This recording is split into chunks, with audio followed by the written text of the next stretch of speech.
All right, looks like we're live. What's going on, everybody?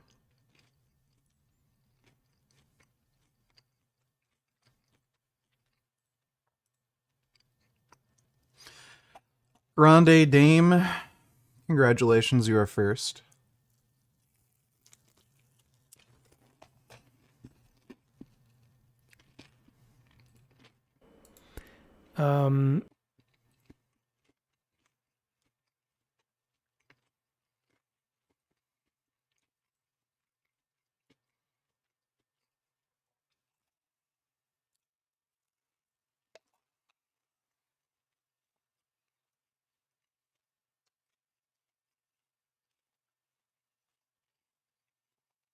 What am I eating? I'm eating fried chicken. Vegan fried chicken, of course.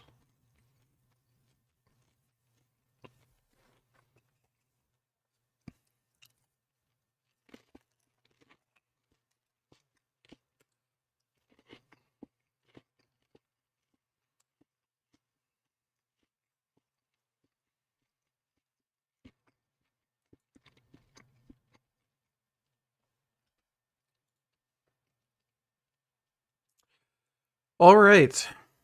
How about My name is Richard. Start watching. My name is Richard, last name Burgess. I'm a sadist. I enjoy hurting people. My YouTube channel's Vegan Gains. I'm a vegan animal rights activist. The only use I can see getting out of you is cutting your fucking skin off and turning you into my new fucking wall. And that's what most of my content centers around, but I also do health and fitness and political stuff and social issues.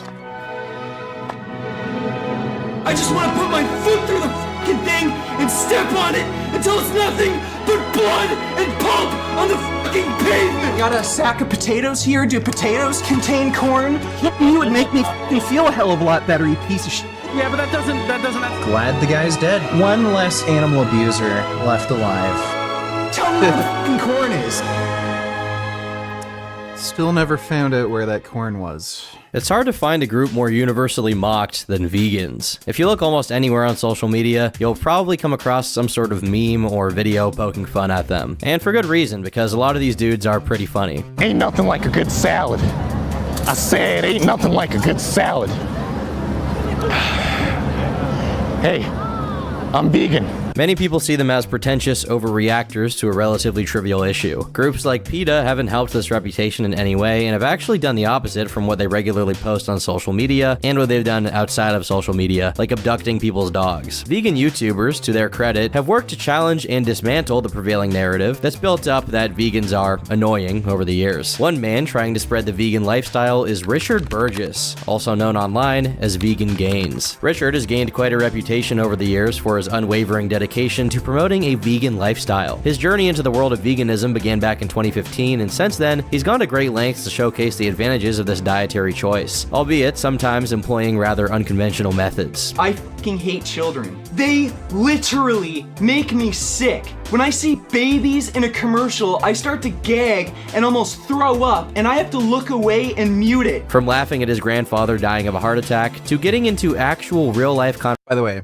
didn't laugh at him having a heart attack. confrontations with other vegan YouTubers, supposedly making fun of a kid who was dying of cancer, and even having short feuds with massive creators like Leafy, Grade A Under A, Onision, and Moist Critical, it's fair to say he's an abrasive personality. Did you see Andrew Tate is claiming to have lung cancer now?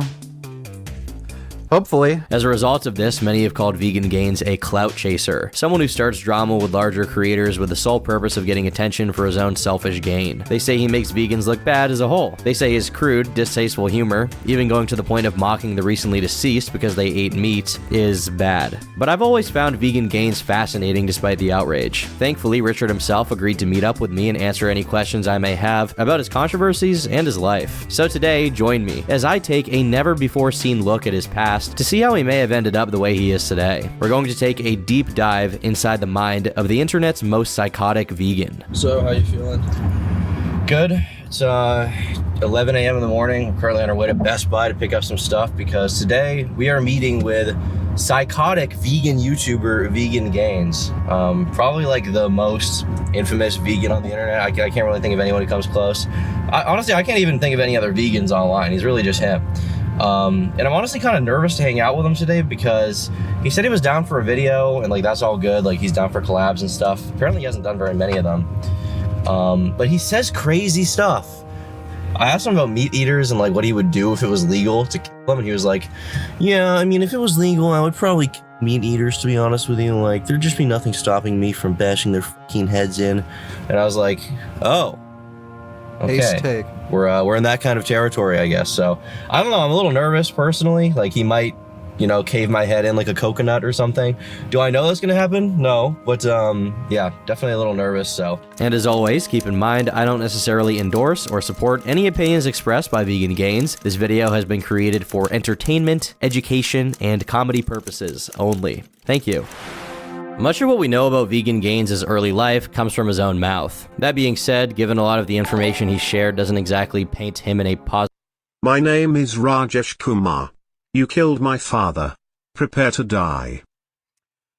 Well, just like your father, you are going to get smothered by my ass. Thanks for the donation, Rajesh Kumar. light, I'm willing to believe his stories. Richard Burgess was born in 1991 in Canada. These formative years were marred by an atmosphere that he himself describes as somewhat hostile. The primary reason for this was his parents' relentless obsession with his involvement in hockey. His parents were extremely committed to making sure he had a strict training regimen. The weight of this expectation bore heavily on his shoulders, creating immense pressure for a young boy. The intensity of that obsession would lead them to shame and humiliate him, especially when he didn't perform up to their lofty standards, or if his team suffered a loss on the ice. Richard recalls the uncomfortable car rides home, marked by their angry tirades, where they would berate him with scathing criticisms, accusing him of playing poorly and insinuating that he should feel ashamed for merely attempting to try to play hockey. Richard has also said he had asthma as a child, and he attributes this to potentially being the reason why. It's rumored that the ice rinks he would constantly play on actually had ammonia spilling out of the fridges, which could have killed him. Sometimes as a child while riding his bike, Richard would start choking profusely and eventually collapse before passing out. He would wake up soon after and barely remember anything. So, minor little detail that's wrong here. Congrats, Richard, on the documentary. Is it true you are Somalian? Also, I've taken LSD before and will be taking it again, 2 tabs, 225 micrograms, this Saturday. This time, the trip will be solo. Any tips? Also, what's your experience with psychedelics? I don't know if I have any tips for you. I would always recommend just having a trip sitter. That would really be my only tip.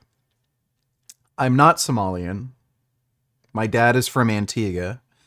That is a piece of misinformation in the documentary that I wanted to correct, but not a big deal. Experience with psychedelics, I've only done magic mushrooms, and I've had some pretty crazy trips. And I have had a positive experience from them overall. Thanks for that donation, though. Go vegan now.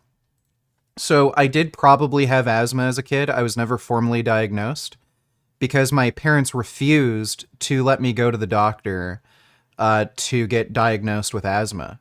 They were worried that, I'm pretty sure, if the doctor had diagnosed me with asthma, that would mean I wouldn't be able to play hockey as well or something. It was fucking crazy. And yeah, on one occasion when I was riding my bike, I did completely suffocate. My throat completely closed off. I just got off my bike, sat down, waited to suffocate to death. I passed out, and then I ended up waking up. I did remember what happened. It didn't affect my memory. But I would regularly have my throat close up and I'd have trouble breathing. And on that one occasion, I almost died. But my parents refused to get me, to go to the doctor, get diagnosed with asthma, get me an inhaler or anything. And the doctors would subsequently diagnose him with asthma. These recollections of his family life in those early years are far from fond memories. Instead, they represent the lowest point in his childhood, a period marked by his family fighting and emotional hardship. There were small benefits, though. He recognizes that enduring such harsh criticism and relentless pressure may have inadvertently equipped him with the ability to deal with criticism in the future and overcome any obstacle. These early lessons in resilience would prove invaluable as he started making online content, where the YouTube comment section can be just as unforgiving as the ice rink. Yeah, I got into to, like, it's a pretty hostile environment growing up. I had some pretty crazy hockey parents. I had to do a lot of training, had a lot of pressure on me, and if I, like, just didn't play well, I was kind of, like, shamed and humiliated by my parents. Like in front of other kids, how would they shame you? No, it was usually, like, in the car ride home, just for, like, fucking straight hour, them saying, like, I played like shit. There's no point in them, like, supporting me playing anymore because I suck, like, you know, that sort of crap. Do you feel bad about that? Do you think it gave you a thick skin? Do you appreciate your upbringing, or No, that was definitely not a good thing. not a good thing? Do you think it shaped how you are now? I'm sure to some degree. I think I tolerate a lot of things pretty well because of my upbringing. Like talk online? or Yeah, something? like talk online. During the formative years of his life, Richard would start attending school and immediately stood out from your typical kid. He often characterizes himself as an autistic kid, a label that, in many ways, set him apart from the rest of his peers. In the social ecosystem of his school, he was definitely an oddball. However, it's worth noting that he wasn't friendless. He was fortunate enough to have a small but loyal group of friends who stuck by his side. These friends, he would later reflect, were part of the reason he made it through high school. Yet, despite the solace he found in his close-knit circle, he couldn't escape frequent clashes with other students and teachers. These conflicts, in his own words, may have been trivial at times, but he couldn't help but wonder if they were tinged with discrimination due to his Somali heritage. One vivid memory etched into his mind was of a teacher who, in his own words, bore an uncanny resemblance to the fat lady who replaced Mr. Garrison in South Park. His words, not mine. This particular teacher appeared to single Richard out, seemingly for no discernible reason, leading him to wonder whether his ethnicity. Yeah, her name was Miss Fraser. She looked almost exactly like that teacher from South Park. Fat, glasses, earrings, wore those like weird, inappropriate blouses, had like really big, saggy tits. Yeah, her name was Miss Chokes on Dick, right? Ethnicity played a role in his treatment. The tribulations he faced were not limited to his interactions with teachers, though. In the theater of classroom dynamics, there existed a recurrent antagonist named David. David, though physically smaller, seemed to derive perverse pleasure from tormenting Richard. He engaged in a relentless campaign of small-scale bullying, stealing Richard's pencil case and subjecting him to incessant taunts. In this distressing situation, Richard found himself seeking recourse from authority figures in his life, his teachers and parents, but he didn't receive very much support. This betrayal of trust left Richard feeling even more isolated, and the injustice weighed heavily on his shoulders. I was like the autistic kid who was weird, had few friends, but they were quality friends. I really butted heads with teachers a lot. Didn't usually have too many problems with students, but teachers, got into a lot of fight with teachers. A lot of petty stuff. I think I've had some racist teachers. Really? Because they seem to have like picked on me specifically. Okay. There was one teacher in grade 4, I think her name was Miss. She literally looked like that teacher from South Park, the fat ugly chick that replaced Mr. Garrison. Yeah, okay. She would kind of single me out in class. Like if anybody was talking, like if it would always be me that got like told to shut up. And there was this kid named David in the class, white kid. He would tease me and stuff, and he tried to bully me, but he was like way smaller. He would just try to bully me, but because he was smaller, he had to do like stupid like steal stuff from me, like steal my pencil case. He would lie to the teacher and say that it was like his stuff that he was stealing, and then the teacher would always side with him. Yeah, I almost killed him. The catalyst for this incident can be traced back to an ordinary school day in the 4th grade. At his school, a buddy system was in place, a practice designed to ensure the safety of students during various tasks. It was on this way that Richard was assigned an unexpected partner, none other than his tormentor, David. Their mission was to retrieve files from the principal's office. Together, they ventured out of the classroom and ascended a staircase within the school building, a towering 4-story structure. As they neared a railing, tension hung heavily in the air, a palpable undercurrent of animosity that had been building for far too long. In a shocking turn of events, Richard's pent-up anger erupted. So he grabbed David and basically hung him over the railing while Yeah, so that did happen. I almost killed this kid. I hung him over the railing.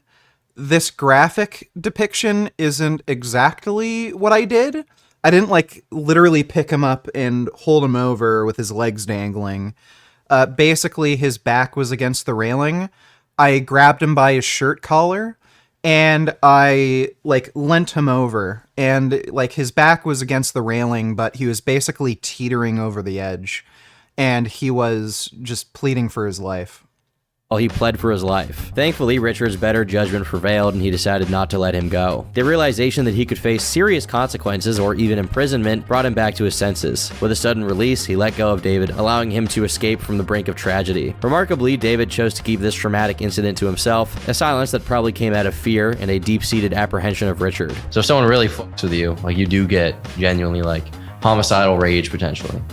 Yeah, like, I think I had a lot less control over my anger when I was a kid. So, yeah, when I was, like, really young, and again, your frontal lobe isn't, like, developed when you're that age. So I could really easily just go off on people. And this wasn't even the only incident like this. In another instance, Richard almost killed him again. The backdrop for this particular encounter was supposedly a school project about Native Americans, a topic that piqued Richard's curiosity at the age of 6. His fascination with archery, an art he had recently begun to explore, became a pivotal factor in this unfolding drama. When this event actually occurred, he was 9 years old. In a decision that would prove to be very ill-fated, Richard decided to bring his bow and arrow to school for the Native American project. Little did he know that this prop would become a symbol of his escalating anger and frustration. It was during a moment of pure rage that he drew back an arrow, taking careful aim at David. His desire, as he admitted to me, was for David to see his death coming. This marked a second occasion during which Richard had threatened David's life. However, as before, legal consequences loomed large in his mind. The realization that he could face incarceration and the profound moral implications of taking a life led him to relent once more, sparing David from the brink of disaster. The aftermath of this incident left David undoubtedly shaken, perhaps nursing not only a profound fear of his fellow classmate, but also a metaphorical fear of shitting his pants. I did archery. So again, this did actually happen. I almost shot this kid with a bow and arrow. Since I was like pretty young, like probably around like maybe 6, 7, 8 years old, something like that. And there was like this class project thing with Native Americans and pilgrims and shit. And this is pre 9/11, so things were more lax, you know. So I brought the bow and arrow as part of my like Native American character, and I had actual arrows. So I just knocked an arrow. I was gonna just shoot him because, like, again, I don't like him. I wanted him to see his death coming, so he wasn't paying attention.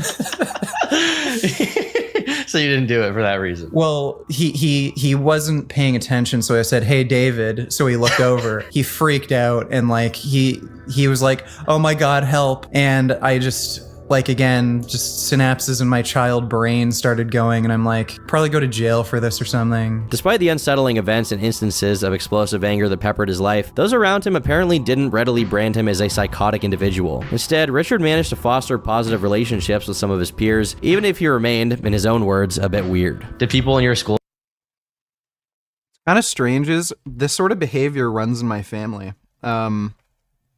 My uncle almost shot and killed my other uncle. So again, this is like way back in the day, like what, this would have been 1970s, I think. So times were different. My uncles, when they were a kid, they had a .22 caliber rifle that they just go around and shoot. Like back then, I guess a .22 caliber rifle was basically considered like a BB gun. My one uncle was lining up a shot and he was going to shoot and kill my other uncle. And he said the only reason he didn't do it was because he just looked too happy just, you know, running around in the field. So he figured it would be kind of cruel to end his happiness. So, I don't know. Might be a weird thing that runs in my family where we just have a tendency to want to shoot other people or something. see you as like psychotic or dangerous or anything? No, I got along with most people. However, it became evident that beneath the surface of this seemingly enigmatic, but ultimately... Oh yeah, what's also funny is my dad almost shot people too. When he was a kid, he had a .22 caliber rifle. He would go down to this construction site and he'd shoot .22 caliber bullets at construction workers, and he'd try to aim really close to their heads so the bullet would whiz by, and he'd see how long it took for them to notice. apparently harmless guy to most people, there was a lot of anger. During this period, Richard grappled with a hair-trigger temper, easily flaring up in confrontations. Richard himself attributes this volatile disposition to the fact that his brain had not fully matured. Yet his self-analysis doesn't end there. He hints at the possibility of having autism or Asperger's, though he clarifies that he's never received an official diagnosis. Later in life, discussions with friends and even his wife hinted at suspicions that he might exhibit traits associated with these conditions. These revelations add a layer of complexity to his story, shedding light on potential underlying factors. To further complicate matters, Richard also thinks he may have ASPD, or antisocial personality disorder. ASPD is most often associated with psychopathy or sociopathy, which in turn is characterized by a lack of empathy for others. Traits that would definitely align with his behavior in childhood, and even as an adult, it makes sense. He doesn't shy away from confronting this possibility head on, acknowledging that he perceives himself as a possible sociopath. But obviously this is not an official medical diagnosis, this is just what he believes. The way I think, like, as long as people don't get in my way, I don't care. Like, I'd rather just generally not be around too many people or associate with them or get to know them. There's some people that I think are cool that I, become friends with. But if they kind of get in my way and start fucking with me, I have no problem fucking with them. By high school, he had already started weightlifting, resulting in a remarkable increase in muscle mass and physical stature. But this weightlifting did little to blow off steam. During this time, Richard forged a friendship with an individual he likens to the Eric Cartman of their group, a comparison that effectively described his friend as pretty much being an asshole. And I guess it's also worth noting I think he probably likes South Park. At one point, this friend borrowed video games from Richard only to never return them, a breach of trust that left him disillusioned and feeling betrayed. Even more, this friend displayed a callousness that extended to the mistreatment of dogs, kicking them often. In a perplexing turn of events, Richard found himself engaged in a brutal physical confrontation with this friend. The story goes he was walking past his friend's house one day, and he spotted his friend outside, or now former friend, enjoying a cigarette near the high school. So Richard then approached him and unleashed a vicious beating. His explanation for this act of aggression was devoid of a specific provocation. It seemed to be a culmination of past incidents and the need to assert dominance over someone who had repeatedly pushed his limits. You mentioned there was one time when you like brutally beat some kid. Yeah. When you were still in high school still? Yeah, this was high school. I think I would have been about 16, 17. Okay, and you were into lifting by that time? Yeah. Were you pretty jacked or were you trying to go more lean? For my age, I would have been pretty jacked. Okay. Yeah. And this kid, what was your beef with him? Was he your former friend or something? Yeah, he was kind of like the Cartman of a friend group I had, and I lent him video games that he stole, and I saw him kick his dog, and then I just beat the crap out of him. Jesus. And you just like confronted him outside of his house? He was just there? He was just there smoking cigarettes, and I happened to be there, so I just beat his ass. Damn. That's crazy. Like, it wasn't like a premeditated thing you were thinking all day. You just happened to be driving by. Yeah, I just happened to be walking by, saw him, beat his ass and just walked away? That was it? And you felt no remorse or anything for that? No. Think he got what he deserved. Rich didn't try. Yeah, that guy didn't go to my high school. I think he went to Laurier, which was sort of nearby, but he was part of a friend group that I had outside of high school. So he didn't go to my school, but basically he went to a school near my high school. I think I swam there once for a competitive swim meet. But that guy was a fucking asshole. He really deserved it.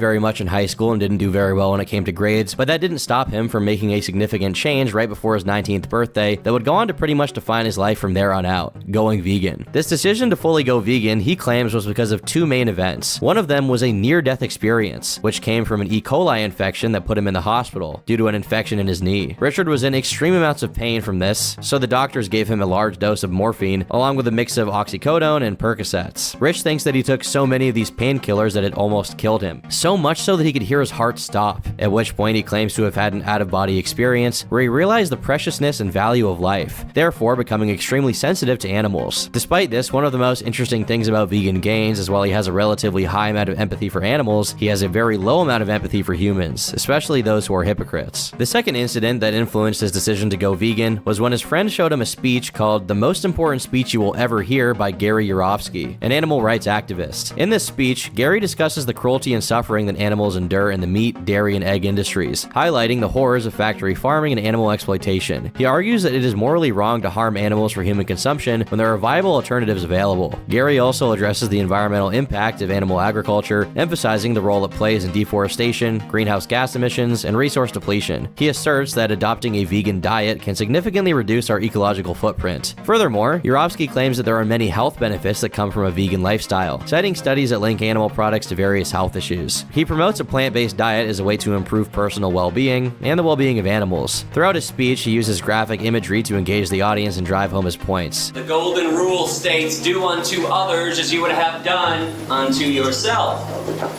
Animals qualify as others, and thou shalt not kill.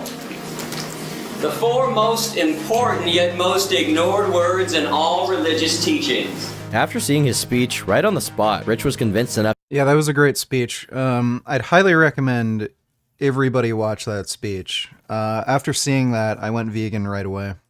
To go fully vegan, and ever since then, he's not had any meat since the age of 18. You ate meat till you were like 20? Well, no. Again, I turned vegan just before my 19th birthday. Okay. So you were 18. yeah. So I think there were two things that really led to it. One was a near-death experience that I had when I had an E. coli infection in the hospital. I think I overdosed on opiates, so I had multiple surgeries to try to flush out the infection in my knee. So I was put under. I was on the highest dose of morphine they could give me, and the nurses gave me OxyContin and Percocets. And this is all in one day. Oh, so you must have been in extreme pain. Yeah, I was in insane pain, and I think I took so many opiates, I had a near-death experience, and I remember actually feeling my heart slow down, and then leaving my body, and then I became the universe. It was like this really weird out-of-body experience.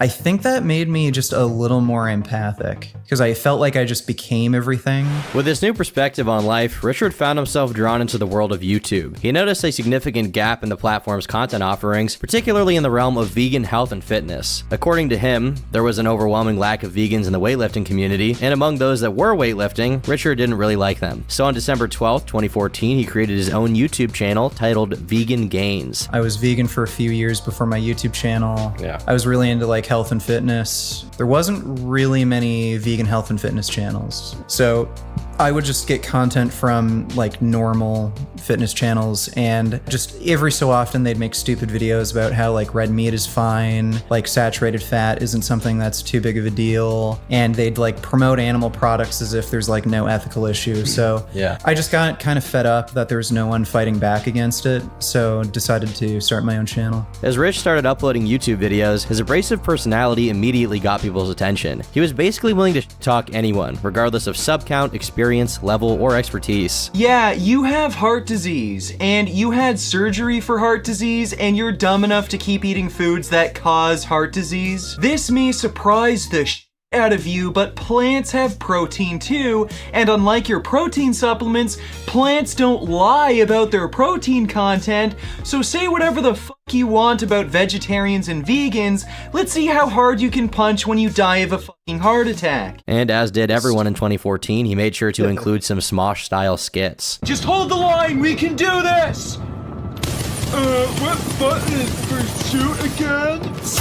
One series in particular proved to be the catalyst for channel growth and solidified his presence on YouTube, Worst of the Fitness Industry. This series was a scathing critique of fellow fitness YouTubers, whom Rich perceived as not only promoting an ethically questionable diet, but also embodying what he considered to be more unsavory aspects of the fitness genre as a whole. Not long after launching Worst of the Fitness Industry, his channel experienced a meteoric rise, accumulating 55,000 subscribers within a mere 6 months. Viewers were drawn to his unapologetic approach in dismantling larger fitness channels. His skits served as the icing on the cake, adding an element of comedy and entertainment that most others just weren't doing. Figures like Ben Pekulski, Furious Pete, and most notably Lex Fitness found themselves under a scrutiny. However, it was the latter, Lex, who managed to irk Rich to a considerable degree. Rich's video targeting Lex Fitness wasn't just a critique of his dietary choices, it was a scathing indictment of what Rich perceived as a profit-driven approach. He openly accused Lex of peddling subpar fitness supplements to his dedicated fanbase solely for financial gain. rather than a genuine commitment to their well-being. Rich didn't stop at critiquing Lex's professional decisions. He also took jabs at Lex's girlfriend, insinuating that Lex was depriving her for the sake of maintaining an image online. It's not like having a functioning penis will help you win any bodybuilding shows or become a fitness model.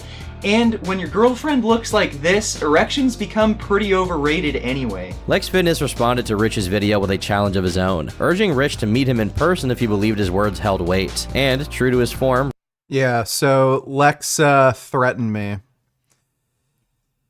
He made this veiled threat to attack me if he ever saw me at a fitness expo.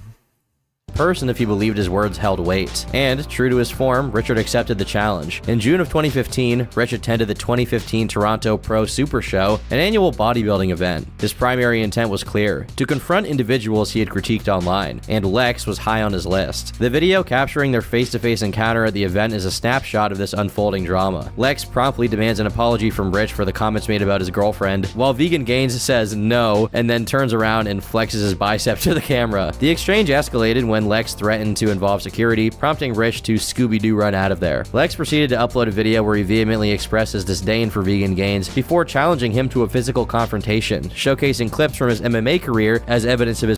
Yeah, so this was bullshit. Lex threatened me. He said he'd beat my ass if he ever saw me at an expo. I came and met him. He didn't do anything. And then he got pissed off that made him look bad. So then he challenged me to a fight like a day or two later, and he was in Quebec. So I think that's like 1,400 kilometers or something. Really far away. It would have been like a 6-hour drive or some shit. So obviously I'm not going to do that. And then he's like, "Oh, fucking pussy, you wouldn't even fight me," after he's the one who threatened to fight me. Then when I show up and say, "Yo, what's up?" he does nothing.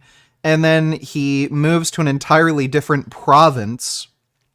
And then he's like, "Come fight me." Like, you already said that, and you did nothing. So, yeah, I didn't show up, and I didn't waste my time.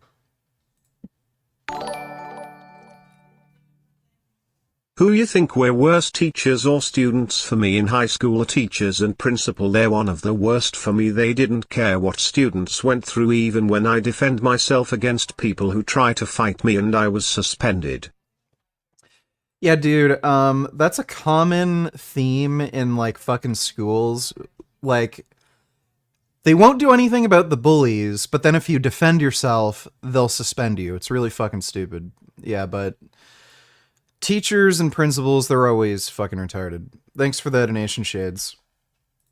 His preparedness. According to Lex, Rich did eventually extend an apology to Lex's girlfriend, Lainey, but notably omitted one directed towards Lex himself. The full extent of that conversation remains unknown, but it's assumed this controversy is resolved because it's basically forgotten by now. Another thing to note about his content around this time was that Vegan Gains was trying to be as edgy as possible. I mean, it was YouTube 10 years ago, who wasn't? The start of his videos usually had an audio clip of a distorted voice saying "pray to Satan," while text flashed on screen saying the same thing. Pray to Satan, pray to Satan, pray to Satan. So I'm 25, still living with my parents, working as a delivery driver. I live in California, so I don't make enough to live on my own. And I'm fucking broke, and it's fucking with my mental health, and I'm at a quarter-life crisis. Should I go back to school? You should only go back to school if you think it will actually help you make more money and move out. Going to school is not something that guarantees you anything. You're not guaranteed a job. You're not guaranteed a career. You're not guaranteed a certain amount of money. So unless going to school is going to actually get you something, don't bother going to school. Something that is much more of a guarantee is learning a trade. So if you learn to be an electrician or a plumber or something like that, that is a much better guarantee of money. And it also is less financially costly, usually, than going to, like, college. So you might want to consider getting into the trades rather than just going to school for, like, some bullshit degree like business. But thanks for the donation, Anonymous. Best of luck to you, sir. So bodybuilding has a really big niche fan base, sort of like Miss America. He appeared to be basically doing anything to piss people off. But it wasn't all edge. There was a genuine point to Rich's sword. In his own words, the reason why he was exposing so many fitness industry YouTubers, I just want people to realize that just because these people look good and they seem nice, they're not really trying to help you out. They want to sell supplements. They want to sell their lifestyle. They want to get money from sponsors. All of this is just completely unrealistic. I think people should just focus on health, and if you want to be athletic and go after some real athletic goals, then you shouldn't really be focusing on these bodybuilders because they're not really athletic. They're really out of shape, really. If you take a look, especially leading up to the show, a lot of people say that it's about jealousy or it's about hating on people, and it's not jealousy. I'm not jealous, or I don't really even necessarily hate any of these people. Some of them, I think they really do believe what they're saying, and people just need some perspective. Just look at the videos objectively. I want people to open their eyes and just see the other side of things and see what's really going on behind the scenes. By this point, Vegan Gains had undeniably carved out a reputation for himself in the YouTube landscape. He'd become notorious for taking every opportunity, or perhaps even inventing opportunities, to bring veganism into the limelight. His unorthodox and extreme methods of confronting and calling out people on various topics, especially when they related to veganism, were nothing short of attention-grabbing. People may have had mixed feelings about him, but there was no denying that he was an eccentric individual who, for better or worse, had a very felt presence in the fitness community. But Gaines' appeal was relatively niche. He wasn't known outside of bodybuilders. This would all change when an up-and-coming channel called Grade A Under A cast his eye upon Vegan Gains. On the 28th of June 2015, he uploaded a video titled "Proof that Vegan Gains is a Liar." The majority of this video was dedicated to Grade dissecting and exposing the contradictions within Richard's statements about why he adopted a vegan lifestyle. The implication was clear. Richard might have been Yeah, the grade video is stupid. He basically took two things I've said out of context and conflated the two stories. It was just a stupid video, and I didn't really care about reacting to it because of, one, he's annoying as shit. I could barely watch the fucking video he made of me. And two, I just didn't see any point in responding to it because he was just lying about something that I thought was inconsequential. Like, I just didn't care. bending the truth or even fabricating stories to garner sympathy, respect, and of course, more views. A central point of contention in Grade's video was Richard's habit of publicly calling out fellow bodybuilders for their alleged use of steroids. What Grade found odd is that some of the individuals whom Richard had personally endorsed in the past had their own history with steroids, thereby pointing. Yeah, so the difference there being the people who are like vegan who are on steroids, they were open about their steroid use, whereas the people who I criticized that weren't vegan and on steroids, they weren't open about their steroid use and they lied being natural. So, you know, Cali Muscle being an example. Out a glaring inconsistency. Interestingly, at the end of the video, Grade issued a challenge. He essentially dared Richard to respond, stating that if Richard chose not to react, he would release 2 groundbreaking videos. Clearly, this was a tactic aimed at prodding Vegan Gains into a response, potentially sparking a heated feud and generating even more buzz. Now, hopefully, I don't have to make any more videos about you. I've already made 2 other videos that are ready to be uploaded in like a second's notice, right? One of the videos that I have is one of his worst of the YouTube fitness industry videos that I stole when I hacked into Vegan Gains' computer. Because I'm a hacker, me, right? And it's one he didn't upload for very good reason. It's not one he would want you seeing, trust me. And as if that wasn't saucy enough, the other video that I've got is a personal video message to Vegan Gains from a very f***ing surprising source. What was surprising was that Richard chose to remain silent in the face of provocation. At that point, it was widely acknowledged that he had a knack for. Yeah, again, so the only reason I didn't respond to Grade A Under A is because his video was just stupid and he was lying about something that was inconsequential. He wasn't talking about my stance on veganism, health, the environment, like any topic I talked about. He was just making personal attacks against me and basically claiming I wasn't vegan for the reasons I said I was vegan. But again, he just conflated 2 different stories I shared as if they were like the same thing, talking about the same instance at, oh my god, this cat, the same time. So I just didn't bother. It was a waste of time and I just found him insanely annoying. I could barely watch his content. for engaging in verbal battles and creating controversy, yet he inexplicably turned his back on this opportunity to fire back at Grade. As Grade promised, just 5 days later, he uploaded another video urging people who dislike Vegan Gains to tweet at him if they wanted to see the new video on Saturday. 2 days passed, and the video was released titled Vegan Gains versus Grade A under A. However, what unfolded in that video was far from what viewers might have expected. Instead of being a harsh takedown or scathing expose, it turned out to be more of a joke or a roast, straying far from the notion of a hit piece. In fact, the first 3 minutes of the video consisted of edited clips designed to make Richard appear stupid, and Grade himself acknowledged this approach within the video. I carried on snooping and I found some more dirt on him. And this dirt, if I'm honest, is actual dirt. Like the video you just seen, that's a joke, right? But this is actual dirt on him, right? The remainder of the content didn't live up to the anticipation of real dirt that was promised. Instead, it mainly featured embarrassing comments that Richard had made on YouTube in the past. Yeah, so my old account, Haberdashery, I would troll people and say that I met aliens. And then he basically tried to make it seem as though I actually believed I met aliens when I was obviously trolling. So, like, again, this is another reason why I didn't bother responding to Grade, because he was just dishonest. Far from the explosive revelations that had been hinted at. After both videos had been released, both Vegan Gains and Grade A under A experienced a noticeable surge in growth. This boost in popularity occurred despite the fact that Richard chose to remain completely silent. That being said, once the videos were all out on the table, Richard released a response where he criticized Grade for avoiding the topic of veganism altogether and called.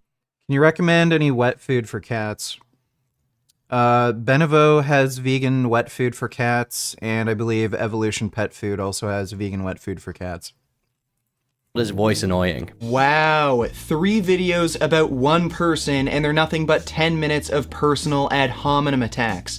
Nothing about veganism, nutrition, the environment, or anything relevant to the topics of my videos, just you obsessing over me. Why don't you just come out and say what you really feel? By August, Richard had amassed over 80,000 subscribers, and he was about to pull one of his wildest stunts yet. Lionheart donated $2.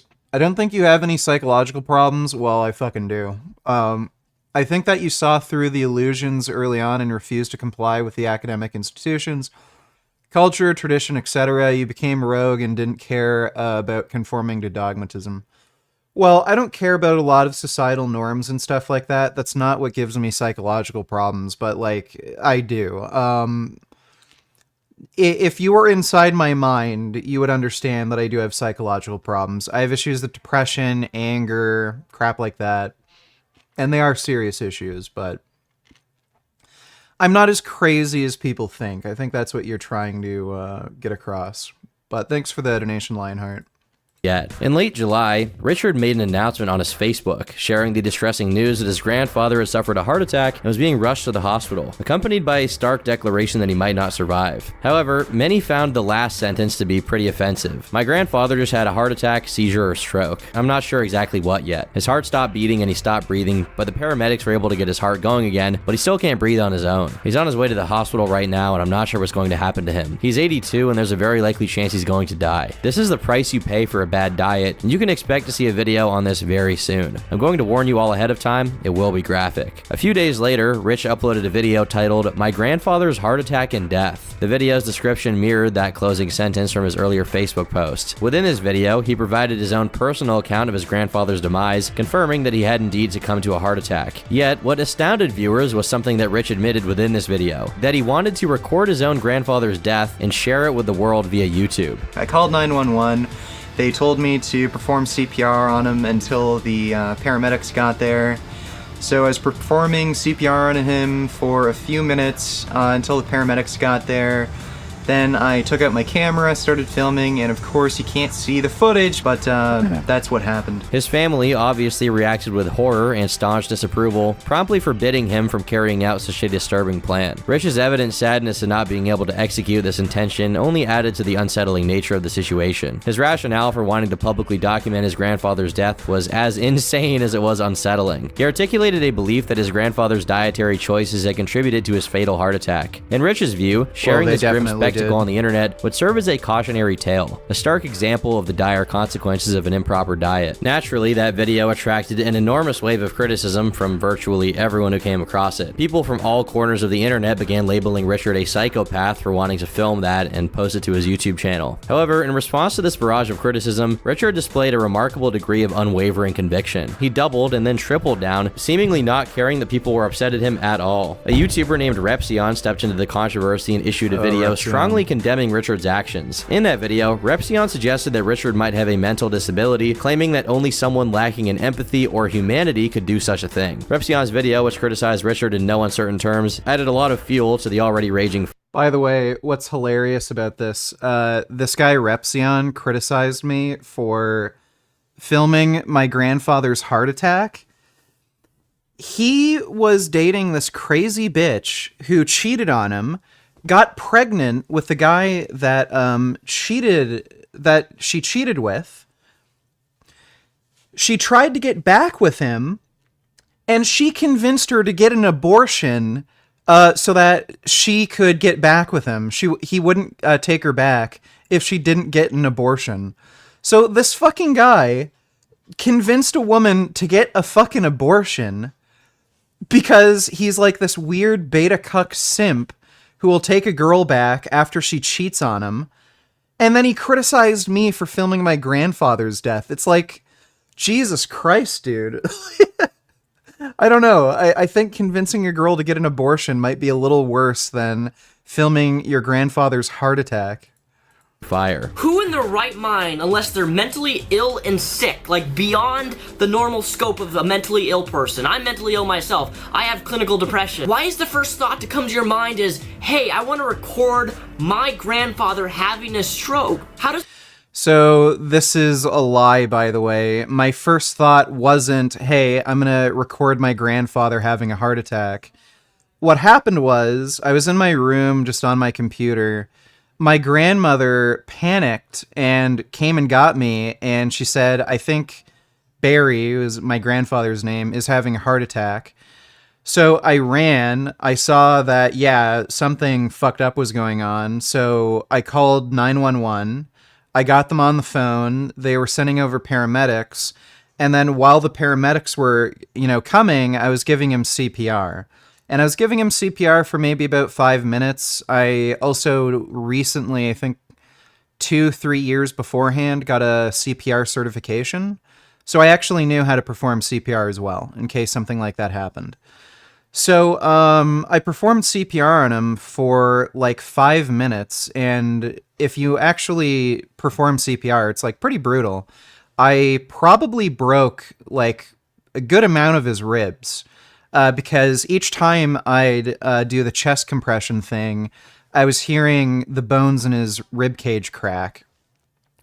And so I did it properly. That's how you're supposed to perform CPR. It's brutal. So then when the paramedics got there, I helped them rip off his shirt. They attached electrodes and everything to his chest. And I, like, during the whole process, too, I could see him going in and out of death.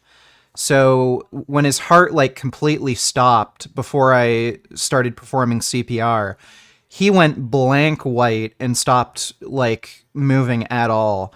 When I started doing the chest compression, his heart got going again, and I could see a few times he'd go completely white, and then as I kept doing the chest compressions, he would become alive again. It was really fucking weird. But then after all that was done, like after I did the CPR for 5 minutes, after the paramedics got there, after I saw that they had everything handled, I decided to just go to my room and grab my camera. So he's making it seem as though, oh, look, my grandfather's having a heart attack. Let me go grab my camera. That's not what happened. Like, I was focusing on calling the ambulance, getting him resuscitated, doing CPR. Once the paramedics got there, making sure they have everything, handled. I was helping them a little bit when they first got there. And then once they had everything handled, I just went and grabbed my camera. does someone think like this? Hey, the first thought that's gonna go through my mind when my dad's having a heart attack is I'm going to record him having that heart attack so I can show it to YouTube, to show it to all my YouTube subscribers, and this is what eating meat really does. But this actually wasn't the first time that Richard and Repzion had crossed paths. The seeds of this online encounter were sown back in May when Repzion took to YouTube to articulate a stance on veganism. His viewpoint at its core didn't fundamentally oppose the principles of veganism itself. Instead, his reservations were rooted in the instances where individuals seemed inclined to impose their dietary choices onto others instead of allowing people to live their own lives how they want to. By now, it should be no surprise that Vegan Gains had a penchant for taking matters to the extreme. In characteristic fashion, he felt compelled to respond to Repzion's commentary by making it abundantly clear that he couldn't endorse a hands-off approach to non-veganism, because to him, the act of not actively advocating for veganism was in essence an act of complicity in the torture and murder of animals. He expressed that remaining silent on the matter was tantamount to endorsing cruelty, and that anyone who is willing to eat meat, or not call out others who do eat meat. Why don't you make a side channel and edit clips out of your live streams? Because you have so many valuable clips in your live streams. I'm either going to upload them to a clips channel or just upload them to my main channel. I'm not sure yet. But yeah, I have been planning on doing that. Thanks for the donation, Mr. Bean. Is complicit in the suffering of millions and millions of animals every year. So I'm going to get straight to the point.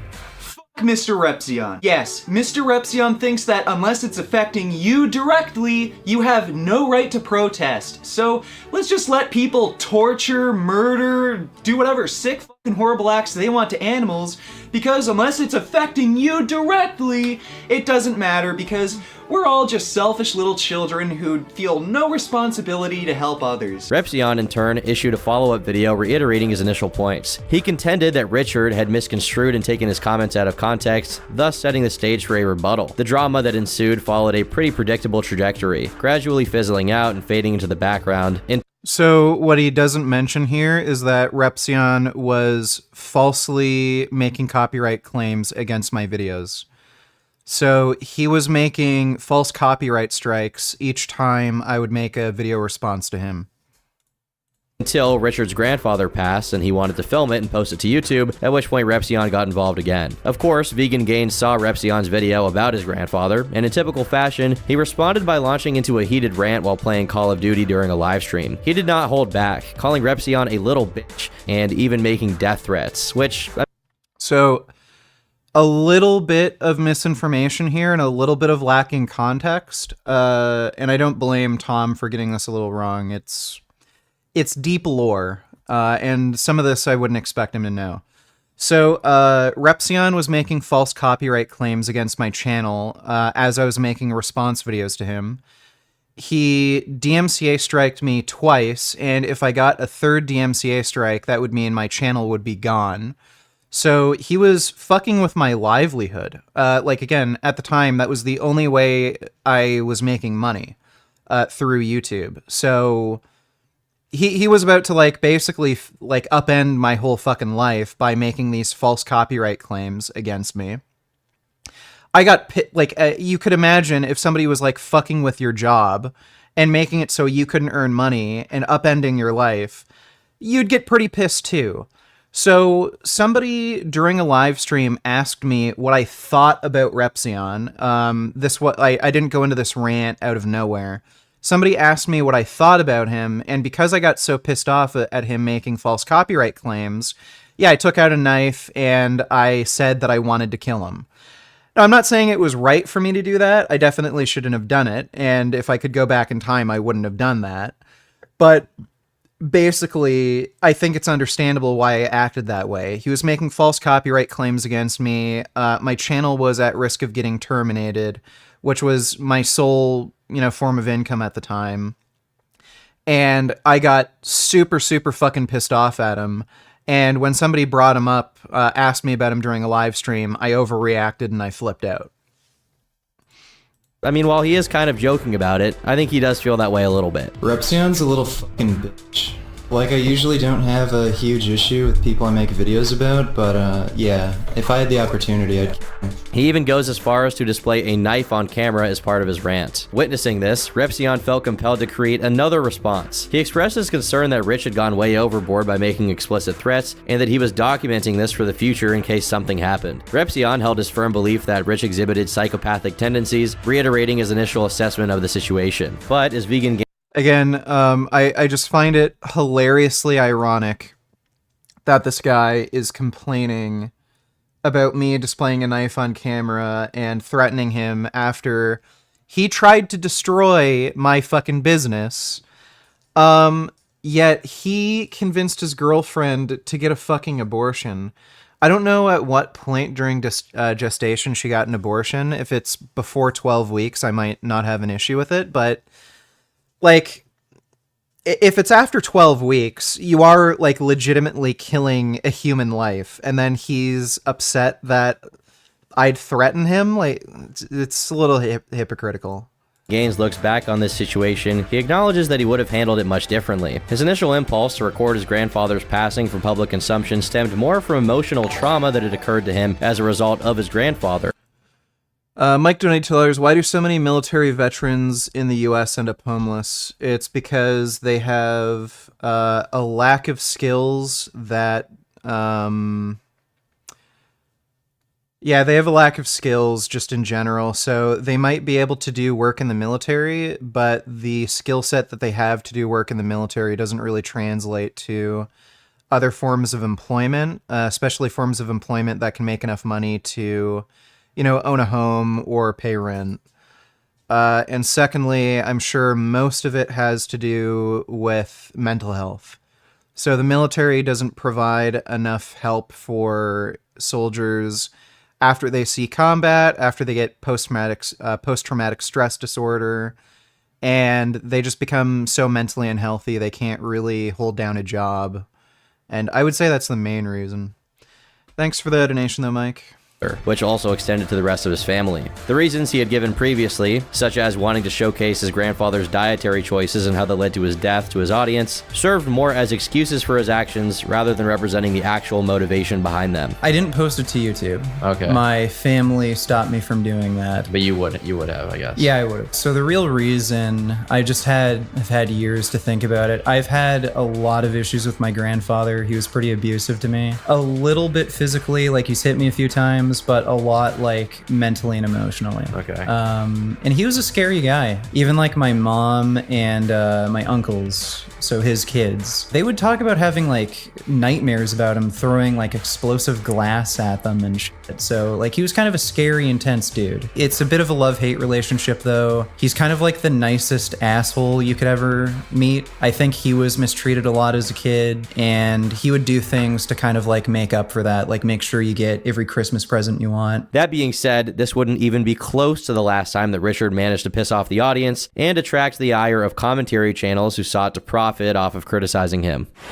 Furious Pete, another bodybuilding YouTuber from Canada, was on a steady climb in terms of subscribers during the same time period as Richard. Like Rich, he had an interesting story that set him apart. At the age of 17, Pete battled and overcame an ED, which was a significant turning point in his life. He then shifted his focus to fitness and even started competitive eating as a sort of personal rehabilitation, which is an interesting story to say the least. Over the past decade, Pete has managed to garner an impressive following of over 2.5 million subscribers, and his channel features some truly mind-boggling content, including videos where he devours insane quantities of food in record time, from eating 2 pounds of butter a day to taking on the challenge of consuming 150 warheads in one go. Pete used his YouTube platform not only for showcasing his eating feats, but also for documenting his workouts and trying to incorporate workout content along with his eating challenges. One of the most memorable moments that added to his fame was when he consumed over 7 pounds of pulled pork in just 6 minutes. In October 2014, he broke from his usual content style to upload a video on his channel, and this time, the tone was pretty sad. Within the upload, he told his fans that at age 30, he had received a diagnosis of testicular cancer and had to undergo surgery to remove one of his testicles. Despite the gravity of the situation, Pete reassured his friends and fans that he intended to continue living life much as he always had. However, some viewers believed that he needed to make substantial changes to his lifestyle, particularly when it came to his diet. The prevailing sentiment among some was that he needed to significantly reduce his meat consumption to improve his chances of defeating cancer. He was literally eating pounds of meat a day, so it's not unfair to make an assessment like that. These discussions around Pete's diet. Yeah, I mean,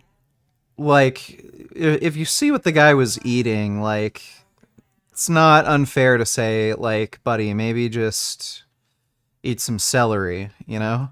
Were not new. They had existed as a part of an ongoing dialogue among his viewers. Some vegans asserted that his non-vegan diet was a contributing factor to his illness, a claim that Pete vehemently challenged. He defended his position, asserting, "I've gotten a lot of hate from vegans stating I got cancer because I'm not vegan. I will simply state that anyone can get cancer." And he urged those commenting to just let go of the topic. In one of his videos, Pete revealed that he had received numerous messages, including lengthy emails, DMs, and even handwritten letters from strangers. These comments, especially those regarding his diet, infuriated him, a sentiment he openly expressed in this video. It was hardly a surprise when Rich decided to feature Furious Pete in one of his scathing, worst of the fitness industry videos, published on April 5th, 2015. The video's description alone hinted at the crux of Richard's criticism. What makes Furious Pete the worst of the fitness industry? Well, for one thing, he eats a lot of fucking meat. Richard dissected Pete's diet, which included excessive consumption of olive oil and butter, while Pete unabashedly claimed to have a healthy diet. Beyond dietary differences, Richard took offense at the seemingly innocuous choice of clothing by Pete, a shirt depicting a cow with a fork stuck in it. For someone like Richard, who passionately advocated for veganism and animal rights, this symbol made him furious. One of Richard's most controversial accusations echoed what some commenters had already suggested, that Pete's dietary habits, marked by excess and indulgence, might have contributed to his diagnosis of testicular cancer. However, it's worth noting that after the video's release, it didn't stir up as much controversy as one might expect. Pete chose not to respond to Richard's initial video, and the matter appeared to rest there. Interestingly, they ran into each other just a few months later,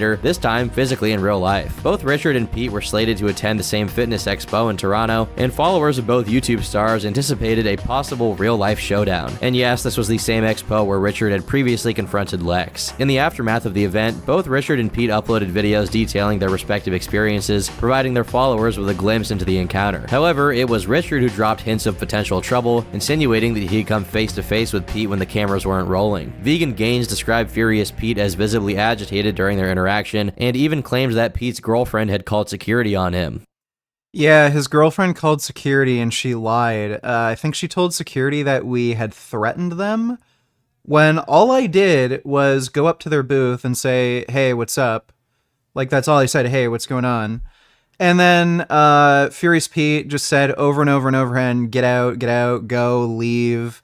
And I was like, well, I just want to talk. Like, what's the problem? And then security ended up coming by and then saying, like, we're going to kick you out of the building. And then we had to explain for like a good 10-15 minutes that we didn't threaten anybody. We didn't do anything. And fucking Pete's girlfriend was lying to them.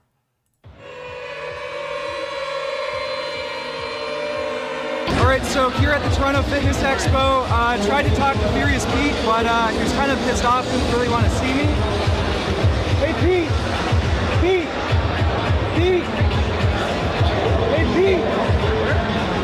Yeah, he won't say hi. However, Pete's account of the situation differed quite a bit. According to Pete, Richard had approached his booth where a line of fans eagerly awaited their turn to meet him. Rather than waiting his turn like everyone else, Richard decided to confront Pete directly in front of his fans. Yeah, so that's a lie. When I went over to Furious Pete's booth, there was no lineup. Nobody was standing in front of him. It wasn't until after I came and talked to him what did a line form. So I was able to come up and talk to him because there was no line. No one was waiting. So yeah, I was essentially the first person in line. So that's just a lie. Fans. Pete said that he had simply asked Richard to leave. He clarified that if Richard genuinely wanted to engage in a conversation, he should have followed the same protocol as everyone else and waited in. Yeah, so that's bullshit. There was no line. Nobody was waiting to see him. That's why I went up and talked to him. And then as soon as he saw me, he was like, "Get the fuck out of here, leave." And then his girlfriend called security.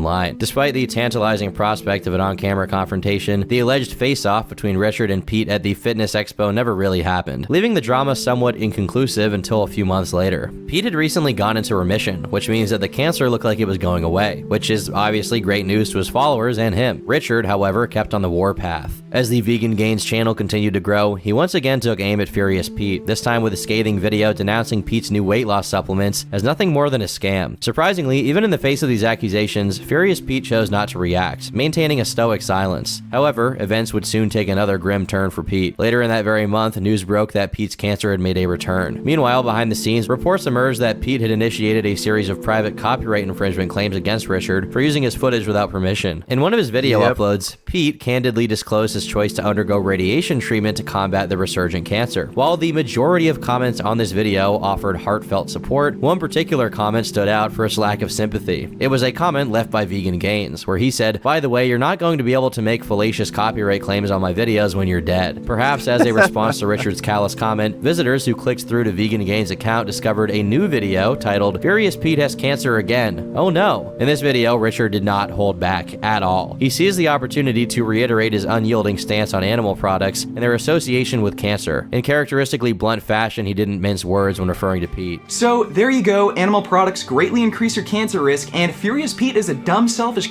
who continued to eat meat, dairy, and eggs even after he learned about all of this, and now it looks like he's gonna die of cancer, and if you ask me, he's getting exactly what he deserved. And good thing for me and a few other people is, you can't make fallacious copyright claims when you're dead. Predictably, the comments section of Richard's video quickly descended into pure rage. Supporters of Pete unleashed a barrage of vitriolic insults, accompanied by spiteful comments detailing their intentions to consume extra meat in his honor. Some even expressed a desire to see someone physically confront Richard in response to his harsh words. Notably, even self-identified vegans who had initially aligned themselves with Richard's viewpoints voiced their disapproval, believing that he had crossed the line. However, Pete continued his deliberate avoidance of directly addressing Richard on his YouTube channel. Instead, Pete's vlog updates began featuring glimpses of his daily progress during the arduous 20 days of radiation treatment. His followers, however, continued to beseech him to finally confront Richard and to stop avoiding the subject. When Pete engaged in an AMA session on the r/fitness subreddit, he pretty much sidestepped any question pertaining to Richard, despite the evident curiosity of those eager to glean some insight into their ongoing feud. In response to inquiries about this long-standing conflict, he chose a rather diplomatic stance, saying, "Personally, I like some of his videos, they're funny, I just wasn't a fan of someone being overly excited that I got cancer." By November 2015, Pete received the news that he was officially declared cancer-free. Subsequently, the animosity surrounding the feud, largely created by Richard, seemed to subside. However, Pete's period of silence proved to be a transient one. In a January 4th upload titled, "The Problem with Vegan Gains, The Cult," Pete decided to break his silence on the topic of the vegan movement. In this video, he expressed his views, stating, "Vegans are so damn aggressive in trying to influence others that are not vegans to become vegans. They're so damn aggressive, and if you say no to them, they wish death upon you. They wish that, you didn't exist." And it's just so hilarious seeing a meat eater say this. Vegans want me dead. Like, just like how you want animals dead, you dipshit. Like, it's funny how they just, create this double standard for them. So it's okay to kill animals. It's okay to wish death upon animals so that you can eat them. But if somebody wishes death upon you, "Oh, I'm a victim. Why do you think that? It's so mean to wish death upon someone," even though you pay for animals to get killed. wish you nothing but the worst. I hate to make this comparison, but it's in the news all the time, and veganism is almost like ISIS lately.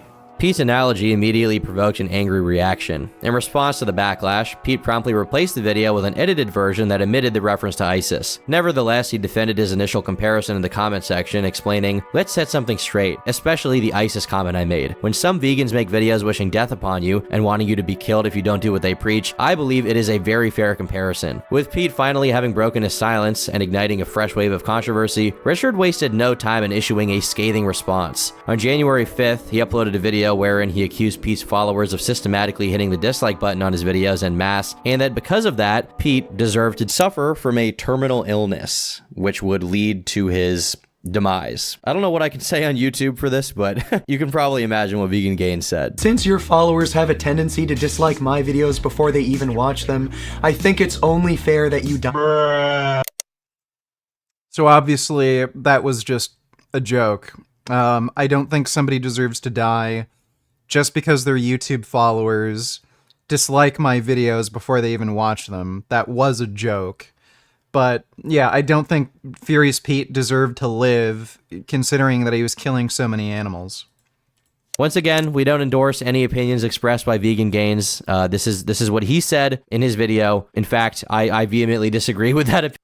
Do I hope Turkey Tom chokes on his next meal? If that next meal contains animal products, then absolutely. Opinion, of course. Within a matter of days, Richard's response video amassed a staggering 21,000 dislikes compared to 15,000 likes. The comment section became a battleground for supporters of both parties, with impassioned individuals voicing their thoughts. Some commenters expressed their desire to see Richard confront his critics in person, with one individual writing, "Man, I just want Vegan Gains to talk crap to all these people face to face and get his ass kicked." In response, Richard confidently retorted, "I have and nothing happened," before sharing a link to his video documenting the Toronto Fitness Expo, where the alleged confrontation with Pete took place. Surprisingly, a few people emerged from the woodwork to defend him though. One woman wrote, "I don't even like Vegan Gains, but everything he says in this video is completely valid. He draws comparisons that are 100% true and relevant. Furious Pete needs to pull his head out of his ass." But predictably, neither side showed any inclination to concede to the other, and ultimately the drama died down. In 2016, the Vegan Gains channel experienced continuous growth, and this year could probably be considered the pinnacle of his internet fame, or perhaps more fittingly, his internet infamy. If you scoured Reddit around that time, you'd come across some individuals, often referred to as fedora tippers, likening him to the Donald Trump of vegans, a truly insightful comparison that added a touch of intellect to his online persona. Throughout 2016, Richard began adopting an even edgier approach in content creation, aligning with the prevailing trend of commentary videos and scathing critiques of fellow creators. This period witnessed the creation of some of his most infamous videos, such as How I Humanely Kill People. In this video, Richard sat in a dimly lit room, casting a shadowy silhouette across his face as he delved into explicit details. If your grandfather was alive today and somehow, some way genuinely apologized and said I am sorry for being abusive emotionally and physically, could you forgive him and have a relationship with him? Yeah, if he was truly sorry, yeah. Don't see why not. Thanks for the donation, Dick on the Moon. About his method of meticulously targeting individuals with seemingly great lives and consuming them for his own pleasure. And if it's not clear, that video is satirical. He's not being serious, I think. Another highly talked about video from this era was If Elliot Rodger Was Vegan. And not to be forgotten is his classic invite to the Toronto Veg Fest, a vegan festival where he hoped to connect with his fans in real life. It's a great opportunity to meet me, and don't be shy, I say hi and talk to everyone. Hey, Vegan Gains, Vegan Gains! Told you! God! Several other edgy videos would keep skyrocketing him in popularity until finally, the final boss of 2016 would cover him. Leafy is here. Leafy was, at the time, experiencing his own zenith of internet fame, and he had a penchant for creating content centered around individuals who were unconventional, offbeat, or peculiar. In this context, Vegan Gains fit the bill perfectly. Leafy's video about Vegan Gains, much like his usual content, wasn't known for its in-depth or artistic merit. Instead, it boiled down to the time-tested formula of poking fun at the weirdest and most infamous moments of Vegan Gains' YouTube career. Leafy dove into the controversies that had embroiled Vegan Gains, including stuff with Repsion and Furious Pete. At the outset of the video, Leafy featured what might just be one of the most widely circulated clips of Vegan Gains. In this infamous snippet, Vegan Gains expresses his vehement aversion to babies, albeit in a very unique way. What? Holy shit. This man is seriously mentally fucked. This dude needs to straight up be locked up, and I'm not talking about jail, I'm not talking about prison. I feel like the US government needs to drop some budget and redo Alcatraz, and then put this man in a helicopter, fly over to Alcatraz. Once the helicopter and this man-child are about 100 feet above Alcatraz, toss him out of the fucking helicopter like a horseshoe, and also with no parachute. Trust me, he'll be fine. The shock value was undeniable. However, it's worth noting that Vegan Gains later revealed that his revulsion towards babies wasn't just a persona he put on for the internet. He claims to have harbored a deep-seated and irrational fear of babies since childhood. He finds their appearance unsettling and even underwent a vasectomy, a drastic step that he attributed to his discomfort around babies. This vasectomy was the original inspiration behind the controversial video, which features his tirade about infants. They're not cute. they have like these weird bald heads, bulging eyes, creepy little toes and fingers. Yeah, they just creep me out, and they make really annoying sounds. So you would never want to have kids? Nope. I have a vasectomy, and my wife has a hysterectomy, so it would be literally impossible for us to have kids. Do you think if you had a kid, you would come to love it? No. No. I don't think I have any paternal instincts. That's crazy. I thought everyone kind of had that. That's interesting. Yeah, Has it always been the case, like since you were young? Yeah. Thoughts on taking antioxidant astaxanthin from algae? Usually taking antioxidant supplements don't seem to have the same benefits as taking antioxidants from whole food sources. So if you're thinking of taking an antioxidant supplement, I don't think it would really benefit you. I would just eat more high antioxidant foods like fruits and vegetables. That'd probably be much better for you. And if you are going to take an antioxidant supplement, you probably want to take it with high antioxidant foods. So if you have like a blueberry smoothie in the morning or something. But yeah, that's my thoughts. Thanks for the donation, Sean.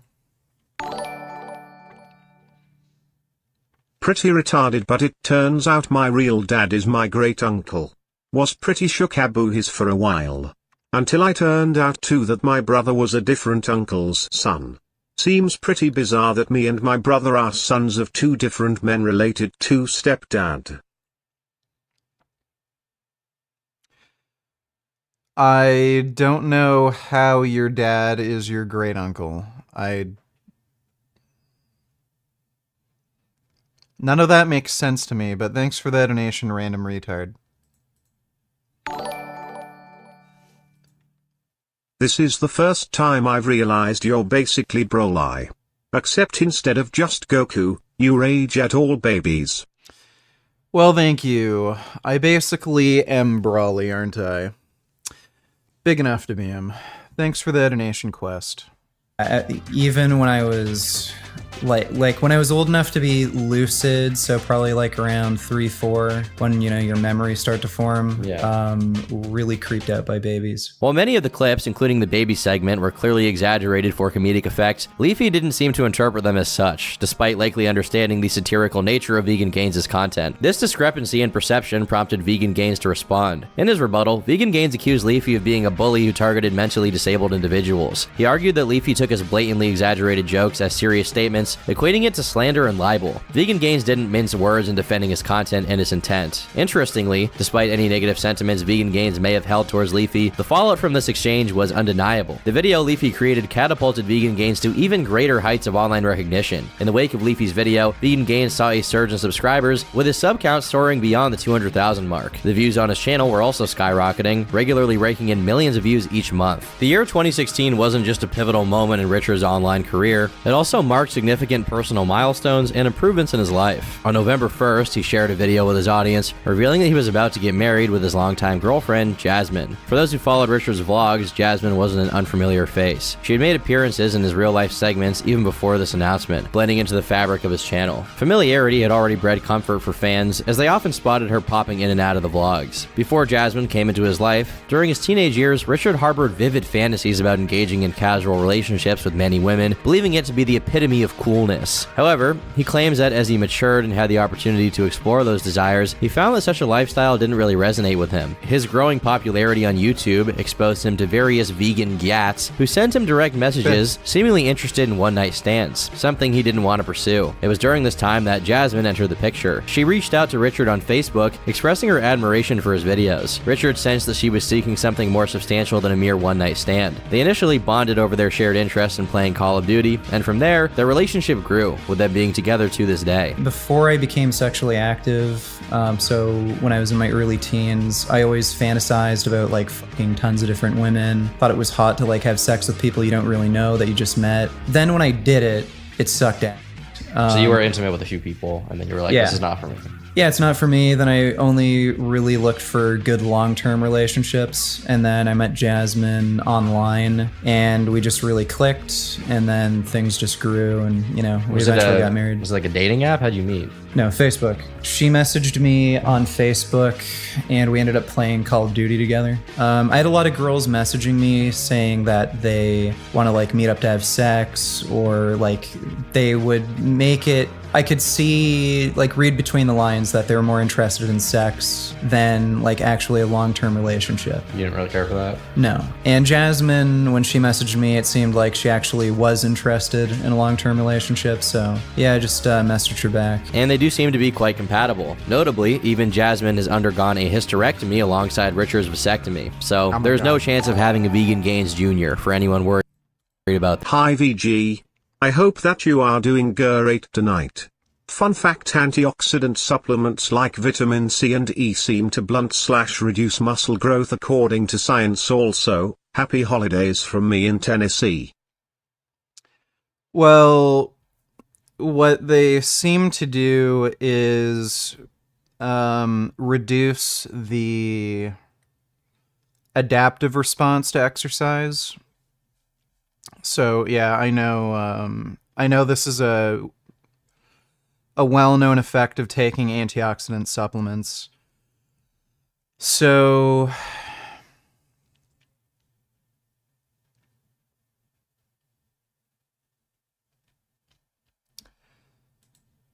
yeah, I don't think it's a very strong effect, but I'd avoid taking antioxidant supplements if you can, and just getting them from whole food sources. But thanks for the donation, Ben. Appreciate it. It's not a holiday here. We don't have Thanksgiving in November. We have Thanksgiving in October. That. As 2016 drew to a close, Richard was undoubtedly on cloud 9. He'd achieved new heights in his career, along with in his personal life. Everything appeared to be at its peak, a high point that many believed couldn't be surpassed. But it wouldn't be the end of his conflicts with other creators.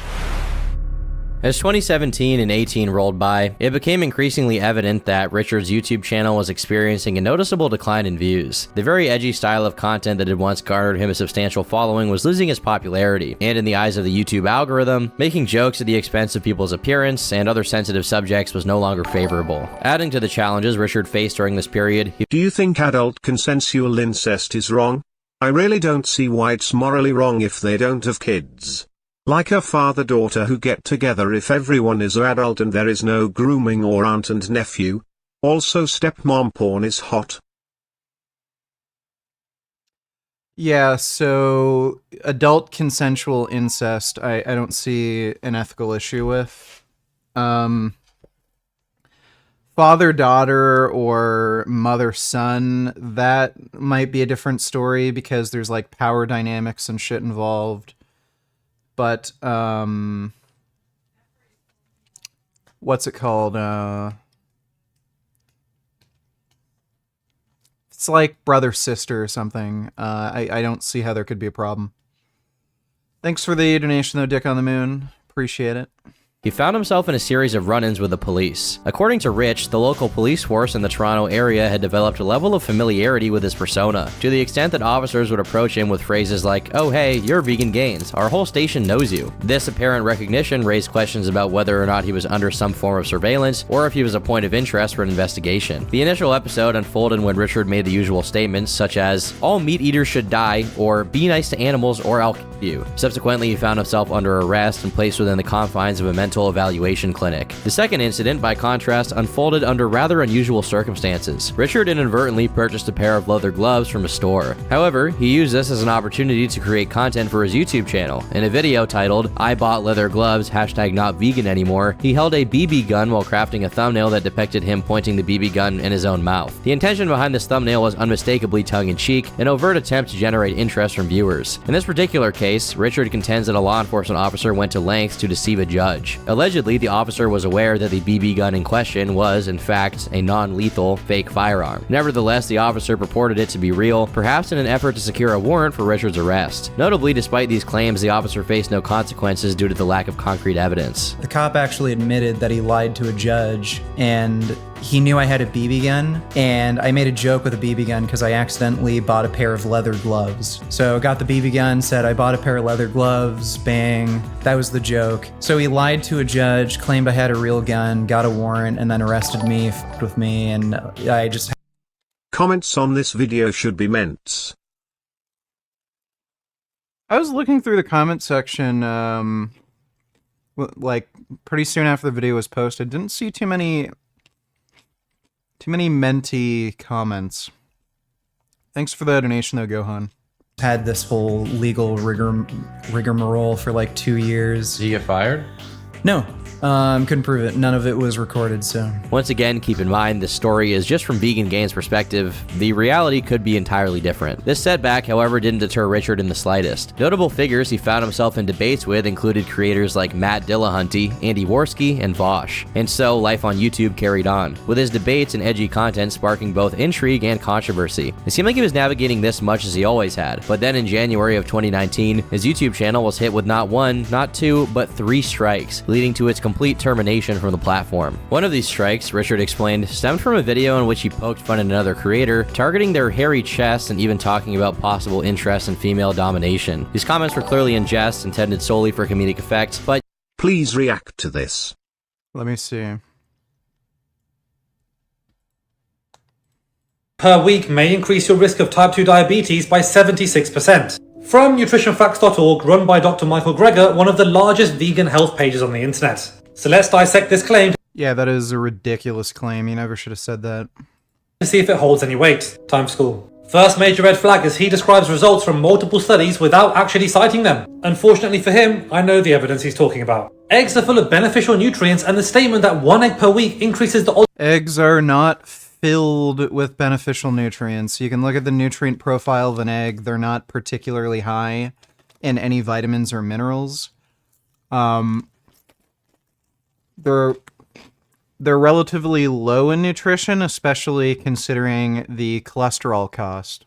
Odds of type 2 diabetes is very misleading. When we look at meta-analysis data of 16 studies, we see a 1 egg increase per day, not week, increases the risk of diabetes by 14%. However, this link was only seen in US populations, not European or Asian. Well, yeah, so that may be due to what foods they're eating with eggs.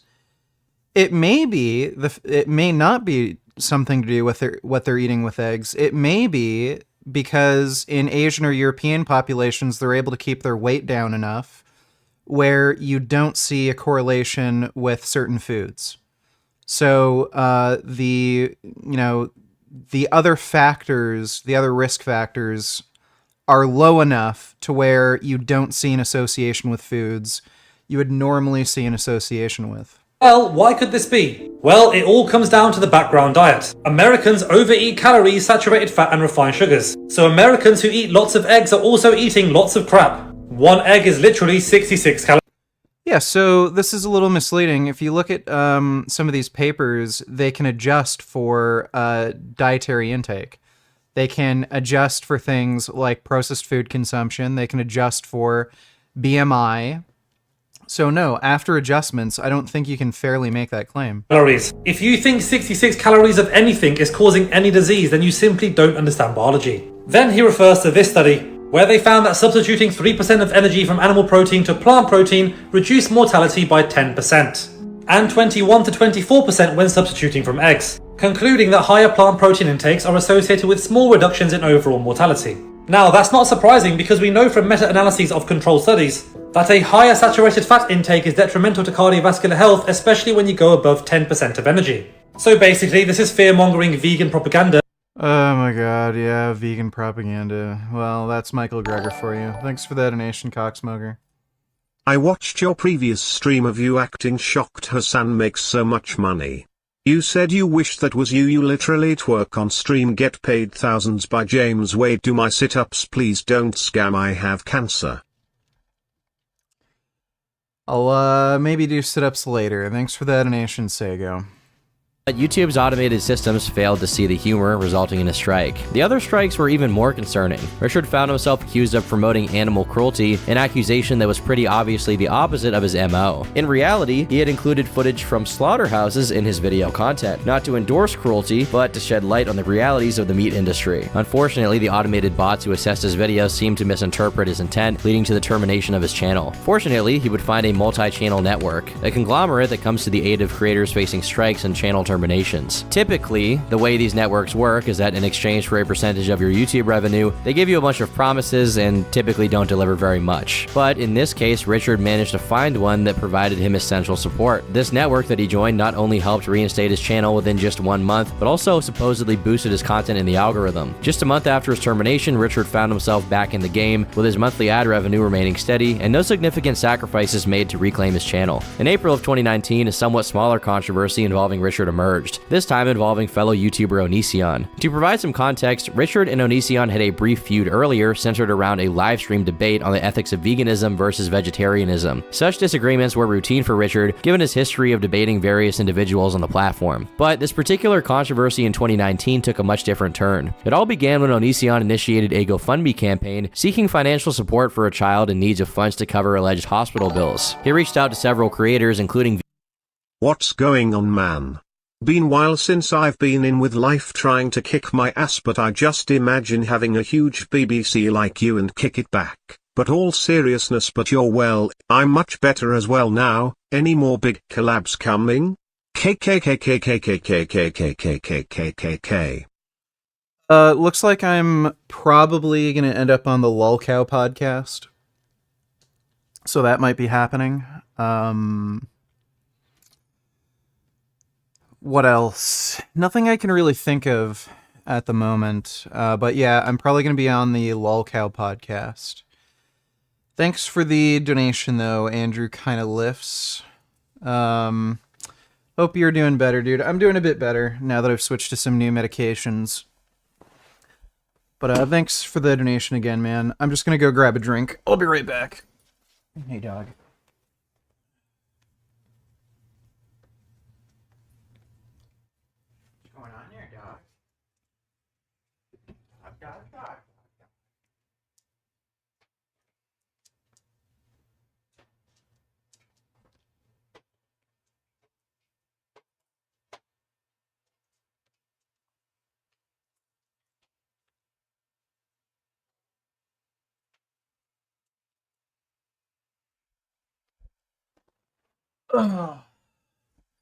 Unfortunately, this is my last cherry Coke.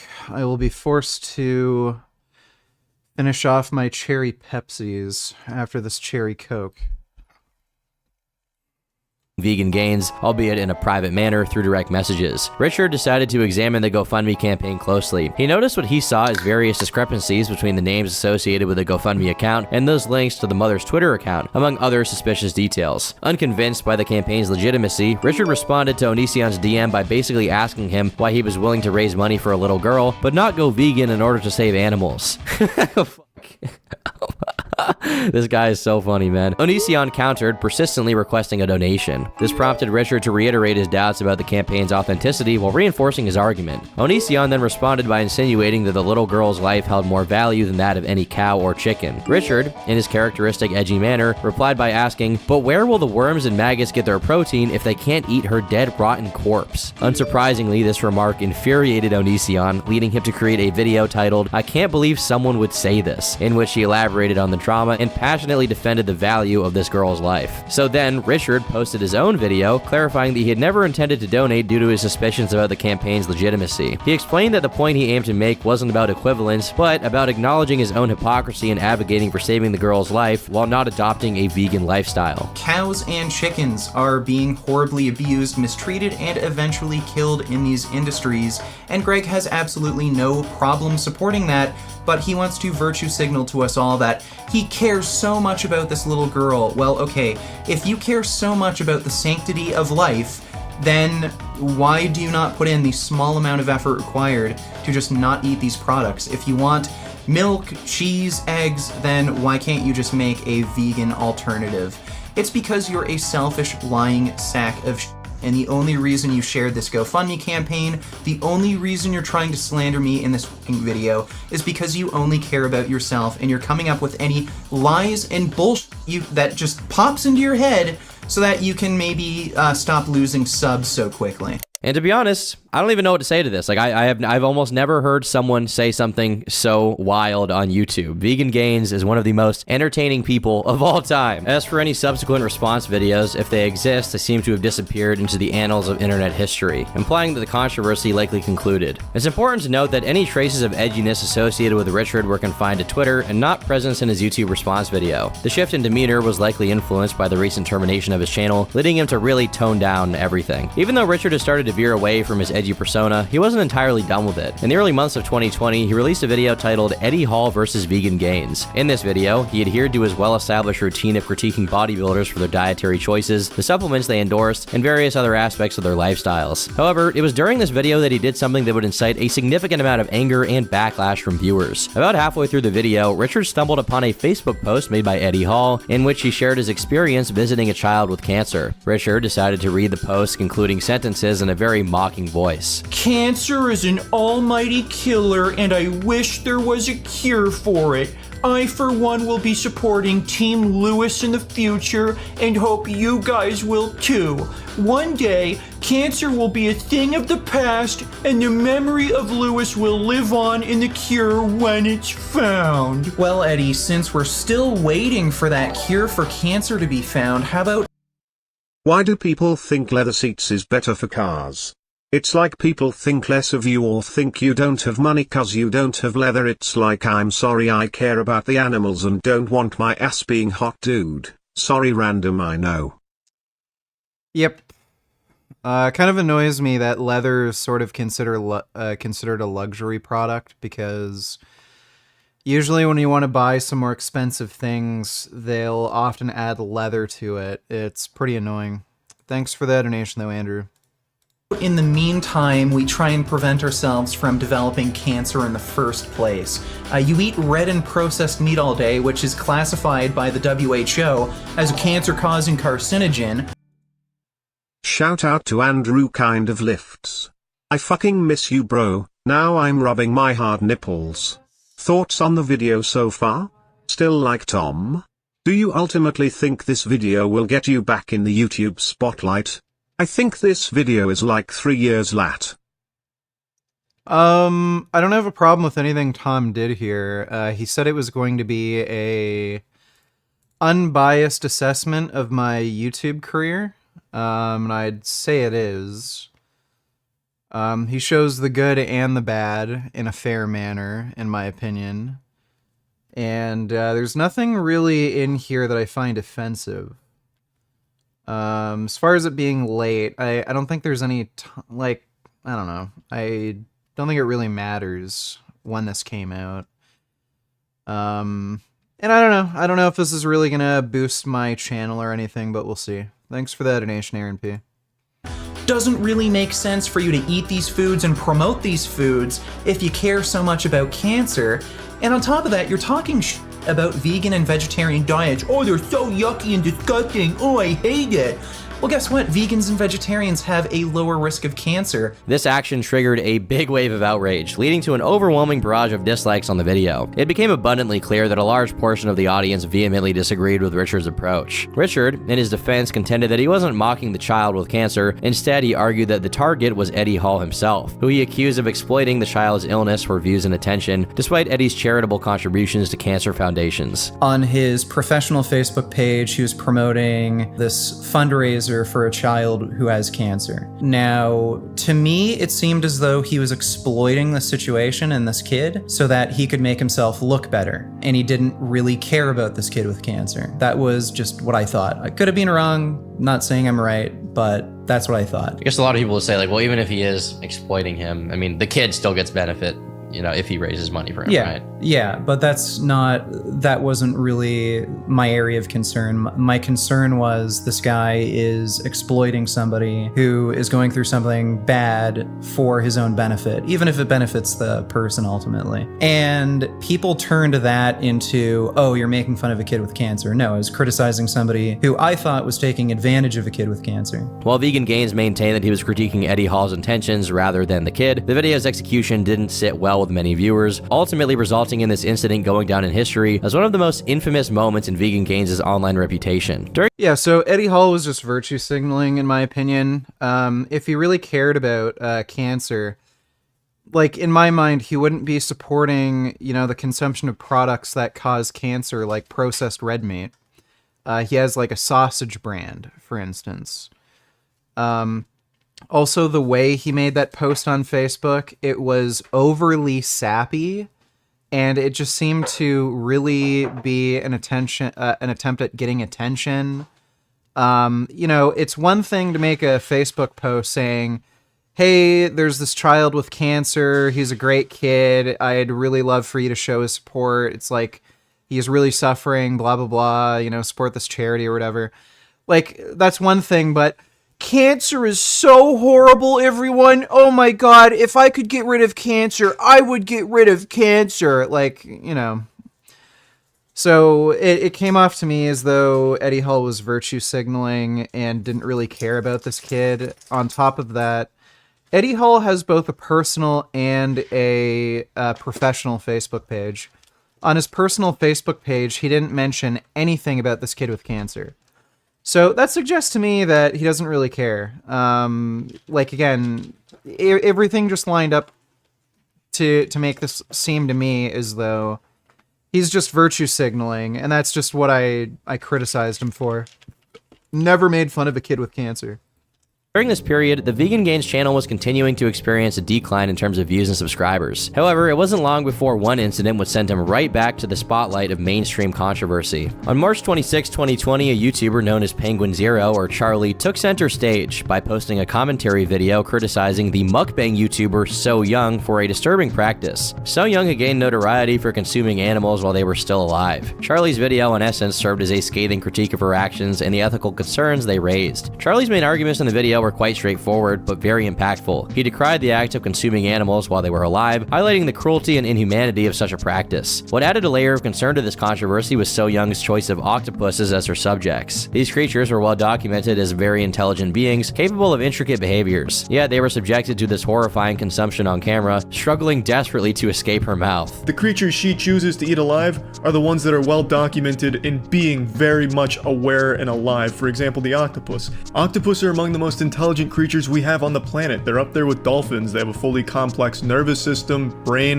They have as many neurons as dogs do, and they process pain and information in much the same way a dog does. They're able to remember that kind of information as well. So how does she treat an octopus?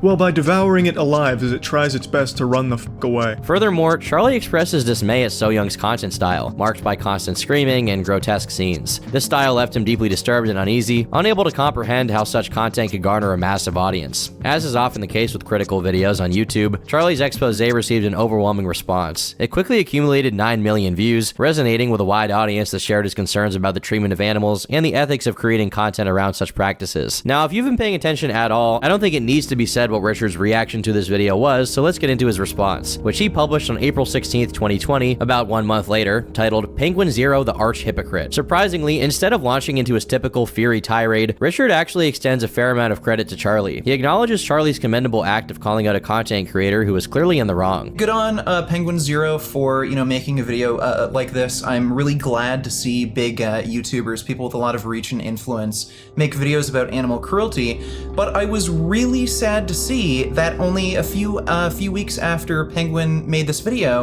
he uploaded a video where he supported animal cruelty. He made a sausage making video. Did you have a goal with the documentary? You should do more interviews.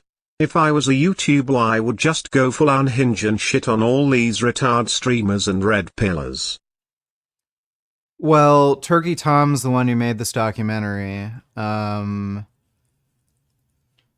Really, the interest that I had with this documentary is kind of having an opportunity to set some of the records straight on some of the stuff, which I think this documentary did do. I'm glad that, Tom gave me an opportunity to say, look, I never made fun of a kid with cancer, stupid stuff like that. So along with that, I just wanted to, promote some animal rights documentaries. So we did he did promote Dominion in this video. He did, promote Gary Yourofsky's, speech in this video. So it's another thing that I wanted to see. But thanks for the donation, Gohan. Appreciate it. Actually wasn't Charlie's initial video that got Richard all riled up. It's what came afterward that truly angered him. Charlie, in a subsequent video, decides to embark on a culinary adventure involving sausage making. Now here. Just curious, did he ask your opinion on this, or just he's doing it regardless and wants to interview you? 'Cause half this shit is old as hell. I used to think Tom was cool, but he posts a lot of old stuff that hasn't been brought up in so long in his videos. About a little over half of this video is going over the history of what I've done on YouTube, and then the later, I'd say like third, is going over like an interview, IRL stuff, crap like that. But thanks for the... Oh, wait. Well, he didn't ask for my opinion when it came to how the documentary should be made. Again, there's just like an interview. We talked about life and why I did certain things on YouTube, stuff like that. But it was his creative direction for the documentary. I didn't have any creative input. But thanks for the donation, Andrew.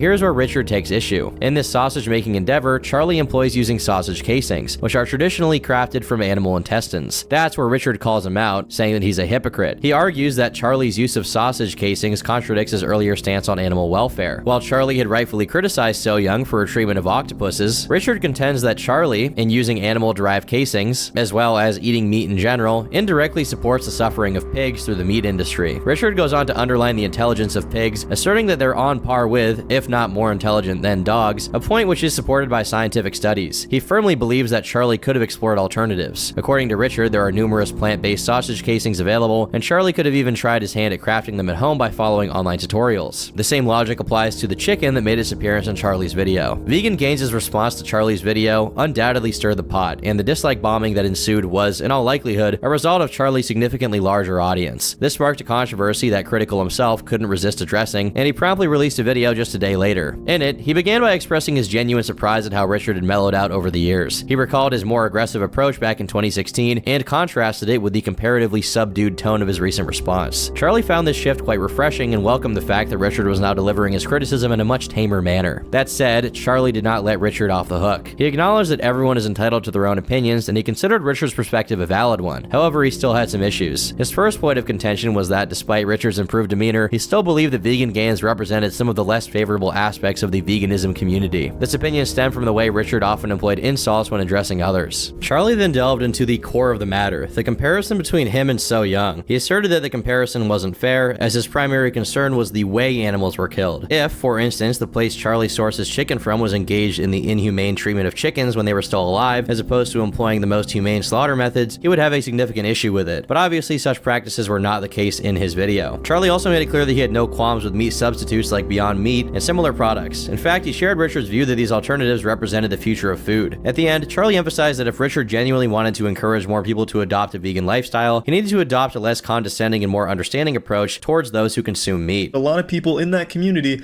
go out of their way to try and lecture people or guilt them into joining, which is the worst possible approach to take and only holds it back. The public perception of meat stuff.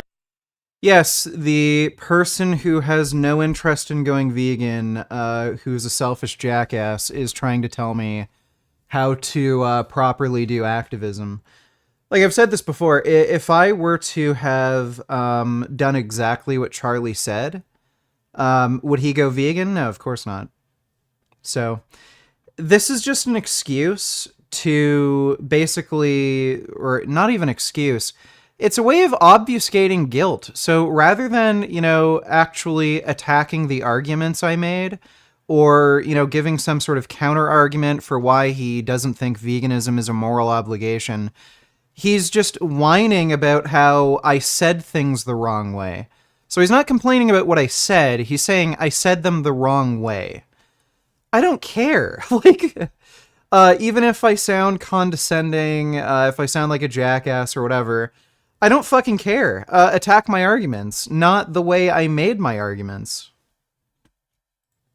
substitutes could be huge right now if the community as a whole didn't keep vilifying them for it. Because meat substitutes taste better. I think objectively... Fun fact, Charlie Actual did a video where he was trying meat substitutes. The girl at the beginning of the video spoke about how after she saw animals being tortured and killed made her go vegan. Let me see, when was this? Fake meat tier list a month ago. Huh, interesting. So the first time I did acid, Texture? You didn't taste it? How does the mouth feel? It's actually very... So that's a month ago. I don't watch Charlie's content really. Maybe we can react to that. Actually, no, I hate Charlie. That's good to hear. Still though, he's not vegan, but at least he promoted some vegan stuff recently. Thanks for that donation, fun fact. Anyone that has had like Impossible or Beyond can say with certainty, it really does just outright taste better. Later on that very same day, Vegan Gains released a response video, and this time around, he seemed noticeably more upset than in his previous. At the outset of his response, he revealed that he had been live streaming at the same time Charlie dropped his video. To his dismay, his chat was soon flooded with fans harassing him and even sending racial slurs his way. Richard wasted no time claiming that Charlie's community was toxic, and therefore that invalidated some of the criticisms that Charlie had made of Richard being too extreme. One of Richard's central arguments revolved. So Charlie was saying the vegans are so extreme, they're condescending, rude. Well, like again, as soon as Charlie's community was made aware of me, what do? They threaten to kill me, they like harass me, call me an idiot, retard, jackass, this and that. You know, just general trolling. So, like, who's being toxic exactly? Like, we're telling you to stop killing animals, and then when we tell you to stop killing animals, okay, well, your community comes after me, or the vegan community as a whole, and then starts harassing us. So, it's... Like, this is why you shouldn't use these sorts of arguments. They're not real arguments. They're just complaining about bullshit. So, attack somebody's arguments... Don't attack their character. Around Charlie's assertion that killing animals wasn't illegal. In response, he contended that legality shouldn't be the focal point of the debate. He noted that historically there have been instances where actions such as owning slaves was perfectly legal, so appealing to the written law was not a compelling argument in his eyes. So two really bad arguments here. First argument he made, he said that killing and eating animals isn't illegal. Well, what does that matter? The law doesn't determine morality. At one point it was legal to keep slaves, and in Germany it was legal to kill Jews. So is it okay to keep slaves and kill Jews as long as it's legal? No. Furthermore, Richard took issues with Charlie's point about dogs. They shouldn't support the killing of any animals. To emphasize this point, Richard displayed a picture of Charlie's dog, implying that Charlie wasn't a true animal lover. Additionally, Richard challenged Charlie's argument about animals eating other animals. He asserted that Charlie's reasoning didn't hold up because if it were acceptable for animals to consume other animals, then the original So Young video, which featured her, an animal, eating an octopus, which is an animal, should be considered perfectly acceptable according to Charlie's own logic. 3 days after their initial exchange, Charlie wrapped up the controversy with one final response. Right from the outset, he reiterated his earlier points about how this whole situation reflected poorly on Richard. Charlie emphasized that rather than engaging in a civil discourse free of insults, Vegan Gains was persistently attacking him, which in Charlie's view was detrimental to the image of the vegan community. Charlie also expressed concern. Never made personal attacks against Charlie. Charlie was the one making personal attacks against me. So that's nonsense. That Richard's confrontational approach was turning away potential converts to veganism rather than inspiring them. Charlie then delved into the heart of the matter, presenting... Yeah, the Carnist is a animal rights, like, activism expert, right? His most compelling argument. He posed a thought-provoking question. If eating meat made him a bad person, did that also make Richard a bad person for owning an iPhone? Charlie drew attention to the well-documented issues of child labor in iPhone factories overseas, where regulations and protections are often lacking. Applying Vegan Gains' logic, Charlie argued that Richard's ownership of an iPhone could be viewed as supporting these unethical practices. Moreover, Charlie contended that the shirts Richard was selling might be made using cotton produced by child laborers working in difficult conditions, thereby indirectly Yeah, so it's impossible to know every, step in the supply chain. If I knew that a certain manufacturer was using child labor, then yeah, I wouldn't buy from, that manufacturer. whether it be iPhones, whether it be t-shirts, you know, what have you. But it's almost impossible to know. So since it's not a necessary condition to make these products that child or slave labor is used, and in all likelihood it is not being used, it's morally acceptable to buy these products. Whereas with animal products, you know for a fact it is a necessary condition for these products to be made that animals are abused and murdered. Mike donated $2. Let me see. Diddy accused of sexually assaulting and drugging woman following date in 1991. Hit with another lawsuit. All right, well, I have no idea if this is true or not. It might be. I'd wait for the court case. Thanks for that donation, though, Mike.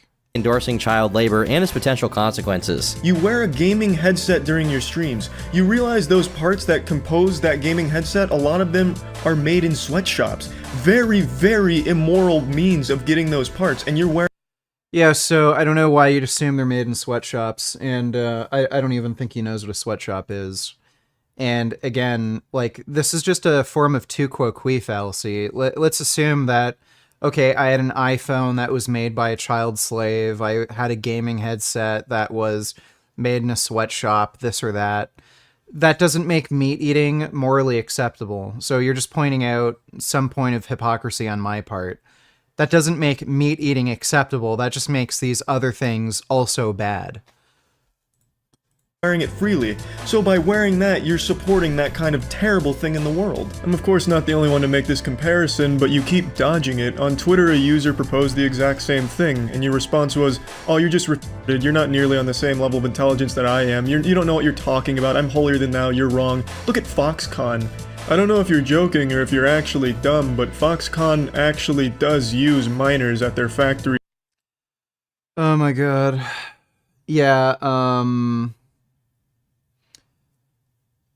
So, children as young as 16. In China, they're... Not sure if you're aware of this, but I'm pretty sure 16 is the legal minimum to work. So, when you say children, like, children are working in a sweatshop, like, most people are probably going to think you're talking about 9 or 10-year-olds or something. 16, isn't that the legal minimum for actually working? So that doesn't... Point not proven. These are technically legal adults, at least, you know, not age of majority, but these are technically legal adults when it comes to the workforce. Oh. So yeah, point not proven. Being investigated for it. It's pretty well documented. And Foxconn's an extremely terrible place to work. That's well... Yeah, so he's lying. 16's the legal minimum. They're not children. They're literally of age to work. Known for workers committing suicide. So I don't know why you'd use this as an example to somehow dismiss the argument. The discussion then circled back to the previous controversy involving Richard's alleged mockery of a child with cancer. While Richard was providing his explanation, Charlie maintained that the optics of Richard's actions still appeared as if he were mocking a child with a serious illness. Charlie concluded the video series by suggesting that Vegan Gains was primarily driven by the pursuit of clout and financial gain. He accused Richard of seeking attention and not genuinely believing in the causes he advocated for. He also mentioned that he had considered inviting Richard to appear in a podcast, but ultimately decided against it because he felt that Richard was more interested in attention than sincere debate. It's worth noting that the idea of making YouTube videos for views and attention isn't unique to Vegan Gains. It's a common motivation for every content creator on the platform. As a minority of commenters pointed out, Richard's commitment to his ideology has come at the expense of losing connections. Yeah, like, this doesn't make any sense. If Charlie is going to condemn a company like Foxconn for using child labor because they're using 16-year-olds, does he also condemn McDonald's, Burger King, KFC for also having 16-year-olds employed with them? Like, of any fucking corporation, they probably have the most amount of teenagers working for them. It just doesn't make any fucking sense. Like, what he's saying is stupid. and popularity, including with someone like Critical, who de-invited him from his podcast. After Charlie's final response video had been posted, it seemed that the controversy had come to an end. Even so, Richard, true to his character, decided to offer his own response a few days later. In this video, he took issue with several points made by Charlie, of course, accusing him of lying and asserting that Charlie was the one primarily motivated by financial gain, not him. One of the central themes of this video was Richard's disagreement with Charlie's argument regarding his t-shirts and their connection to the cotton industry. Richard contended that he didn't approach this issue from a consequentialist moral framework and suggested that Charlie's point was flawed or irrelevant to his view. Alright, so first of all, again, this is a tu quo qui fallacy. Charlie is trying to suggest that because it's wrong to farm cotton and because I support the cotton industry, therefore it's okay for him to do something else that's wrong, like eat meat. Again, this sort of reasoning can lead to justifying anything. It could justify the Holocaust, it could justify eating animals alive. So again, why would you end up criticizing so young when you're going to rely on this sort of logical fallacy as the basis of your argument against me? It doesn't make any sense. Despite Richard's attempts to defend his stance, it seemed that the video was destined for a negative reception, much like many of the previous videos in this controversy. True to form, it received over 22,000 dislikes and was inundated with comments, most likely from Charlie's fans who disagreed with Richard's position and the way that he expressed that position. So far, we've explored various individuals critiquing Richard's views and making claims about him, but we haven't really delved into what Richard's own beliefs actually are regarding veganism. After all the criticism and debate, it's only fair to hear directly from him himself what he truly believes and why he's so passionate. Why do you feel this way about animals? Why do you feel like they deserve so much empathy or shouldn't be killed or we shouldn't eat them when, I mean, a large portion of society, I mean, myself included, eats meat. I don't really feel bad about it. Well, I do feel a little bad about it, but I don't feel that bad about it. Not enough to stop eating it. Yeah, I don't like injustice. I don't like it when weaker people or beings are kind of like picked on. Yeah. I just don't like the idea of that, and I think that's why I'm especially sympathetic to animals, because they have no way of even fighting back. Yeah. It's like not a battle they can win. Mm-hmm. And I do believe in the idea of like fundamental human rights, and I believe it's just a logical extension of human rights to grant human rights to animals. So I don't see a meaningful distinction between animals and human beings to where we can take away animal rights and not grant them human rights. One argument I think people would make is, well, animals are far less intelligent than us. A lot of animals eat each other. Why can't we get sustenance from those animals? Yeah, so I don't think there's any way of making a differentiation that justifies taking away animal rights without also taking away human rights. So if you're going to say intelligence is the defining factor, where because animals are so much less intelligent, we can kill and eat them, well, there are human beings that have comparable levels of intelligence to, say, a pig or dog, a cat, or a cow. Like people with disabilities? Yeah, so to be logically consistent, you would have to accept the idea of killing and eating people with disabilities, which I think would be wrong. Yeah, probably most people would disagree with that. Well, what about, like, let's say a species like tigers, right? Tigers eat elk or whatever they eat. What do we do about tigers? I mean, do we kill them? Yeah, so as long as it reduces rights violations, I'd be in favor of killing carnivorous animals. If we're going to grant animals human rights, that means the rights would have to be protected not only from human beings, but also other animals. I guess the question would be like, so before humans, like tigers and stuff like that existed, they ate each other. And that's part of the ecosystem, like, you know, the cycle of life and death. Some animals eat other animals, some animals eat those carnivores, and eventually they die and they turn into soil for the plants or whatever, right? All that energy gets converted. Don't you think that, you know, if you were to kill tigers, then you would have a lot of, you know, potentially invasive species or just overpopulation of whatever they eat? Not necessarily. Not every ecosystem really relies on predatory animals. Yellowstone National Park would be an example. Hey dude, what's up? Hey bro, how's it going? Not too bad. Just looking through the documentary. We're hour 14 minutes in. Oh, nice. So you got like 20, 30 minutes left? Not so bad. Yeah. What do you think? Yeah, it's good. It's pretty accurate for the most part. There's only a few things that were just slightly off, but it's not really a big deal. Mm-hmm. Yeah, it makes sense. How did your audience feel? I'm seeing a lot of people comment thinking that it was a little too negative. I see. Like, you focused a little the too negative much on stuff me being is definitely crazy. the first hour. Yeah. Yeah.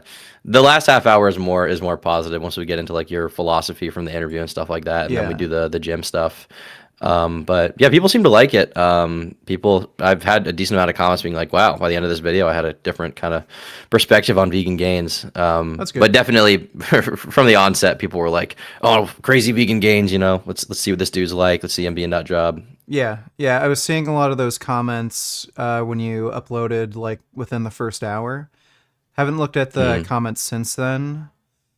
But for like, even fans of mine, like I've heard from a billion other people saying, at first I thought you're crazy and I hated you, and then I kept watching your content and then I actually grew to like you. So like, I think a lot of people, once they kind of get to know me and understand me a little more, their opinions change.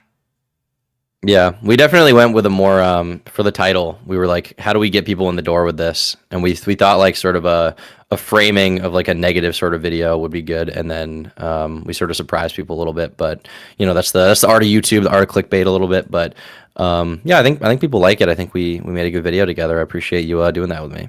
Yeah, and I appreciate you doing the video. I like how you brought up Gary Yourofsky and the Dominion documentary. Yeah, I think it's good for people to kind of know about that stuff. Yeah, I think so too. I think it might change people's perspective on veganism as a whole a little bit. As you know, my perspective was changed throughout the series of the video. Yeah. So yeah, it'll be good to see how people feel. I gotta update the description, so I put everyone's links, and I haven't done that yet. It's blank right now, but I'll get your link in there and stuff like that. Yeah, how are things otherwise? Since I guess we haven't seen each other in a month or something like that. Yeah, I was having really bad mental health issues, but I changed my medication, and I'm doing much better now. That's good. Yeah, and I just started going to some psychotherapy sessions. So, yeah, but other than that, things are going good. I can't complain too much, aside from the mental stuff. How about you? Right.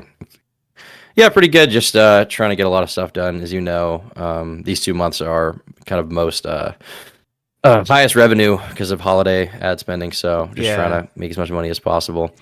But yeah, it seems like people in the comments seem to like the video overall. Someone says I'm really thinking of converting to veganism. That's interesting. That's good. Yeah, that is probably a good vegan, thing. You son of a bitch. I need to. Yeah. Maybe if we work out again, you'll convince me. Maybe a few more gym sessions. When I can bench 225, I'll do vegan. I'll be vegan. You got your dog in the back. Nice. I think you could get up to a 225 bench relatively easily. I don't think it would take you too long. Yeah, my goal is 225 by summer. I haven't been doing a ton of bench press. I need to focus more on that. Yeah, I did do 10 with the full plate recently. If you need help with so programming, I can always help you. Yeah, I definitely could use some help. What's the highest you've gotten to? The highest I've ever done is a plate with a 20 on each side. Okay, that's not too bad. That's 175. Yeah. It's tough though. Bench press is it's just brutal. And it's like the most like quantifiable thing of your raw strength I've found. Yeah, if you're not like ridiculously strong just naturally, you will kind of struggle with the bench if you don't have good technical proficiency. And I think that's where people really get stalled with their bench, because they're not just ridiculously strong naturally. They can't, just power through bad technique. A lot of people end up stalling pretty early on and struggling to get to like 225 or 250, just because they haven't perfected their technique. But yeah, if you ever want to get serious about lifting and stuff, and you're in Canada, I can coach you through how to bench properly and really hone in your technique.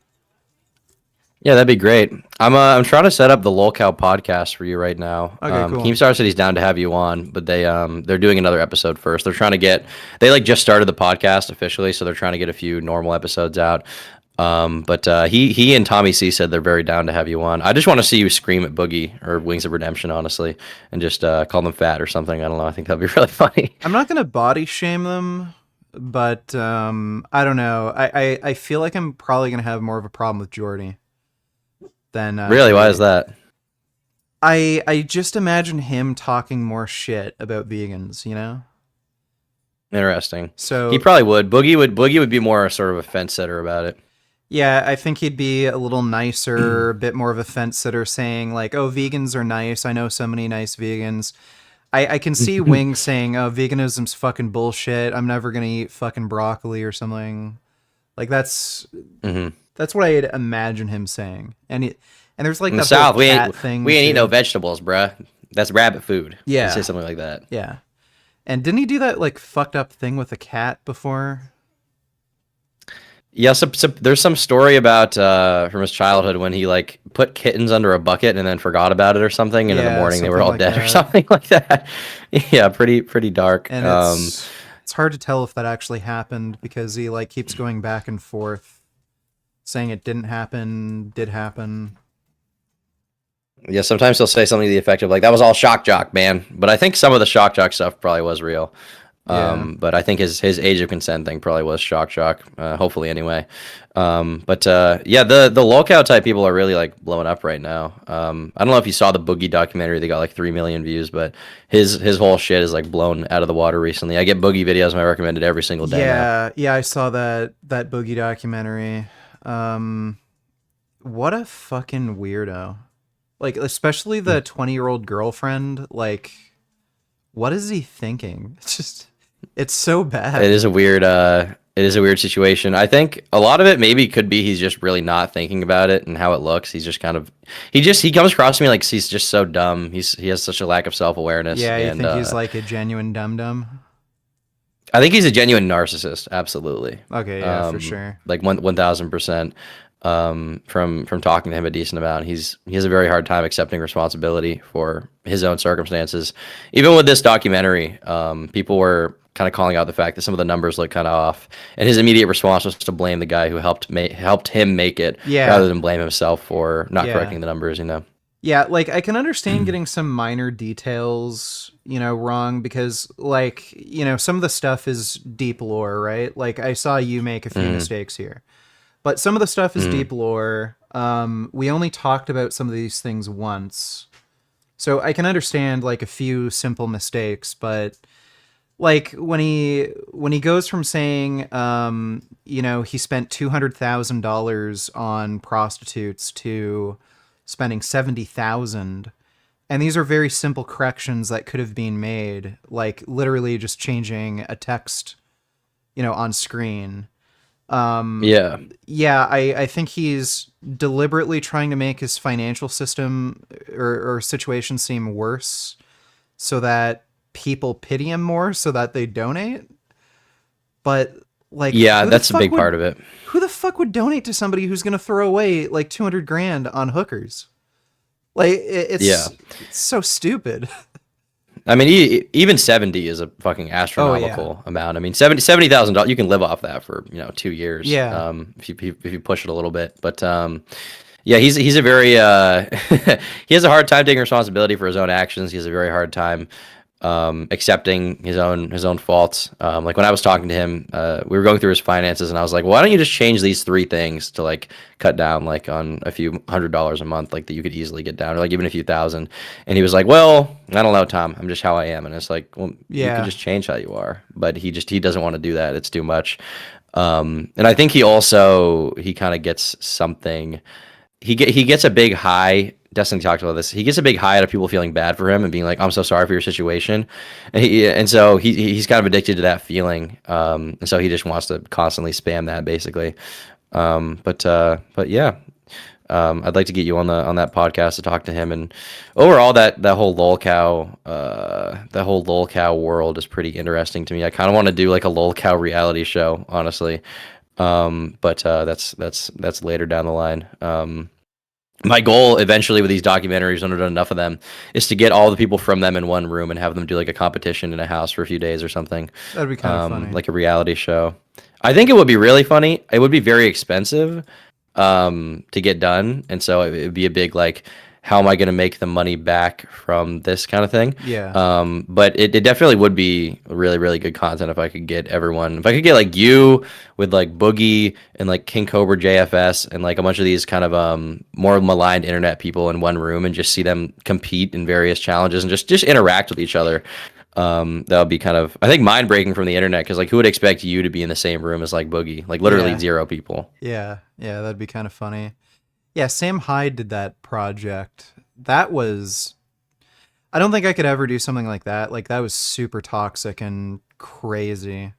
Like, yeah, like pissing on people's clothes and shit. Like, I don't know, that's a little too far.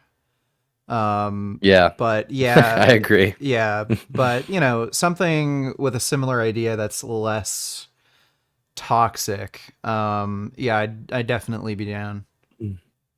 I'd like to do it with known names too, because the appeal of Fish Tank was that they were more, I don't know about average people, but they weren't like people who already had followings. They kind of got a following from the show. Right. Versus what I would like to do is take people who are like a name you would recognize and be like, what if I put these recognizable 5 names in the same room for 3 weeks and filmed it all and just saw what happened. Yeah. But yeah, that's you know, down the line, maybe even years down the line. But yeah, I appreciate you coming on the documentary. I think we did a really good job with it. I think people are gonna like it. And yeah, I'll let you continue your stream. But yeah, thanks, bro. All right, no problem. Thank you too, dude. No worries, man. Have a good one. Around. All right, that was nice. Mike donated $2. What would you say to those who say McDonald's workers don't deserve a living wage because they're low-skilled jobs that are meant for teenagers? Well, that's fucking retarded, because if you see the people who actually work there, they're not all teenagers. So you are just going to get a large portion of the population who are only able to do low-skilled work. Either because of mental health reasons, because they have low IQ, you just are going to have a lot of people who work those sorts of jobs as a career. So, like, given that fact, you absolutely have to pay people a livable wage. It's not just, kids who are working part-time in high school working those jobs. Like, that's just the reality of the situation. It's just a way out of actually paying people a good living. Thanks for the donation, though, Mike. Ecosystem there was doing just fine without wolves, so no, not necessarily. What about the ones that do? Like, let's say, you know, in Africa or something. So if it were the case that if you were to kill every lion, say every other species in that ecosystem would die out, then I wouldn't be in favor of killing the lions, because that would just cause more death. But the lions are going to eat other animals. Isn't that a rights violation? It is, but you could consider it a greater rights violation to kill the lions if lions are absolutely necessary for every other living thing there to live. Okay. What about the fact that, like, if you kill all the tigers, let's say hypothetically there was no ecological issue, I mean, then that species is extinct. We can't, you know, we don't access them anymore. They don't exist. They're gone. Is there any reservations you have about that?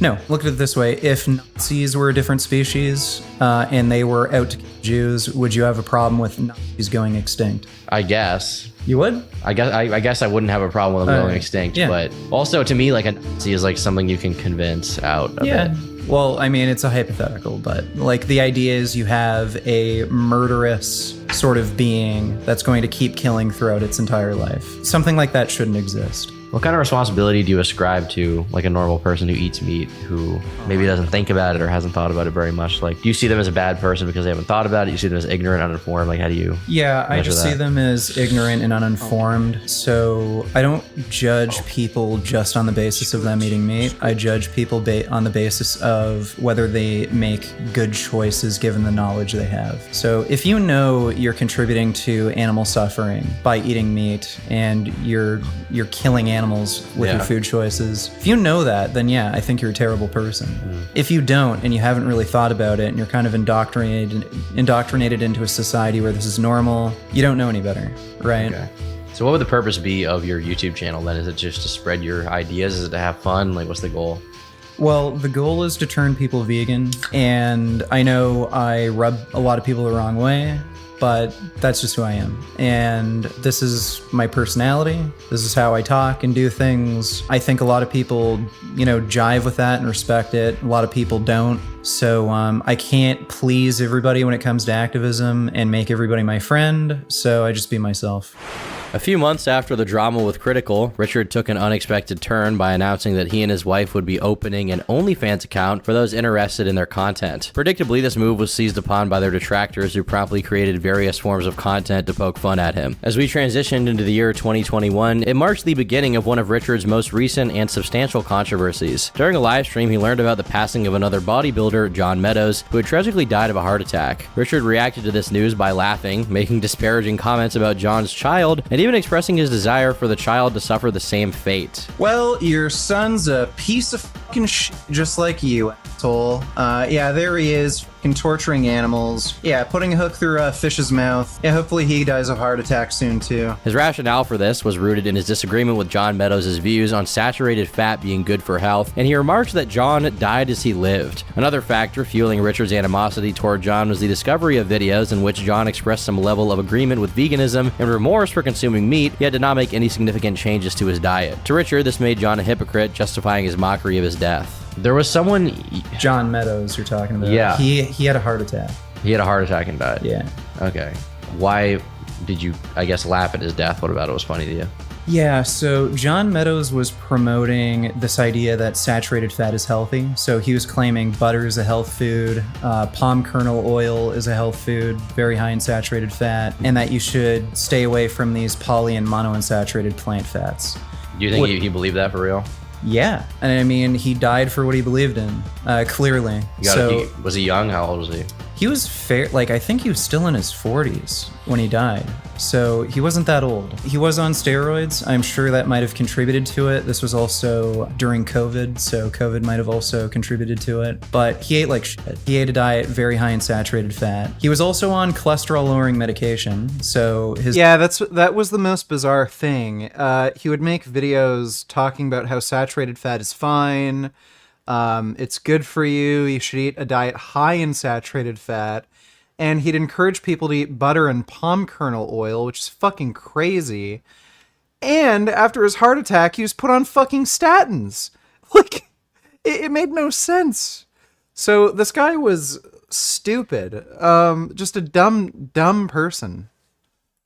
His doctors, they knew his cholesterol was way too high. And I just thought it was funny that this guy who was promoting eating shitty foods died of, the result of eating those shitty foods. On top of that, he actually agreed with the ethical principles of veganism. He made a few videos talking about how he doesn't like seeing animals killed and he feels bad about eating meat. So that also kind of pushed me in that direction of laughing at his death. This is a guy who, even though he recognized what he was doing was wrong, by his own admission, he kept doing it. And I don't see that sort of death as tragic. Throughout 2021, Richard engaged in increasingly heated political debates, particularly with creators associated with the Red Pill movement. Disagreements and confrontations were frequent, with debates involving figures like John Zerka and Fresh and Fit becoming noteworthy examples of Richard's confrontational political discourse. On January 1st, 2023, Richard took to YouTube to show off all of his pets, emphasizing that he had been exclusively feeding them a vegan diet. Despite the animals appearing healthy in the video, many commenters wasted no time in lampooning Richard, expressing concerns that an all-vegan diet might be detrimental to the pet's well-being, sparking yet another round of controversy surrounding his animal advocacy and dietary choices. Richard has found himself embroiled in ongoing feuds with various creators over the years, but one recent prominent figure in his online conflicts is Hamza Ahmed. Hamza, a fellow lifestyle and fitness YouTuber, promotes a carnivore diet, which stands in stark contrast to Richard's firm advocacy for veganism. Their disagreements go beyond dietary choices, though, extending to the realms of religion and atheism, with Vegan Gains firmly aligning himself with veganism, and Hamza taking the opposite stance. In Richard's view, Hamza is a habitual liar who fails to substantiate any of his claims with scientific evidence. What particularly irks Richard is Hamza's tendency to engage in subtle, humble bragging, where he inserts personal boasts into discussions that have little relevancy to the topic at hand. For instance, Hamza might discuss his romantic conquest while discussing entirely unrelated matters, a habit that has fueled Richard's growing resentment towards him. Obviously, we don't have to go over all of them, but what would be the top one guy that you think sucks in the fitness community that you like to talk about? Probably Hamza. Hamza Ahmed. You've been talking about him a lot. He's sort of a red pill, sneako-ish guy. Yeah, he doesn't like calling himself red pill, but he's essentially part of the red pill community, maybe more specifically the male self-improvement community. What do you see as bad about Hamza? Just about everything. He's incredibly ignorant. A lot of the advice he gives is either dead wrong, misleading, inaccurate. He does not say anything that's remotely close to being supported by science. He's dishonest. He lies a lot. So yeah, there's a number of reasons why I don't like him. Is there like a specific thing that pissed you off about? Yeah, I forgot to mention too, like, he's promoted spousal abuse. Like, unironically, he's promoted both psychological and physical abuse against women. The guy's a massive sexist. Mike donated $2. Would you say our society puts too much pressure on people to make money, be workaholics, etc.? Yes, and I think a reason why you see that pressure is because cost of living is way too high, which contributes to a lot of depression and suicide amongst young people. Yeah. There's way too much pressure on people to make money. You have to work way more than you should, and I'm sure that does contribute to depression among young people. The biggest correlate with depression is money. The more money you have, the less likely you are to be depressed. So, given that the cost of living is so high and it's so hard to make a living and you have to work so much, that is probably the biggest leading contributor to depression among young people, in all likelihood. But thanks for the donation, Mike. Out of it first, or something that you could name right now that like would be like, oh, this sucks. Yeah, he makes shit up. He'll make up stupid stories and relate it to, I don't know, some sort of moral that he believes in. But he likes to do things like humble brag and say, you know, I really support marriage and, you know, not being promiscuous, being in a committed relationship. And then he'll say things like, I broke up with this girl and I was so sad, so I like all these women and I had like all these threesomes and oh, I was so degenerate. Like, you didn't do that? No, it's an intentional humble brag to say, oh, I had sex with so many women, but don't do that. That's bad. Recently, Vegan Gains has significantly increased his presence on channels like Destiny, where he frequently engages in conversations, often revolving around veganism or broader political subjects that Richard is passionate about. These interactions have produced numerous entertaining and sometimes contentious clips, with some portraying Richard in a less than flattering light. You can eat lobsters too. Oh yeah, just lobsters. a chain of ganglions, No, no it's not central true. brain. No, lobsters have a brain. Lobster brain. So they do have a brain. The lobster nervous system is very primitive, most similar to a nervous system of an insect. They literally are insects. But lobsters and other invertebrates have only approximately 100,000 neurons, while humans have over 100 billion. They do have a brain and nervous system, and there is actually, I think recently there was a big paper published proving that they do feel pain and they at least have conscious experiences. Another huge hit is probably the swaggiest rap song I've ever heard in my life. Take a listen, folks. This is another public service announcement. You can believe it or you can doubt it. Let us begin with the cow, the way it gets to your plate and how. Cow doesn't grow fast enough for man, so through his greed, he makes a faster plan. He has drugs to make the cow grow quicker. Through the stress, the cow gets sicker. 21 different drugs are pumped into the cow in one big lump. So just before it dies, it cries. In a slaughterhouse full of germs and flies, off with the hand they pack it, drain it, and can't. Nevertheless, Richard continues to livestream, remaining unafraid of diving into disputes with others, ensuring that his online presence remains alive. As time marches on, it's clear that Vegan Gains' propensity for online arguments and debates shows no signs of subsiding. His streaming endeavors and confrontations with content creators will probably persist forever, but it is worth noting that his content has been toned down quite a bit with the current age of YouTube. Not to say he's stopped his comments altogether. I stand by what I said, if not more so. Don't think he was a good person. Glad the guy's dead. He was knowingly and willingly harming animals when he knew it was wrong. So good. One less animal abuser left alive. But even with all that being said, most of what I've gone over here is publicly available information about Vegan Gains. As I said, I managed to physically meet Vegan Gains in person and film him over the course of 2 days. So, what is the internet's most psychotic vegan like in real life? Today, we are meeting with psychotic vegan YouTuber Vegan Gains. I fucking hate children. Someone please teach me. I'm honestly kind of nervous to hang out with him today because he says crazy stuff. Probably never gonna find someone quite like him online. I'm just personally very excited to film with him and see what's up. Hopefully make a good video. Hopefully not end up in the hospital or worse. Because he's big. Like people, I don't think people realize how big he is. He's like 6'2", 3 maybe, and like 250 pounds. He's just giant. He's massive. It's horrifying. I'm a little bit nervous, not gonna lie. But it should be. What doesn't kill you makes you stronger. What kills you is probably named Vegan Gains, right? Meeting Vegan Gains was unlike meeting anyone I've met before in my life. He is awkward, but he's not particularly intimidating or confrontational like you may expect from his videos. Instead, he honestly seems pretty shy, like not actually greeting you when you meet him or shaking your hand. He didn't directly disrespect me or anything like that. I think he's just, you know, awkward. He's weird. I don't like infant children, though. Yeah, they scare me. They scare you? Yeah. They scare... Day 6 of asking Vegan Gains, where the fuck is the dual kick stream? I didn't have time to do it today, okay? Woke up, had to go to a doctor's appointment right away, then when I got home I started the stream immediately. But thanks for the donation, asshole. I never understood the baby thing. I thought it was like a joke at first because I saw the video. You'd be like, I want to put my foot through the... Yeah, I don't hate children, but they scare me. They scare you. I don't know, they have like big eyes, weird smooth heads, creepy little toes and fingers. What is the age cutoff for like now they become tolerable? Like, I used to work at a hockey camp, and I had like some kids who were 6 and older who were pretty cool. I don't know how intentional it was, but I definitely felt like he owned me by pulling up in a green motorcycle and demanding that I sit in the side. Practice this 10:45. Jeffrey's worried that it's gonna happen.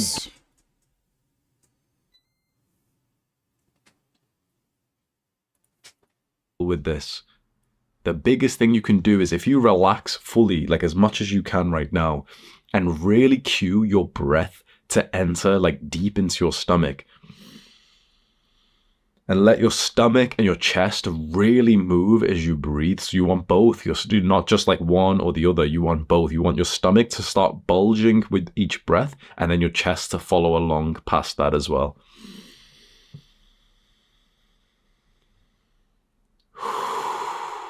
All the way down, all the way up. This one thing, if you can practice for 5 minutes, 10 minutes every day, it will absolutely change how hard your dick gets when it's time. And if you remember to actually breathe... That does not do anything for erectile quality. Thanks for the donation though, Hamza. Car. Over text, I actually suggested that I could drive my car, but he was like, oh, no, Tom, listen, you'll love the sidecar. Anyway, we went to the gym, and that's when I realized how truly big this guy is. It's also probably worth noting that Richard has an OnlyFans. I was a little confused about what he was doing there. Well, thankfully, in the locker room, okay, not like that, he informed me that he just likes playing with his ding-dong on video. Not mine. Have you considered doing... Huh? Have you considered doing like actual... Well, like I do full nudes and play with my ding-dong on camera, so it's like actual...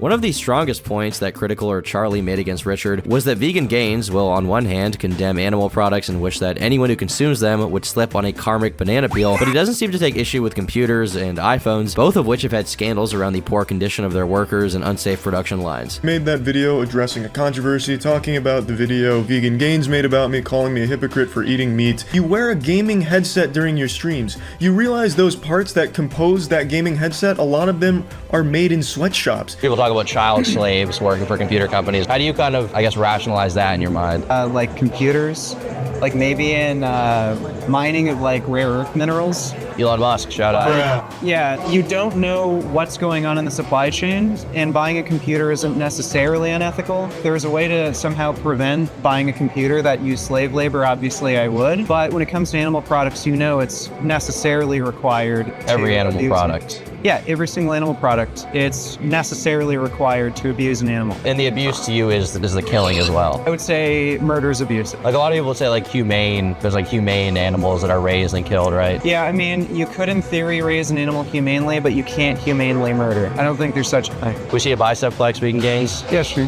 That's crazy. Are you sure you only eat soy?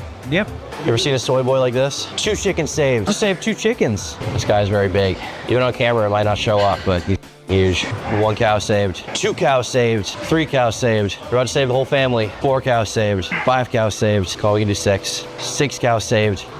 He's going for 7. 7 cows saved. 8 cows saved. Their families were screaming in agony. Cows were going, moo! He saved them. They're fine. Like 1 plate, maybe? How many? No, I think a 25 and a 10. Okay. You just low bro'd me. You just said, no way, low bro. No way, low bro. If I get cancer, will you make a video? Actually, I'll give you permission if I get cancer to make a video laughing about my death. Because I eat meat. Can you do that, like honorarily?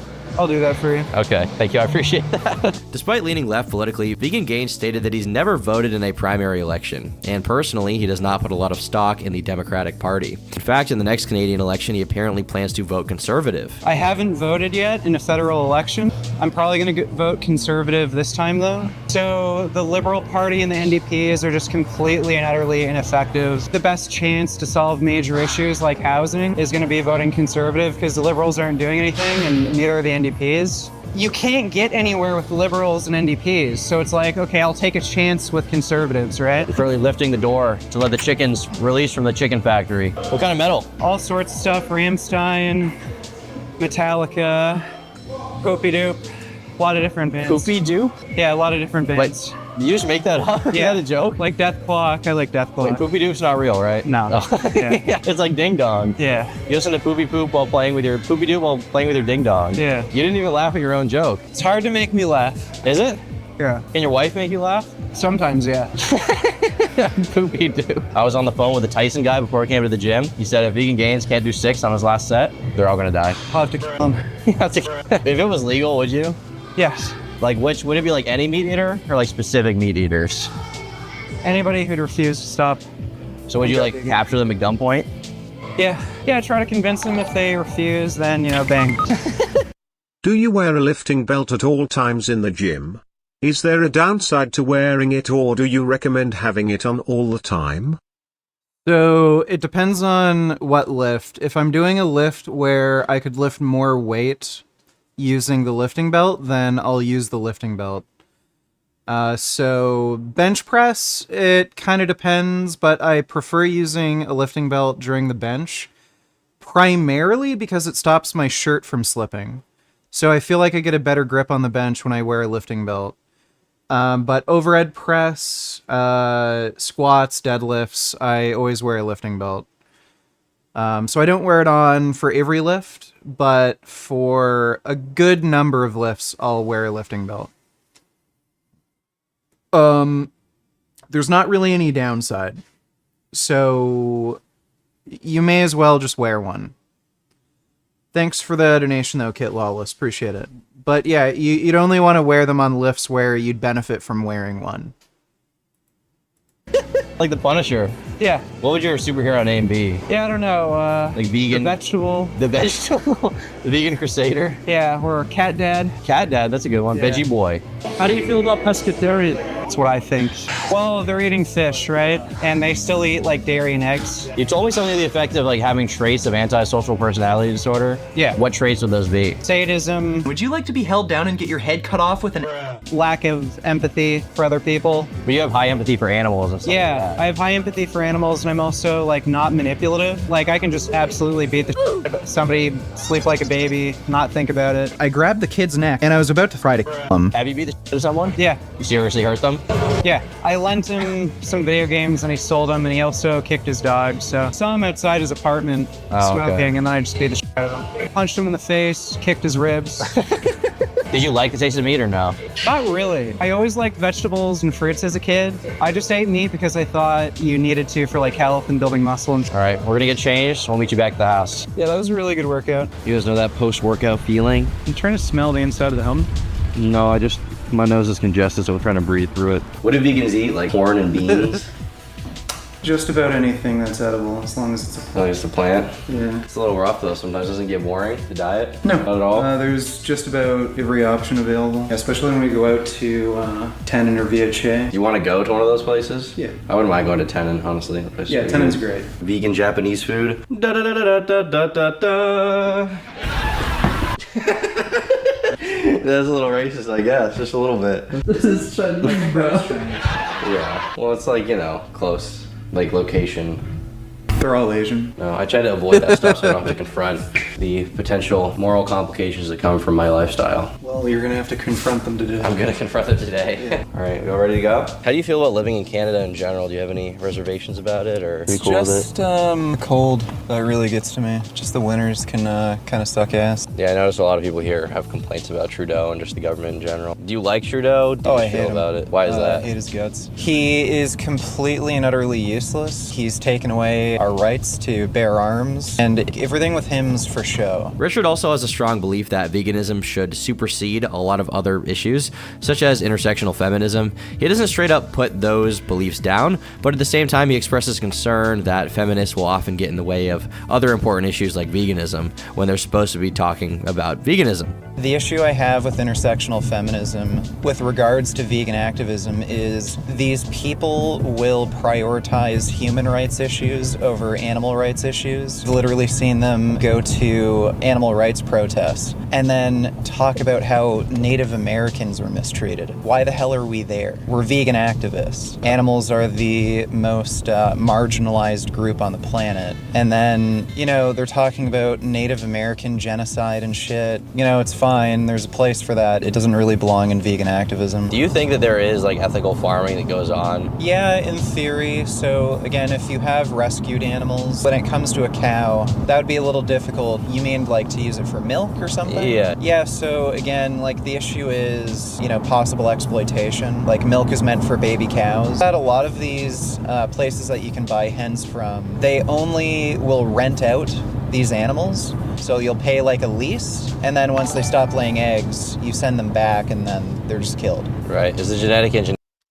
Tofurky donated $2. Agree? Question mark. Let me see. Crap. Hate it when I do that. Fuck's sakes.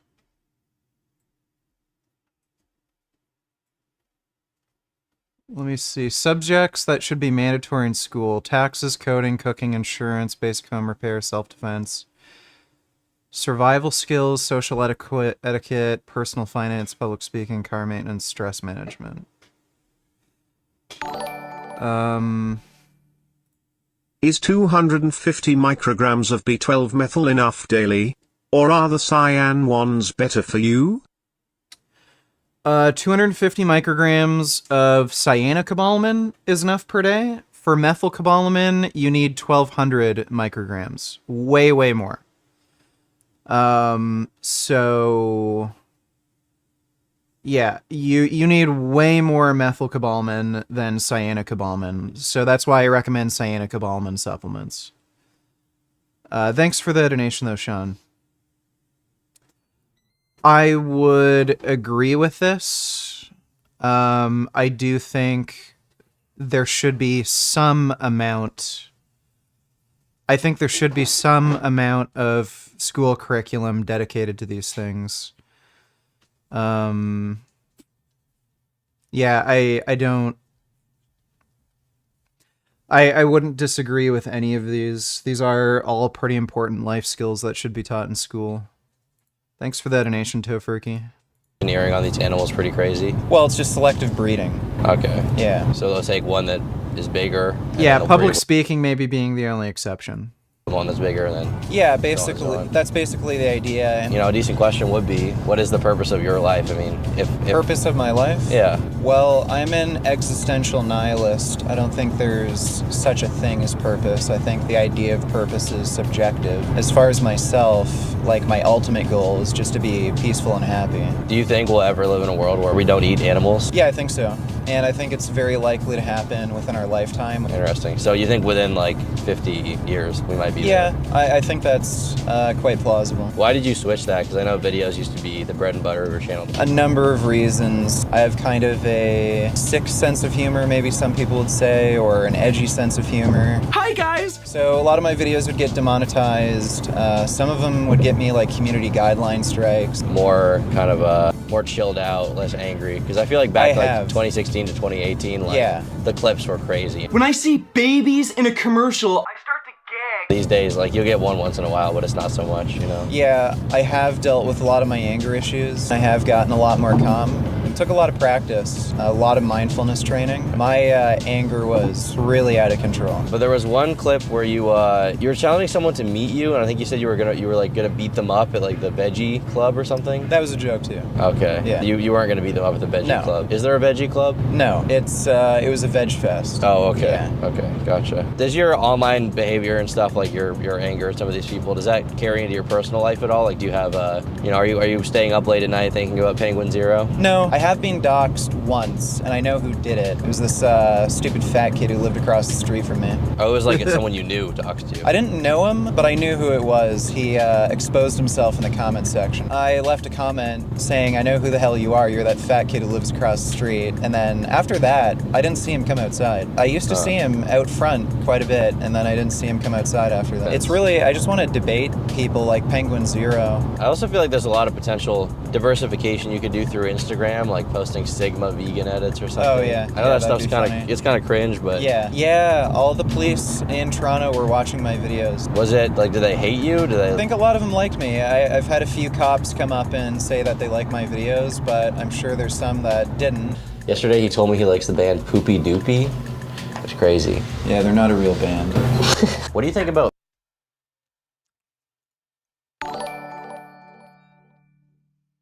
Do you think the repeal of net neutrality by the FCC makes it easier for content creators to get demonetized?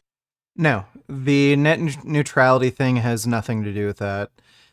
What net neutrality does is it treats all data equally. So that means service providers can't prioritize certain services over others.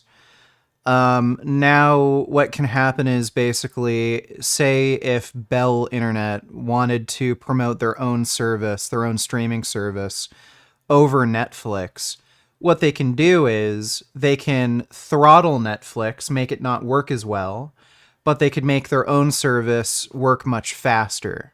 So then that would give you an incentive to use, the internet service provider streaming service rather than some competing service. That's what net neutrality protects. Now with that gone, these ISPs can do that. But thanks for the donation, Dutchie. Vegetarians are scum. Why are they scum? Yeah, they still support animal agriculture. So they're the same to you as a meat eater, basically? Yeah, it's pretty much the same. Arguably, dairy in some ways is worse because dairy cows live longer, which means they're abused for longer. And I mean, just up shit in general happens in dairy farms. So when a cow is producing milk, that means she gave birth. Those kids usually end up either veal, so they're like just chained, like kept in a very small confined space to be used for veal, or they're just killed. Damn. So yeah. What do you think of Wagyu? Because they're supposed to be getting these luxurious lives. But in the end, they kill them. But they're getting a life that That's bullshit. So Wagyu beef is it's basically a breed of cow that holds much more fat than a normal cow. So you don't believe the luxurious? Yeah, that's just bullcrap. What about pescatarians? You'd say the same basically as a vegetarian. Yeah. The only way is veganism. Yeah, that's the only ethical option. You know how many people are vegan in general? Like the percent? I think the estimate is like 3%, something like that. That high? I honestly expect it to be lower. How do you feel about zoos in general? Well, they're animal prisons. Some zoos have an important function for preserving endangered species, so like pandas. It's questionable the type of care they get. What about, let's say like owning a pet, like a bird or something, or a snake that is, it's in an enclosure, but it probably has decent treatment. How do you feel about that? Like, so I believe in adopting, not shopping. So if you're buying a pet, I think you're putting them in a situation where they're getting bred into existence, where they are going to be in a confined space, and probably not living necessarily ideal lives. Do you think there's anything unethical about like you owning a pet? Like, do you think maybe a dog would be happier if it was free? Well, no. The dog wouldn't be happier if it was free, because it'd probably be dead. It'd probably get eaten by coyotes or something. Or starve. Because it's domesticated, is that why? Yeah, they're domesticated. They're not used to living in the wild, stuff like that. And again, if you adopt these animals and attempt to give them the best quality of life they can while not having them harm other animals, I think that's ethical. You can definitely tell Richard has spent a lot of time talking about veganism because he has an answer for literally everything. He even supports getting rid of carnivorous animals like tigers from the wild because they eat other animals, which he considers to be a rights violation. However, when I brought up that it could collapse the ecosystem to get rid of these animals, he admitted that if ecosystem collapse was a major risk, then he wouldn't want to get rid of tigers and lions and other predatory animals. After we went out for sushi, we went out to a vegan bakery that Richard likes a lot, and the cupcakes are pretty good. Oh yeah. Nice meeting you, man. Yeah. What's your name? I can take a picture for you if you want. Yeah, of course. It's so cool. Okay, there you go. I think it's black and white, but... That's cool. Thanks so much. Yeah, no problem, man. Yeah, spotted a fan. You never know. Yeah. Is that like a frequent occurrence? Like seeing people in Fairly. public? Yeah, fairly. Yeah, kind of hard to miss. Think about your veganism. So think about vegans. They can lay eggs still, because you just smushed them. What kind of bugs Some are of the they? eggs. Bugs in general can do that. As part of filming our video, something Rich specifically requested was that we watch the movie Dominion. It's about an hour and a half long, narrated partially by Joaquin Phoenix, star of Joker, and aims to detail the cruel conditions animals are put through in the meat industry. It's a pretty disturbing movie, to be honest. It made me pretty disgusted and somewhat emotional at points, seeing intelligent animals be treated so poorly. I mean, the conditions these animals are put in is actual, genuine torture. It actually sparked an interesting conversation between myself and Vegan Gains, and while I don't agree with everything he says, I think his position as a vegan is one that the average person, including myself, would have a very difficult time arguing with. But of course, keep in mind this guy has spent more than a decade thinking about veganism every single day, so he's going to be good at talking about it. Regardless, if you check out any of the streams on his channel or videos where he talks about veganism in a more nonchalant, not so aggressive, angry way, talking about, you know, putting his foot through the thing, he's a pretty intelligent, interesting guy to listen to. I found myself enjoying our conversations. And that night, I ate a Beyond Burger for dinner. That being said, the next day I ate chicken and kind of forgot, so I guess I'm part of the problem, really. Unfortunate. It's too bad he's gonna have to be culled in the vegan New World Order. Did you watch the end of Attack on Titan? And if so, did you like it? I didn't watch the end. I really have to rewatch the last two seasons. The final season I didn't like. There's a bit of a time skip. I think I'd much prefer reading the manga. I really have to read the manga because it feels like a lot was left out. I also didn't like the animation in the final season either. It was funky how they aged a lot of the characters, how they changed. So yeah, there was a lot about it that I didn't really like about that final season, but I've got to either rewatch the last two seasons or just read the manga. I think I'm going to commit to reading the manga. But I haven't seen the final episode or see the entirety of the last season. Thanks for the donation though, Alex. Aaron P donated $2. Would you give me free board when I come to visit? Of course, Aaron. You're always free to come here. Is there an apartment space? Yes, you can sleep with our rabbits. We have a nice little pen set up, and you can just sleep with the rabbits when you come over. Are you moving out? Eventually, hopefully, we will be moving into a house sometime soon. How much is a plane ticket to Canada? I'm not sure. You'd have to check the flights. Usually when you book a few months ahead in advance, they're much cheaper. And what are you doing after reacting to this video? We'll either play video games or react to some more content. Thanks for the donation, Aaron. So here we're about to explore one of Vegan Gains' many passions. From what I understand, this is one of your favorite things to do, rollerblading. Bro is huge. He's built like a Deku tree. You like Keemstar? No, not really. Why not? It's okay. Used to be pretty toxic. He could be your friend. Could be. Well, actually, he did piss me off. His family runs dairy farms. How much would I have to pay you to drink this milk? I don't think you have the money, dude. If I had like $100,000, would you drink it? How much, like what's like your, is there an amount? Yeah, in theory, like I could, donate a certain amount of money to like, displace. To offset the harm. Yeah. Like 1 mil. Maybe. For this milk to go, look, it's vanilla. It's probably delicious. Yeah. Something about that doesn't tantalize you? No, I don't like milk. Dairy kind of grosses me out. Bro has an answer for everything. If nothing else, I can definitely say with a clear conscience that Richard is an exceedingly honest person. Whether you think his honest self is a nut job, or he's funny, or you find him completely detestable, or somewhere in between, is up to you. But bottom line, who he is on camera is for the most part who he was off of it. I had a lot of preconceived notions of Vegan Gains when I went into this video. I thought that he was a crazed vegan who said a lot of wild stuff online for attention. And that was somewhat true. But in person, what I found was a calm and collected guy with a genuine passion for what he sees as animal rights. He has some unsavory. You should react to more Turkey Tom and Lolco content in general. Also, I would kill to see you debate Chris Chan on the dimensional merge. Okay, Chris Chan might have to explain what that is, the dimensional merge. He's on YouTube again, right? I'll see if he'd be down to have a debate with me. Thanks for that donation, veganism. Are seed oils healthier than animal fats and oils? Is saturated fat unhealthy? How many grams should we consume a day? So yes, seed oils are not only healthier than animal fats, but they are actually good for you. Saturated fat is unhealthy. You should avoid it as much as you can. The recommended guidelines is you should not consume any more than 10% of daily calories coming from saturated fat, but lower is better. So the lower your saturated fat intake, the better off you'll be. So as much as you can, you should eat your fat sources from nuts, seeds, avocados, those sorts of fat sources, and avoid as much as you can fat sources coming from things like butter, cheese, animal fats, so like, steak, palm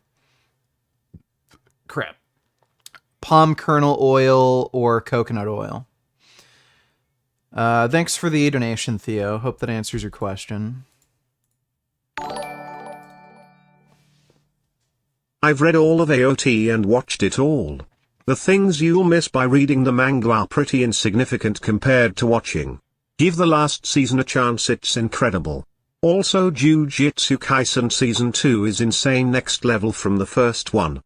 Yeah, I heard about that. I was kind of unimpressed with the first few episodes of Jujutsu Kaisen, but apparently it gets extremely good, so I might actually invest some time into watching that. Thanks for the donation, though, Quest. Appreciate it. Moments, and I can't defend all of that. He's a very complicated person, as all people are, and even in this video, he said some crazy stuff. But I'd be lying if I said that by the end of my visit, I didn't enjoy my time with him, and honestly, I would consider Richard to be a friend now that it's all said and done. Whether you like him or hate him, I hope this video gave you a better understanding of who he is. Thanks for watching. Thanks so much to everyone who helped with this video, like Gui with research and writing, Lotan with editing. Thanks so much to Lucas for helping edit the IRL segment with Vegan Gains, Malden with the original score, Sleepy with filming, and of course, thanks so much to Vegan Gains for allowing us all a peek into his life. I've been Turkey Tom. Thanks for watching, and until next time, leave me alone. Dope. That was a good doc. I approve. Hi Richard, Richie. What do you think about the conjugate system to get strong? With not too much chains or band tension, love you brother. Brother. Bratha. Ritual Pitipoo. P. So, the conjugate system is just a concurrent system of training, and generally speaking, it's not going to be ideal for most people, and there's certain aspects of it that are useless, in my opinion. If you're talking about, achieve a higher 1 rep max. So what I mean by that is speed work is completely useless. There is no point whatsoever to doing speed work. It has no benefit in the context of trying to increase your 1 rep max. It might have a benefit if you're talking about trying to like punch faster. It might, but or achieve a higher vertical leap. But yeah, there's no reason to do speed work to achieve a higher 1 rep max. Conjugate training, as it was designed by Louis Simmons, was also designed for people who are genetically gifted and on very high doses of anabolic steroids. So when you look at like the recommended volumes and intensities, like again, it's kind of made for people who are genetically gifted and on steroids. So again, Conjugate, as it was written by Louis Simmons, not really necessarily transferable to an average lifter who's not on steroids. I also don't think there's much benefit to maxing out as frequently as is recommended on Conjugate. All you're going to do is cause, fatigue, increase injury risk, and you're not going to be able to do as much volume. So, there's one statement from Louis where he says his lifters are always ready to do a meet. So any weekend coming up, they could do a meet and lift close to their 1 rep max. That says a lot. It suggests that that type of training is not really ideal for actually building strength, but it's kind of better for peaking for like a 1 rep max. So like there's a reason why block training is much more common. It's because it just works better. It works better for more lifters. So you can try it. There's nothing wrong with trying it. If you are going to try it, I would recommend don't bother with speed work. Just do some more high volume work, so like more hypertrophy work. And I'd also recommend not maxing out at least as frequently as is prescribed in the program. Maybe max out maybe 2 times every meso rather than literally every week, and see how that goes. Those would be the 2 biggest changes I'd make. And I also wouldn't bother doing bands and chains. Bands and chains are just a waste of time. It's just going to make sessions drag out longer than they need to because you're going to waste time setting up bands and chains. So don't bother with bands and chains. Thanks for the donation, though, Nigerism. Hope that helps. So, where would I find the doc? It is on Turkey Tom's channel, right here. So if you just search Turkey Tom, it will be his latest upload. Thanks for the donation, James. Appreciate it. Let's look through some of the comments. This guy is nuttier than squirrel shit.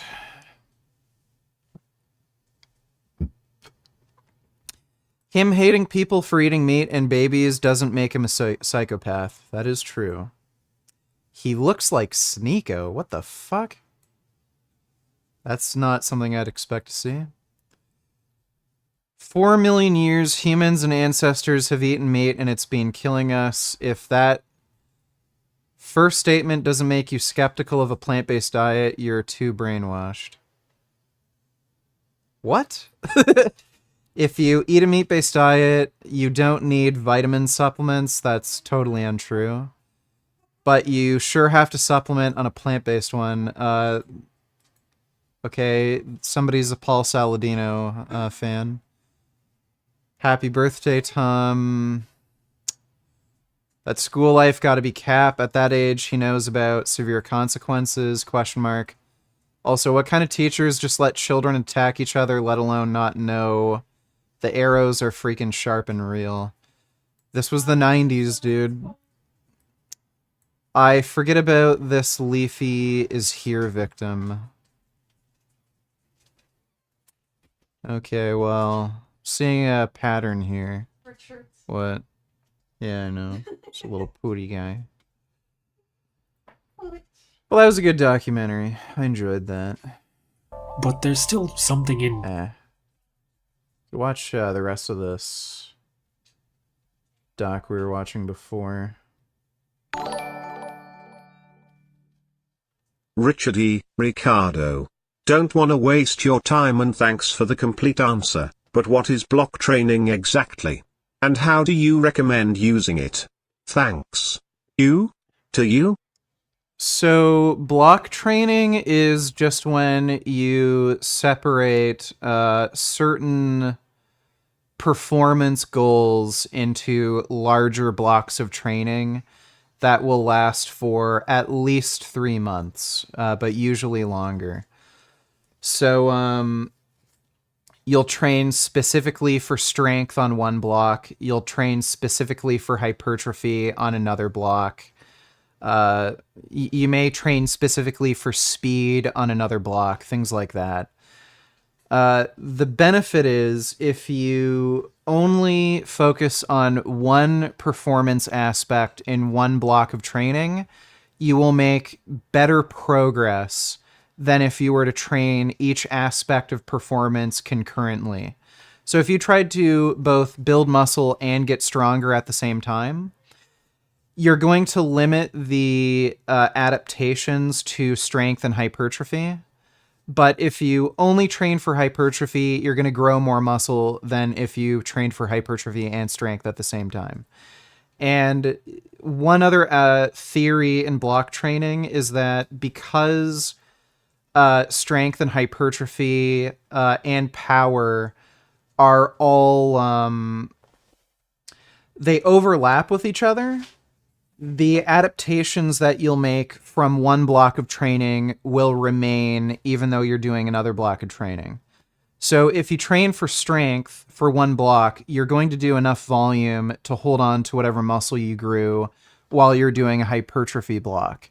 And then if you do a block of training that focuses on power production, you're going to be doing weights that are heavy enough and you're going to be lifting enough volumes where you're still going to maintain the strength and hypertrophy adaptations you've made on previous blocks.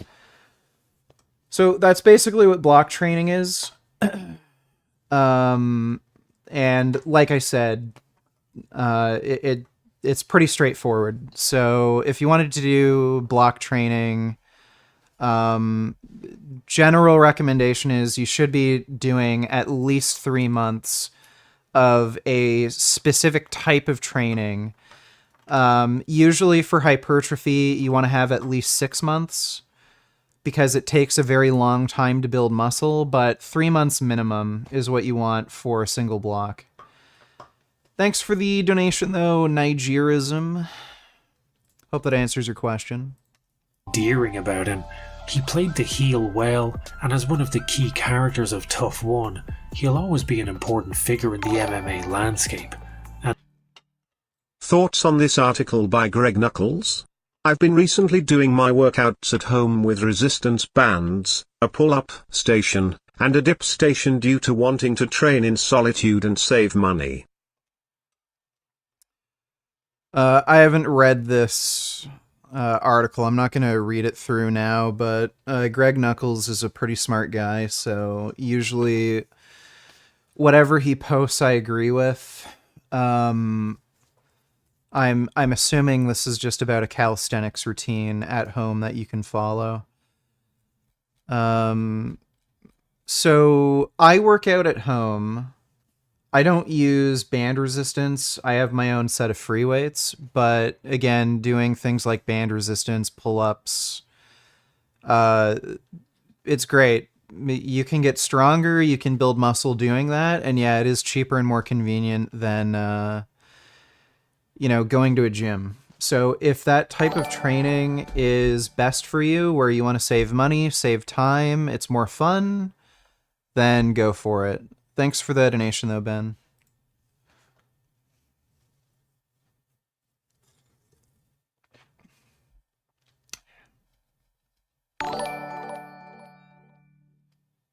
The unbelievers and those Baphometian greys tremble in fear of the beat of the jungle. For every time our Lord's heart beats, the depths of the forest reverberate their eminence. Hail the based ape god. Billy Bondo, Billy Bondo, Billy Bondo. Yes, I am Billy Bondo. Thanks for the donation, Ape Emirate. And one we probably owe a significant debt of gratitude to. Yeah. 話にならんが、生まれ変わって出直してこい。お前に三島を継ぐ権利はない。生まれ変わって出直してこい。見せてもらおうか。Koshek's a dick. Let's just face it. I mean, the guy's a dick. He's not a bad guy.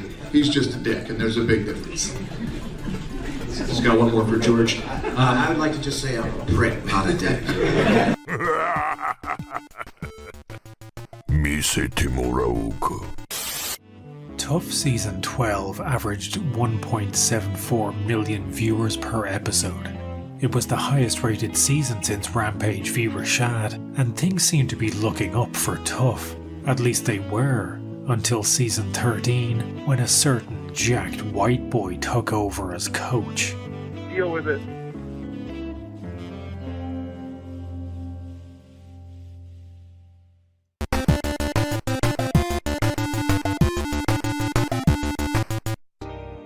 Season 13 aired on the 30th of March 2011. Tough 13 is generally about as well regarded as the Power Slap mobile game. Blue, right on one. That was juicy. To go back to that Simpsons analogy from earlier, Season 13 of Tough would be the equivalent of Season 10 of The Simpsons. This was the point where people first started to see a noticeable decline in the show, both in terms of entertainment and in ratings. The choice of coaches for this season was its first big misstep. Junior Dos Santos is one of the nicest human beings to ever take up a career in professional fisting, and anyone expecting Brock Lesnar to cut WWE style promos every episode would be left wanting. Brock seemed to have undergone a softening of his personality. Maybe he had just had a Coors Light and gotten on top of his wife, or maybe post-diverticulitis health scare Brock was just happy to be there. There was no beef between the coaches, and they had no history, unlike Chak and Tito or GSP and Koscheck. The UFC were banking on Brock being a huge ratings draw simply because his pay-per-views sold huge numbers. But episode 1 of Season 13 was the lowest rated Tough debut to date. Season 13 managed an average of 1.3 million viewers for the whole season, compared to 1.7 million for Season 12 and 3 million for Season 10. The ratings were bad enough that Dana White took a break from his grunge phase to post a puce-faced, piss-boiled rant on MMA Underground. Since when is 1.5 million viewers bad? People have been saying it's dead since Season 4. Sit back and watch, bitches, or don't. Tough isn't going anywhere! Exclamation points times 4. Deal with it. Season 13 is barely worth talking about, aside from a handful of moments. There was the time Brock alienated his entire team by calling them chicken shit. Chicken salad out of chicken. That's what we are. We chicken. And then, when attempting to explain that it was intended as a compliment, wound up reinforcing the fact that he had called them chicken shit. I just want to clarify this chicken salad issue, all right? You guys were just another fighter, just another 170-pound chicken. And I think it kind of got to a lot of us. I ain't no chicken. That's for damn sure. Chicken salad, baby. The only other bright spot in Season 13 was that it gave us the enigma that is Tony Ferguson. Ferguson was the overall winner of Season 13, and the only fighter from the show to have any real success in the UFC.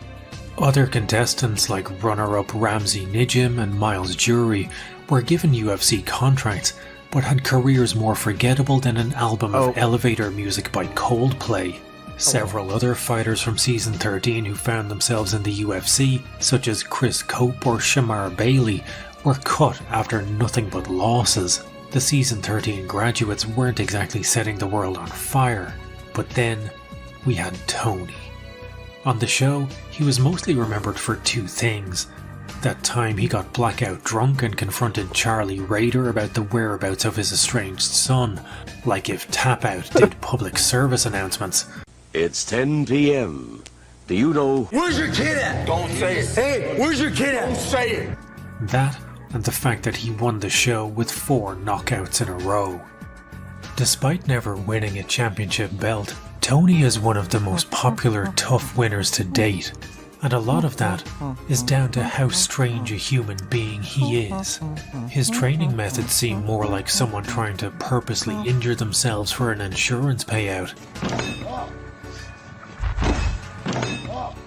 He would routinely do mental shit in the octagon, like throwing imaginary sand in the eyes of his opponent. He uses so many emojis, his tweets are like trying to decipher ancient Egyptian hieroglyphics, and when he speaks, it's a bizarre mix of funny, cringy, and asshole all in the same sentence. This is a rat race, but I'm no rat. I'm a fucking turtle. I hear the Lactuva vegetarians had the best health outcomes in AHS too. Is this true? What diet group lives the longest? I can't seem to find information on this. So, just read the Adventist Health Study too. Basically, what happened was, for whatever reason, the women in every group did really bad. So, if you look at each diet group, meat eaters, low meat eaters, pescatarians, vegetarians, vegans, and you compare and you include both men and women in both analyses, or sorry, you include men and women in the analyses, what ends up happening is, what ended up happening was, I think pescatarians lived the longest. If you looked at men only, I think it was the vegans who actually lived the longest. And vegans seem to have, or vegan men, I should say, had the lowest rates of heart disease, cancer, and diabetes.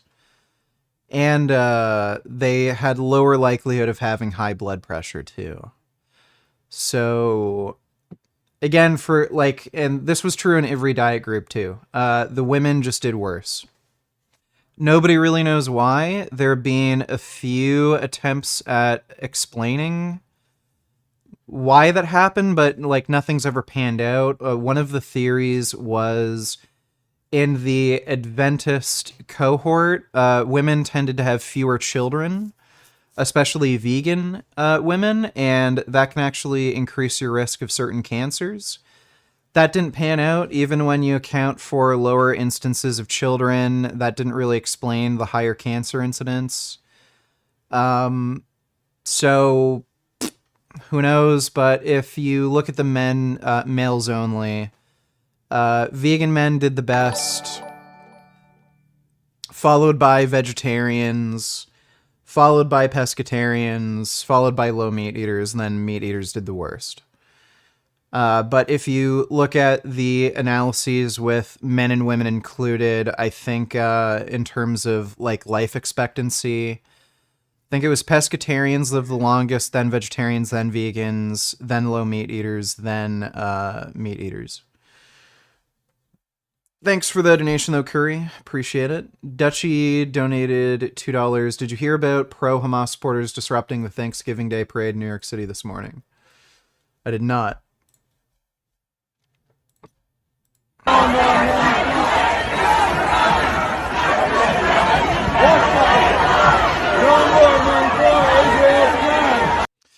Dude, it is super cringy looking at a group of fucking...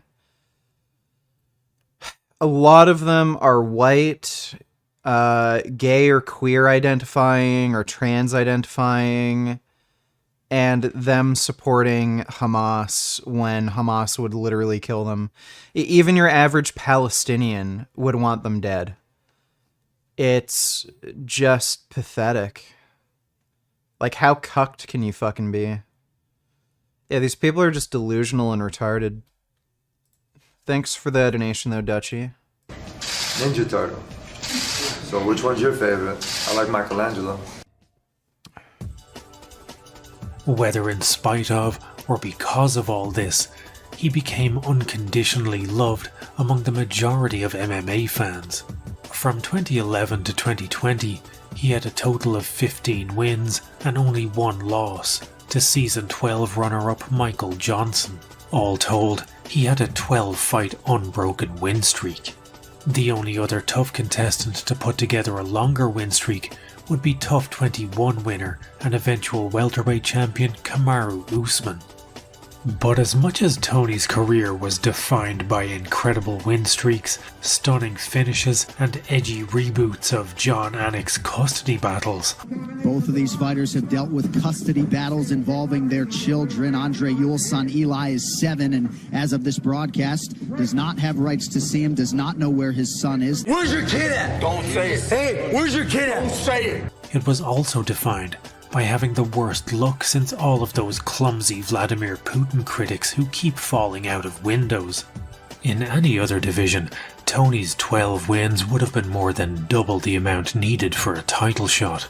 But unfortunately for Tony, his win streak was put together at roughly the same time that the UFC were desperate to keep their current lightweight champion on the throne for as long as possible. While Tony was busy putting together a win streak longer than Alexander the Great's, elderly abuse enthusiast Conor McGregor had leapfrogged the entire division and been given a title shot off the back of a whopping 0 wins at lightweight. Is he fucking awesome? After winning the belt from then-champion Eddie Alvarez in 2016, McGregor shoved the belt in the back of his wardrobe and fucked off down the pub for 511 days, while the rest of the division were left calling for a title shot that was about as likely to happen as Conor chairing an AA meeting. Is he fucking awesome? With McGregor as champion, and it being 2016, the absolute pinnacle of McGregor mania, Tony's 13-fight win streak may as well have been Sam Alvey's 8-fight losing streak. The division had an absentee champion, and the UFC were actively fighting against making an interim champion, because that would be almost like admitting that McGregor was a fuck-off who had no intention of ever defending his title. As such, a portion of Tony's prime was spent calling for a title shot that would never come. It's fucking bullshit, dude. Tony Ferguson got fucked over by the UFC. It's really screwed up. The UFC event. Best advice to lose body fat. It's pretty simple. Eat less. If you want to lose body fat, you have to eat less, and whatever means helps you eat less food, that will help you lose body fat. So you could follow unique diets or novel dieting strategies that lower your appetite. You can just preoccupy yourself more frequently so you have less opportunities to eat. You can take drugs that lower your appetite, so like caffeine, or Ozempic if you can get a hold of it. But anything that will make you eat less is going to be conducive to losing body fat. So you just have to maintain a caloric deficit, and that's the whole secret to weight loss. That is the end-all be-all to weight loss. Eventually realized that unless the belt was made of the purest Colombian nose candy, McGregor wasn't coming back to defend it. They begrudgingly set up an interim lightweight title fight between Tony and Kevin Lee in October of 2017. Tony won and became the interim lightweight champion. In the 3 years prior to his interim title win, Tony had been scheduled to fight Khabib Nurmagomedov on 3 separate occasions. Both men were considered by most to be the 2 best lightweights in the world, and this matchup so highly anticipated, it was like a new Zelda game to Nintendo fans, a new God of War game to Sony fans, or a game to Xbox One owners. But whether due to injury, illness, or infamously the time Khabib overdosed on tiramisu and couldn't make weight, the fight was cancelled all 3 times, almost as soon as it was announced. Tony v Khabib appeared to be the most cursed matchup since brushing your teeth and drinking orange juice. But at UFC 223 on April 7th, 2018, the two would finally fight for the right to call themselves the lightweight champion, after McGregor was finally stripped of the title after 511 days of inactivity.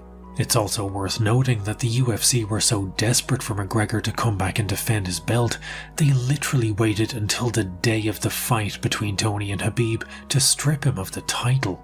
But fate would have more twists in store, as UFC 223's fight week would go down as the single most chaotic week in MMA history.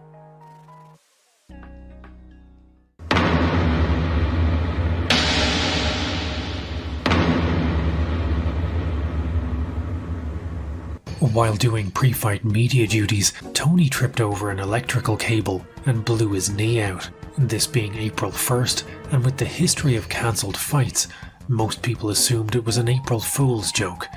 But Tony really had just lost a 10-8 round to a strip of cable, and the main event was scrapped for a fourth time. Man. Max Holloway was announced as Tony's replacement, a fight almost as exciting as Tony v Khabib. UFC 223 was saved. 2 days before the event, Conor McGregor and a team of researchers became the first men to make a transatlantic flight powered solely by cocaine. I'm not suggesting McGregor was the one taking cocaine, just that the plane he flew in on was probably leaving chemtrails of white powder in the sky. After the Media Day events, as the UFC 223 fighters are leaving the Barclays Arena via bus, McGregor and his goof troop storm the beaches of normalcy and begin physically assaulting the bus. Conor's aim is to get revenge on him. My maintenance calories are usually around 3,500 per day. Usually, if I'm doing a fair bit of cardio on top of weight training, then it can be closer to 4,500. Khabib for threatening his now ex-best friend, Artem Lobov, an idea which probably seemed great at 5 AM just before the crushing come-down. Several fighters are injured, and the bus assault ends up with Conor in jail and 3 fights on the card scrapped. Max Holloway was declared medically unfit to fight after weight-cutting complications. The UFC entered desperation mode and offered the title shot to anyone who looks like they weigh 155 pounds or less. Paul Felder, Anthony Pettis, and Ala Aquinta were all. How much of Kenny vs. Spenny do you think was real, and how much do you think it was staged? What a wild thing to be on the Canadian Broadcasting Channel. Are the 90s? Start at 30 seconds in. They did an interview with yourmoviesucks.org, and apparently all of it was real. None of it was staged. Let me see, 30 seconds. Didn't actually lose the competition. Oh, yes, you did. I won it. Oh, no, you didn't. All of Spencer's points that he got do not count. Give it up. Give it up. And I'm about to show Start you why. jerking off right now. I'm about to right now. show you why. Tara? But she left.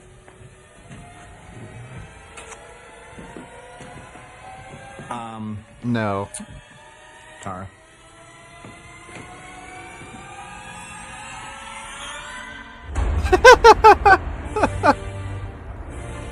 The competition was who could screw more girls.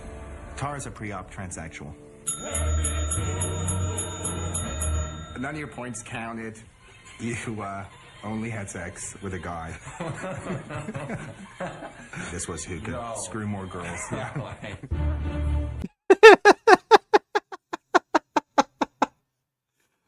Apparently none of it was staged, according to them, but that's fucking hilarious. Thanks for that Nation Quest.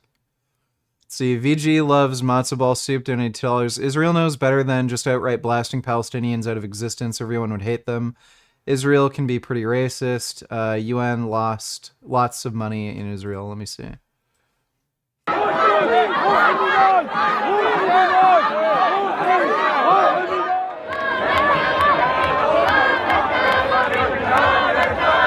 Yeah, no shit, you're gonna see a lot of racist fucking chants at a nationalist rally.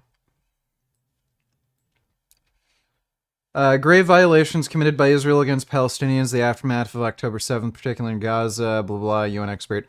The UN is fucking retarded, okay? I've seen UN Security Council members literally repeat word for word disinformation put out by Hamas. So I don't really care what the fucking UN Council says.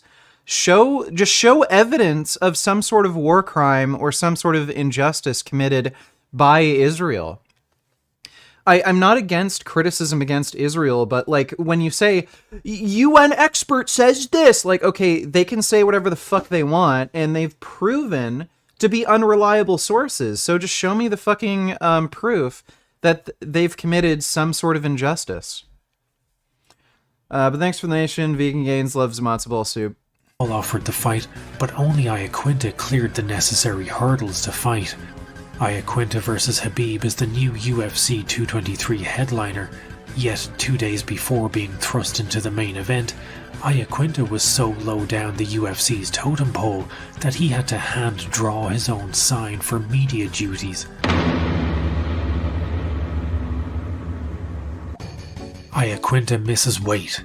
Out of options, the UFC collectively say fuck it anyway and let the fight go ahead. But now, Iaquinta is ineligible to win the title, even if he were to miraculously beat Habib somehow. But he doesn't, and Habib wins the lightweight title in a fight more one-sided than my relationship with Valentina and one of the most farcical main events in living memory. Tony would never get to fight Habib. The prospect of a prime Tony versus a prime Habib disappeared like dust motes in a sunbeam, as their fifth and final attempt at a fight was waylaid by a global pandemic. Tony's 12-fight win streak would eventually be snapped on the 9th of May 2020 by Justin Gaethje. His first loss since 2012 had been preceded by an apparent mental health crisis, which forced his wife to take their son and flee the family home, after Tony had reportedly not slept for 3 days and began tearing his house apart, flinging holy water over his wife, and was convinced that a computer chip had been placed in his leg post-knee surgery. We've been trying, us and his management team has been trying to get him help, and we've been trying all year for him to get help, and he refuses. And Patricia sent me this. This for anyone that keeps mentioning the IDF's war times.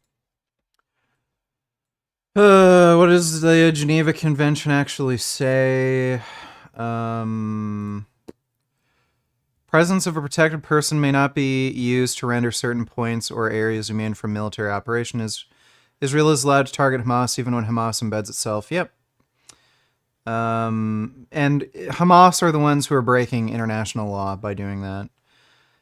Military targets do not become immune when they hide amongst civilians. That is all true. They purposefully targeted civilians, which is a war crime. By hiding weapons in command posts near houses, schools, hospitals, Hamas is using the population as human shields. Yep. In war, proportional response is one where the anticipated civilian casualties in an attack are not excessive in relation to the attack's direct military advantage. Yep. In its fight to stop Hamas from continuing its reign of terror against the people of Israel and the people of Gaza, the IDF adheres to the principle of proportionality. Yep. That is all true. All the, literally every criticism that is being thrown at the IDF, they should be thrown at Hamas. The IDF is not responsible for civilian casualties. Hamas is the one that's responsible for civilian casualties. So if you have a big problem with so many fucking Palestinian people getting killed, blame Hamas, not Israel. Thanks for the donation, though, Dutchie. now he's to the point where he's Has he been really diagnosed bad. with anything? No, because we haven't been. Yeah, I'm gonna able get to GTA have 6. Yeah, he's actually worse. And Did he hurt you or your children? No, he's you're just okay. doing really just random stuff. You know, like he puts holy water on me. I don't know what's going on with him. Thankfully, Tony sought help and appears to be in a much better place today, but his career post-2020 has been an exercise in misery for fans of the man once known as the Boogeyman. As of 2023, Tony has had 6 consecutive losses of varying brutality, and yet, like an Alzheimer's patient having a brief moment of lucidity, in each loss there have been flashes of brilliance, flashes of the old boogeyman. And that just makes it all the more painful when that moment of lucidity passes. Tony has shown no interest in retiring and refuses to countenance the idea that maybe Father Time has finally caught up with him. From Ultimate Fighter winner to one of the greatest win streaks in the history of the sport to a 6-fight unbroken losing streak, Tony's career is reflective of the man himself, erratic, unorthodox, and wholly unique.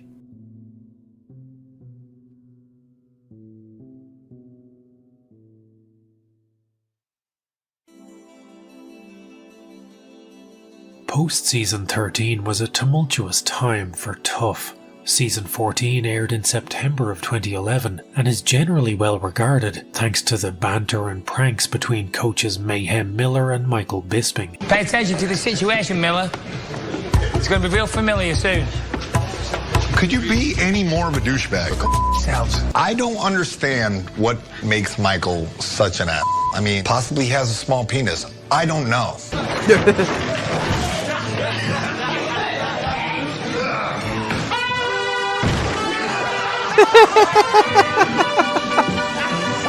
What the fuck?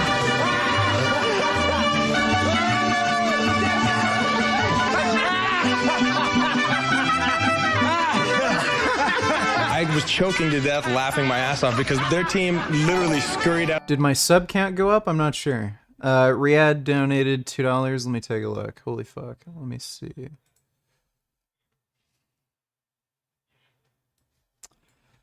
Oh yeah, I've seen the... Oof. I've seen the guy say, yeah, Israel needs to kill more Palestinians. Who cares? Oh, he's a former Obama administration official. I didn't know that was former official. Whatever. Thanks for the nation, though, Riyadh. Out of the room like a bunch of rats right into a mariachi band. What the was that? This season had a flood of talent and produced some genuinely great fighters, most notably John Dodson and TJ Dillashaw, who, despite being runner-up on the show, was a hot prospect who would surely go on to a glittering career with no controversies whatsoever. Foreshadowing is a narrative device in which suggestions or warnings about events to come are dropped or planted. But season 14 underperformed in the ratings, possibly due to tough fatigue after the disappointing season 13. It averaged 1.5 million viewers, which was an improvement over season 13, but still less than season 12. The UFC needed a change-up of the formula, and for better or worse, mostly worse, that came with season 15, also known as the live season. In 2011, the UFC announced it was leaving its home of Spike TV and signing a 7-year deal with the Fox network. The Ultimate Fighter had aired on Spike TV from the very beginning, so the move to FX was a relatively big shake-up. The edginess of the Spike TV era was sanded off. Gone were the gratuitous ring girl close-ups and chain link fence graphics. In were Twitter handles for every fighter and an overall sense of a show striving for maturity. I will remember you.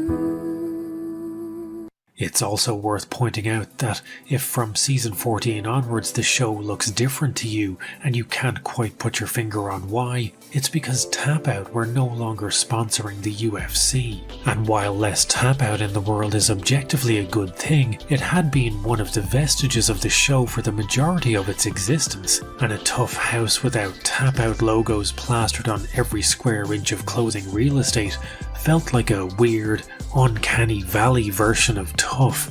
The big hook of season 15 was that every fight was to be... Yeah, that's hilarious. I got these shorts when I was still in high school. Oh, here you go. Tap Out. broadcast live, A flash of marketing brilliance comparable to when Sony made a PSP advert that looked like it was supposed to herald the beginning of a fucking race war. The difference between live fights and pre-recorded fights was literally fucking nothing. The only major difference was now they had less time per episode to dedicate to the in-house antics of the contestants, and while that may have been preferable to some viewers who watched Tough solely for the fights, it made for poor reality TV for people who enjoyed the messy shit. The end result was that Tough 15 had the lowest ratings of any season to date, with most episodes averaging less than 1 million viewers. If season 15 was a letdown, then season 16 was Starfield levels of disappointment. The coaches for Tough 16 were season 10 winner Roy Nelson and Shane Carwin.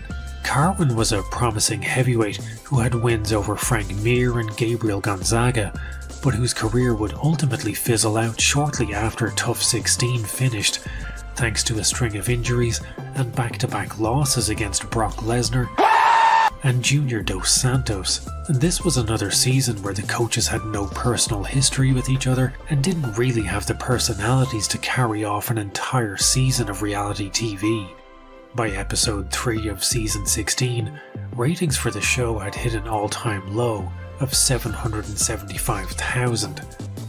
Week on week, views were declining, and among MMA fans, it seemed that interest in Tough was eroding.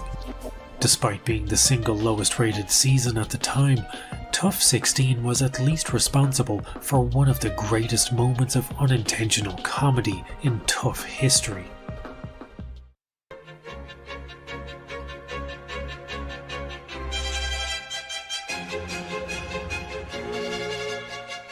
Oh yeah, let me bang. After an all-night drinking binge, contestant Julian Lane begins acting erratically. Desperate to be sent home after losing his fight, he begins lamenting his housemate's perceived desire to prevent him from banging. Well, that's a bad decision. Playing, dog, right now. Lane, intoxicated and emotional, removes his t-shirt, the internationally recognized gesture of a man who is seeing red and about to make bodies start dropping because you don't know his mentality. What you do in the morning? Stop. Hey, stop. You are people. Stop. When his bros can no longer hold him back, he pleads with anyone he can find to just let him bang, bro. Let me bang, man. I want to do that, man. Let me bang, bro. I do. I do. Let me bang. I do let you bang. Hey. Let me bang again, man. I let you bang. Lane's "Let Me Bang, Bro" speech has more layers than a Christopher Nolan movie about lasagna. From Lane's undignified whimpering to his housemate's reassurance that he does indeed let him bang. I do. I do let you bang. To Fucking Lane's whack retort job. of "Let me bang again," and the implication therein that there have been multiple previous bangs, like the Mona Lisa in a tap-out shirt or Michelangelo's David with tribal tattoos. Julian Lane's "Let Me Bang" is a mimetic masterwork of unintentional bro comedy. It's 2013. Long before it became a cryptocurrency, the internet was obsessed with an adorable dog and some Comic Sans font. A rapper named Viper was shaming people all over the world for not taking Class A drugs when his track "Yule Cowards Don't Even Smoke Crack" went viral. What's up with that? Y'all cowards don't even smoke crack. And in January, season 17 of Tough was a surprising return to form.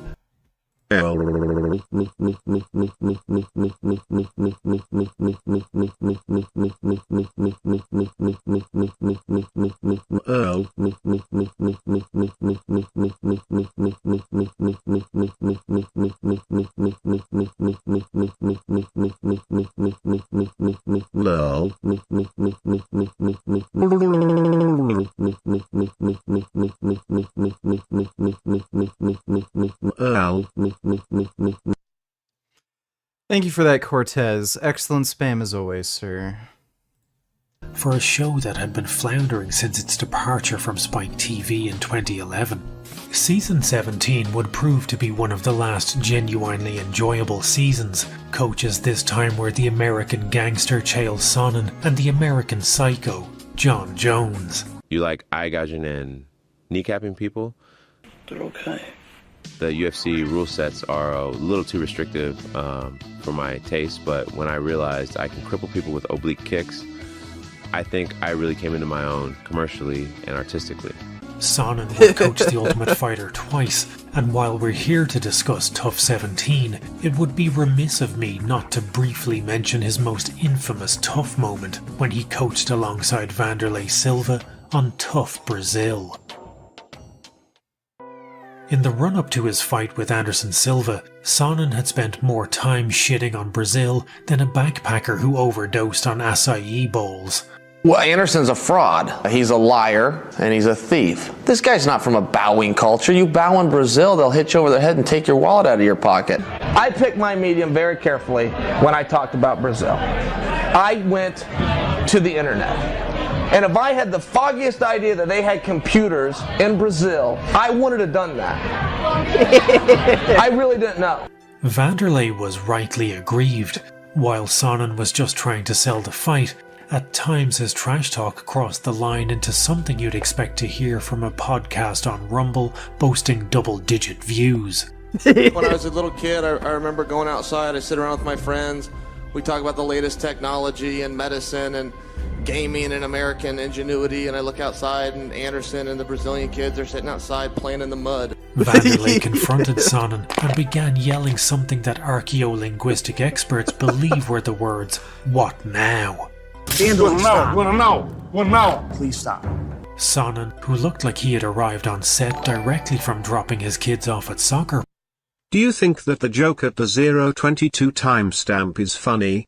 This TikTok comedian is getting himself cancelled on purpose because he hates his TikTok fandom made of women who want to fuck him. Let me take a look. This was gonna happen. I've only been to Baltimore one time. I ate lunch there, and the hostess who seats you at the restaurant had a black eye. A full black eye. And it wasn't like, what happened? It was pretty obvious what happened. And we couldn't get over the fact that we're like, this is the face of the company? Like, this is who you have greeting people? And my boy who I was with was like, yeah, I feel bad for her, man. I feel like they should put her in the kitchen or something where nobody has to see her face, you know? And I was like, yeah, but I feel like if she could cook, she wouldn't have that black eye. And Bad attempt at comedy. Thanks for the donation though, Dodo. I think that's just trying too hard to be funny and get shock laughs. Practice took no chances and shot a blast double on Silva after uttering the now infamous phrase, I can't let you get close. Whether he meant physically or emotionally, we'll never know. What we do know is if you listen carefully, the cherry on top of this flip-flop shod farce is that Chael mumbles the words, fucking amateur, mid-takedown. Sonnen was famous for being arguably the best trash talker the UFC has ever seen. Actually, there's no arguably about it. If you gave Conor a team of writers and 6 weeks to prepare, Chael would still cook his ass right off the cuff. Vanderlei, you are an immigrant from Brazil. I am a gangster from America. Are you sure you want to play that game with me? Listen, Vanderlei, I will do a home invasion on you. I will cut the power to your house, and the next thing you hear will be me climbing up your stairs in a pair of night vision goggles I bought in the back of Soldier of Fortune magazine. I'll pick the lock to the master room door, take a picture of you in bed with the Nogueira brothers working on your jiu-jitsu. I'll take said photograph, post it at www.dorksfrombrazil.com. Password, not required. Username, not required. That, Vanderlei, is how you threaten somebody, dummy.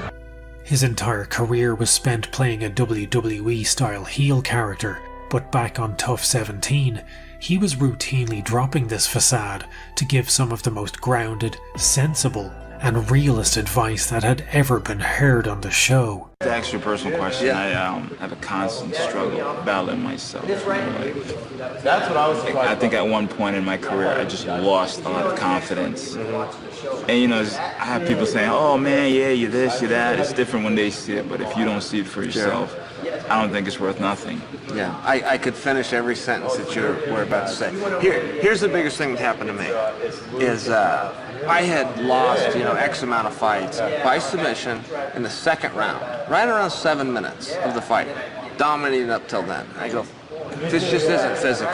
I got a mental problem, and I'm finding out where it's happening. So I treat it like an alcoholic, where the first thing I had to do was admit I got a problem and ask for help. And I went in and saw a guy, a sports psychology guy. One of the huge things that I realized that everybody's going through it. I used to think there was something wrong with me. I used to be really embarrassed about it. Conversely, The Louisville Shooters Manifesto has been released. Let me take a look.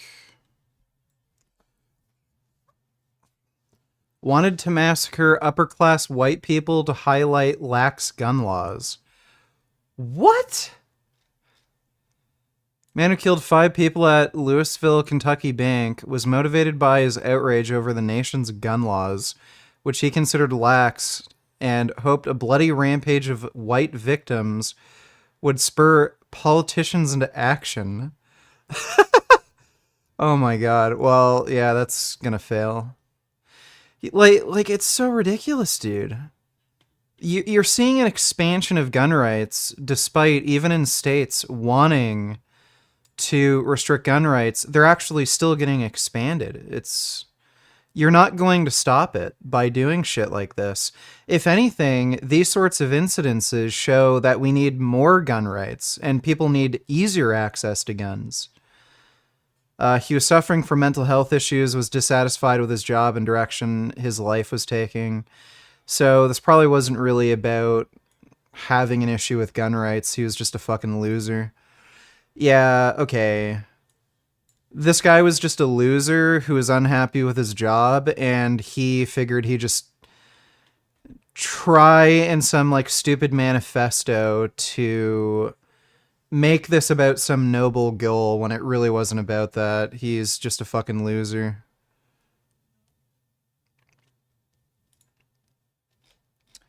Well, what a piece of shit. Glad he's no longer fucking alive. Thanks for the donation, Dodo. That's pretty bizarre. Jones was very much in his babyface arc. Years before his mask of sanity would slip for the first time when he questioned the whereabouts of Daniel Cormier's cat. Hey, pussy, are you still there? Before he played real-life Ridge Racer outside an OBGYN. Wow! Total destruction! And before the drunken arrest for spousal abuse, Jones was still maintaining the image of a man so righteous that when he goes to church, he doesn't take communion, communion takes him. Jones' coaching style was reflective of this, with bog-standard inspirational shit about the team being a family and how you just need to give 110%, the live, laugh, love of MMA coaching. While Jones was busy maintaining a persona somewhere between Jesus Christ and Jin Kazama, Season 17 was another talent-rich season, producing fighters like Josh Saman, Kelvin Gastelum, and notably, Uriah Hall. From episode 1, Hall was tipped to be the overall winner of the show. Born in Jamaica, Hall had moved to Queens, New York at age 13. After taking up martial arts as a way to defend himself from bullies, he competed in Kyokushin karate and even fought in a kickboxing promotion created by none other than Chuck Norris himself, called World Combat League. But it was episode 3 of season 17 that would catapult Hall to MMA infamy. It's incredibly rare for a performance on Tough to break out of the bubble of the show and go viral. The last time it had happened was likely the season finale of Tough 1 or Julian Lane desperately seeking contusion. But in episode 3, Hall faced off against fellow contestant Adam Sella, and unleashed a spinning hook kick so devastating, Sella's unborn children were at risk of secondhand CTE. I see some battle wounds and some bruises. That's great. Immediately post-KO, Dana White rattles off so many expletives that the bleep machine is at risk of overheating.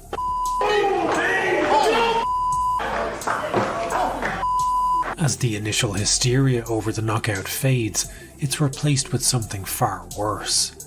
Fear. Sella legitimately seemed like he might never get up again, leading Hall to utter the now infamous refrain. Sorry, Adam. Despite knowing full well that Sella would be fine and continued his MMA career in promotions like World Series of Fighting and Bellator, it's still uncomfortable watching the aftermath of the knockout. To see the awkward interactions between Hall and his team in the locker room, you can tell they are still internally more nervous than Brendan Schaub opening Metacritic. The unspoken concern amongst them is that Sella will be arriving for his next training session either in the back of a hearse or the front of a short bus, and that they may have to fight Hall at some point themselves. The unease is compounded when Steve Mazzagatti, a referee famous for reveling in fighters taking more punishment than necessary, has to be the one to reassure everyone that everything is fine and they didn't just see a man die. While the knockout of Adam Sella is the most famous KO of the season, Hall was responsible for another knockout that, while not as flashy, was far, far worse.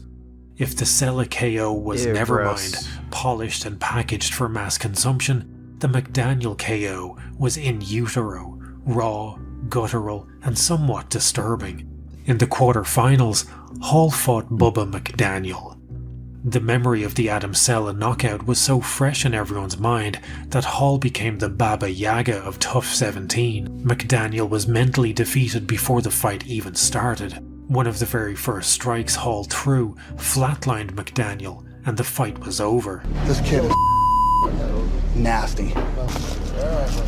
Dude, I'm telling you, when this guy knocks people out, it's scary in here. He is nasty. In one of the most disturbing tough moments, McDaniel lies prone as a pool of blood seeps across the canvas. McDaniel's panicked voice can be heard repeating over and over that something is wrong with his eye. You got caught. What's wrong? You're alright. What's wrong? Just stay there for a second. You're alright. Huh? What's wrong? Why is my eye up? You got caught. My eye hurts. Roll you to your side, okay? Okay. I just can't move. Alright. I'm gonna roll him to your side. Holy shit! Something wrong with my eye. Yeah, we're gonna work on it right now, brother. No, I mean like inside. Okay. Probably broke his zygomatic bone. So brutal were Hall's knockouts that even watching this in 2023, I half expected them to roll McDaniel over, only to find that he now resembled the guy who fell into the toxic waste in RoboCop. His eye was fine, if completely swollen shut, but it all added to the growing mythos of Uriah Hall as the most feared fighter Tough had ever seen. This guy is the nastiest guy in Ultimate Fighter history.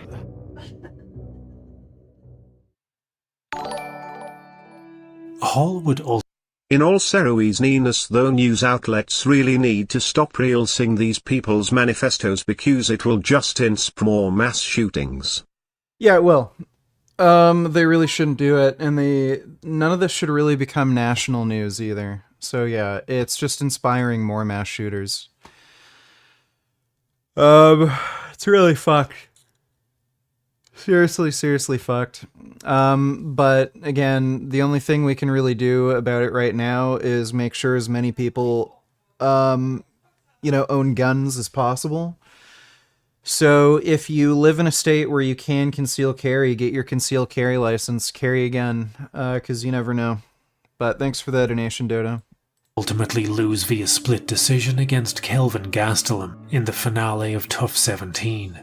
But thanks to all those men he almost killed on the show, it was inevitable that he was given a UFC contract. Hall's UFC career never really took off the way people imagined it would, which for most of us was envisioning Hall Tatsumaki Senpu Kyakuing his way through the entire division. The hype beast that had been birthed on the show was slain when Hall's first fight in the UFC was a split decision loss to a journeyman named John Howard. His career from there on out would be hit and miss. A 3-fight win streak here, a 3-fight losing streak there. He never put together the kind of resume that screamed title shot, and his 2 most impressive wins were a TKO of Gegard Mousasi and a TKO of Anderson Silva's Ghost. The Silva fight was particularly difficult to watch. Hall TKO'd his own martial arts idol and sent him into retirement on a loss. Both men broke down in the octagon post-fight. Thank you so much. I love you. Thank you. And while the majority of the fight had been uneventful with little output from either fighter, only Hall had to endure Dana White talking reckless amounts of shit about his performance. He fought a guy that has absolutely zero output. They're in a 5-round main event on ESPN. They threw 11 punches in the fucking second round. You break into the, you fight any of these other savages, he'll be in big trouble, and he'll take a shitload of punishment. Uriah Hall threw 11 punches in the second round. Uriah Hall's one of the most gun-shy fighters in the UFC. Hall's last fight in the UFC was a truly bizarre affair, as he, Anderson Silva and Chris Weidman would become inextricably linked as 3 points in the most heartbreaking triangle since the one that ended Chael's title aspirations.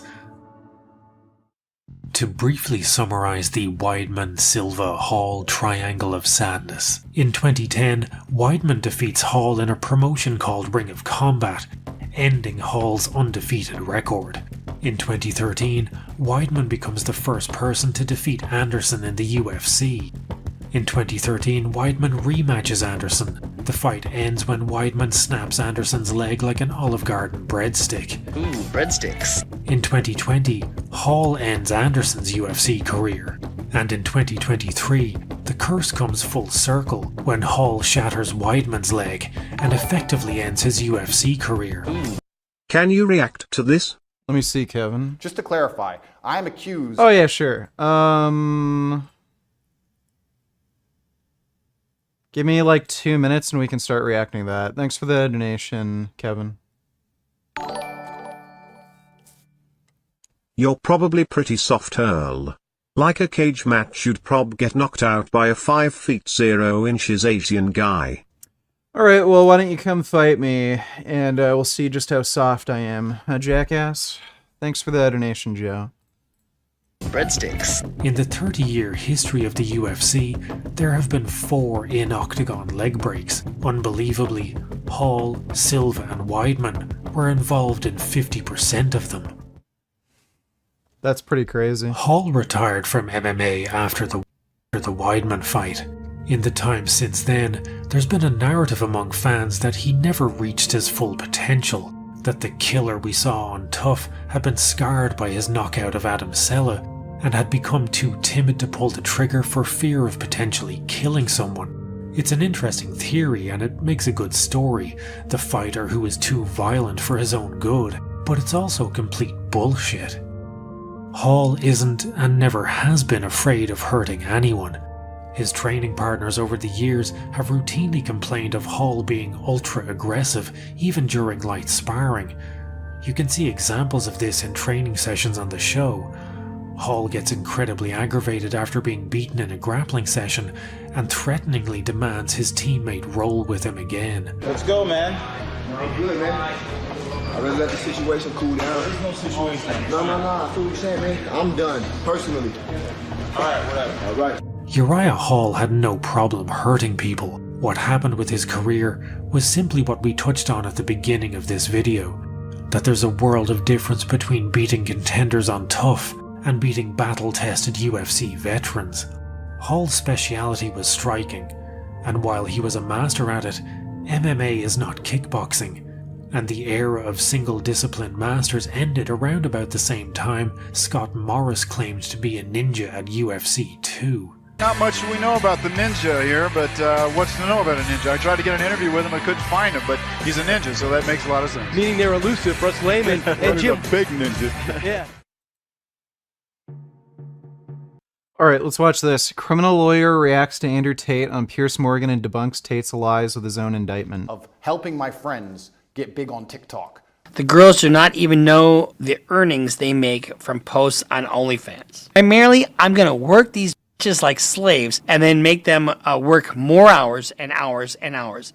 I work them like slaves. No, work like slaves. Minimum 10 to 12 hours a day. I've got some exciting Holy news. We've got a shit. brand new sponsor.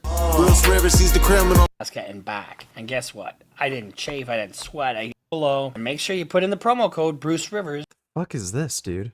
What the I highly fuck? recommend you go and order. So today we're reacting to...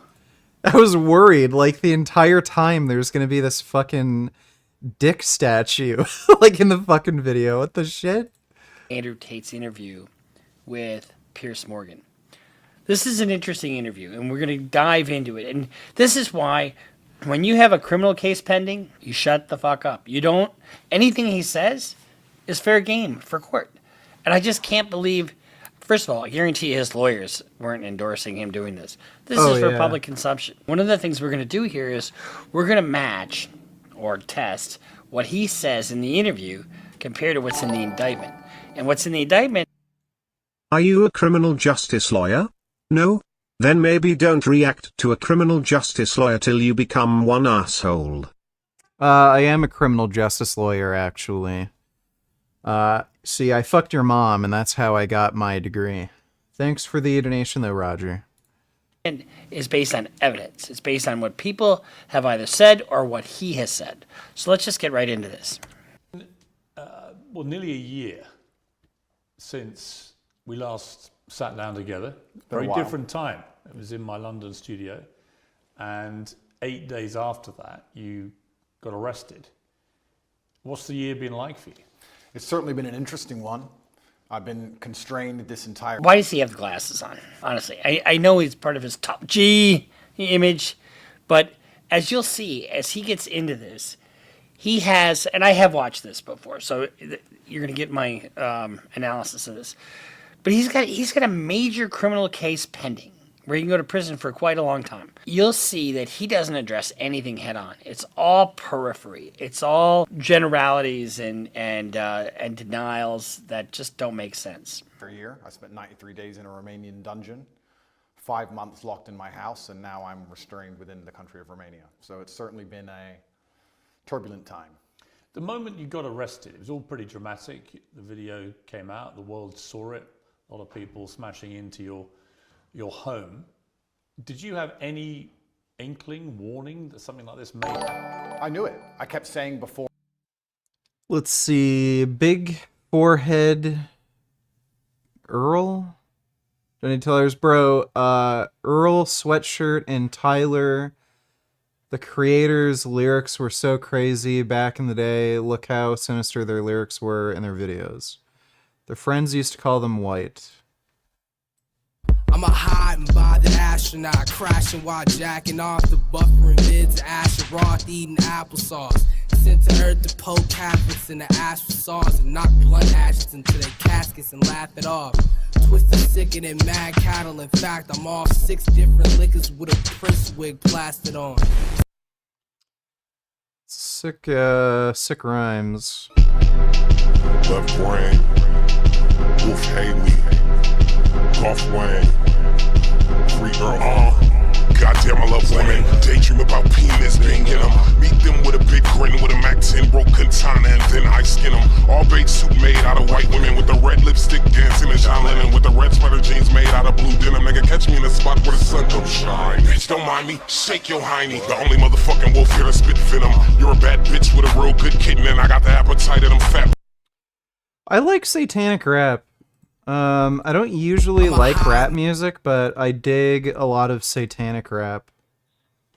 Those are some pretty sick rhymes. Thanks for the donation, Big Forehead. Are you that poor that you can't buy a Nike t-shirt? Ha ha ha ha ha ha ha ha. I think I can afford a Nike t-shirt.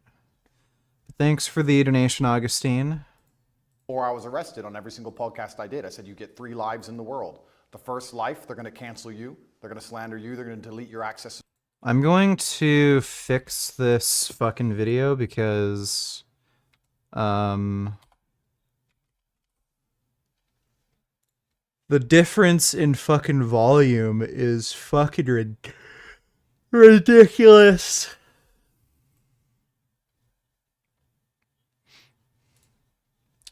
Still haven't been able to find an Alan Wake 2 trainer. Guess I don't really need one. Just waiting for this to download. I'm just gonna go take a piss. I'll be right back. Then by the time I get back, it'll probably be finished.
I have good news.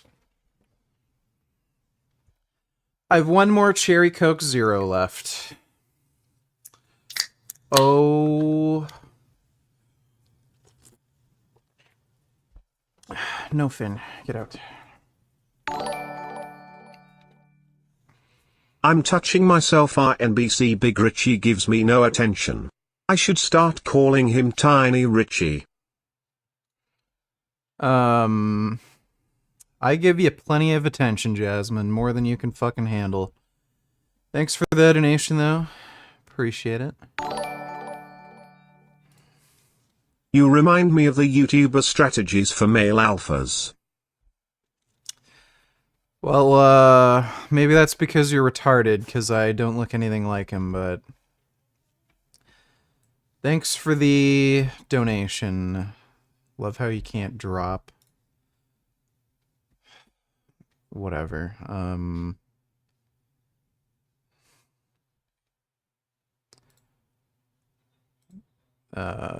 Sure.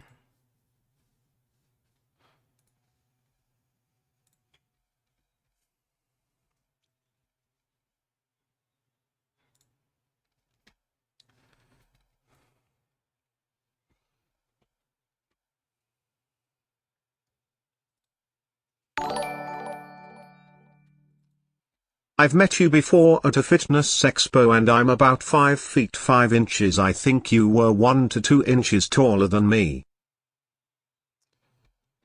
That would be impossible because I'm 6'3". So,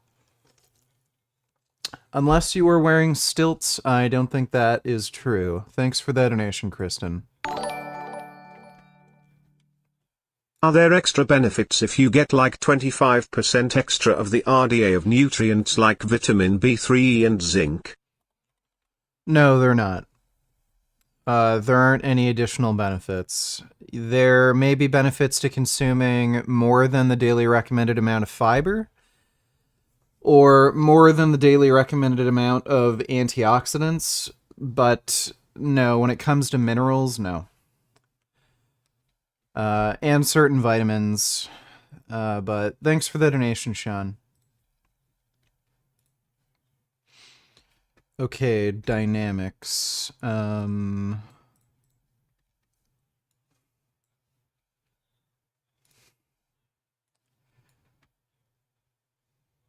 Limiter and compressor. Just to clarify, I am accused of helping my friends get big on TikTok. The girls do not even know the earnings they make from I posts need you on to make OnlyFans. sure this Primarily, stream stays up so I can watch your Give me a second, I'll redo that, because, thing.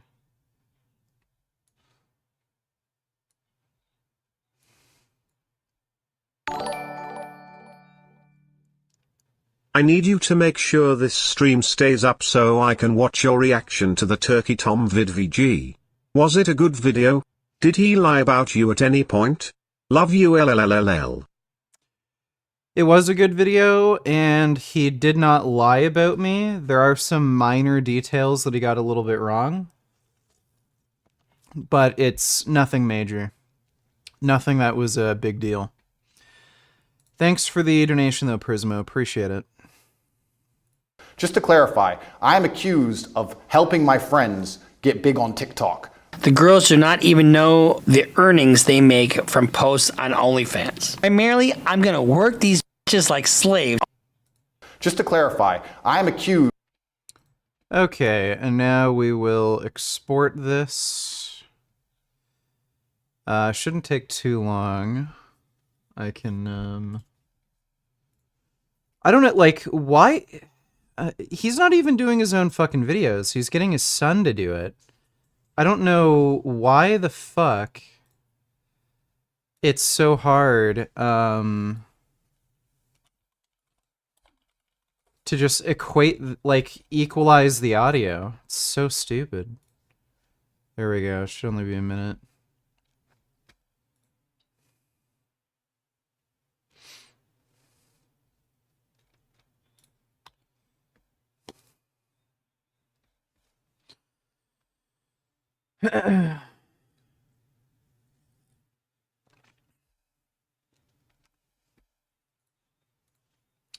I'm fixing the video that we're reacting to.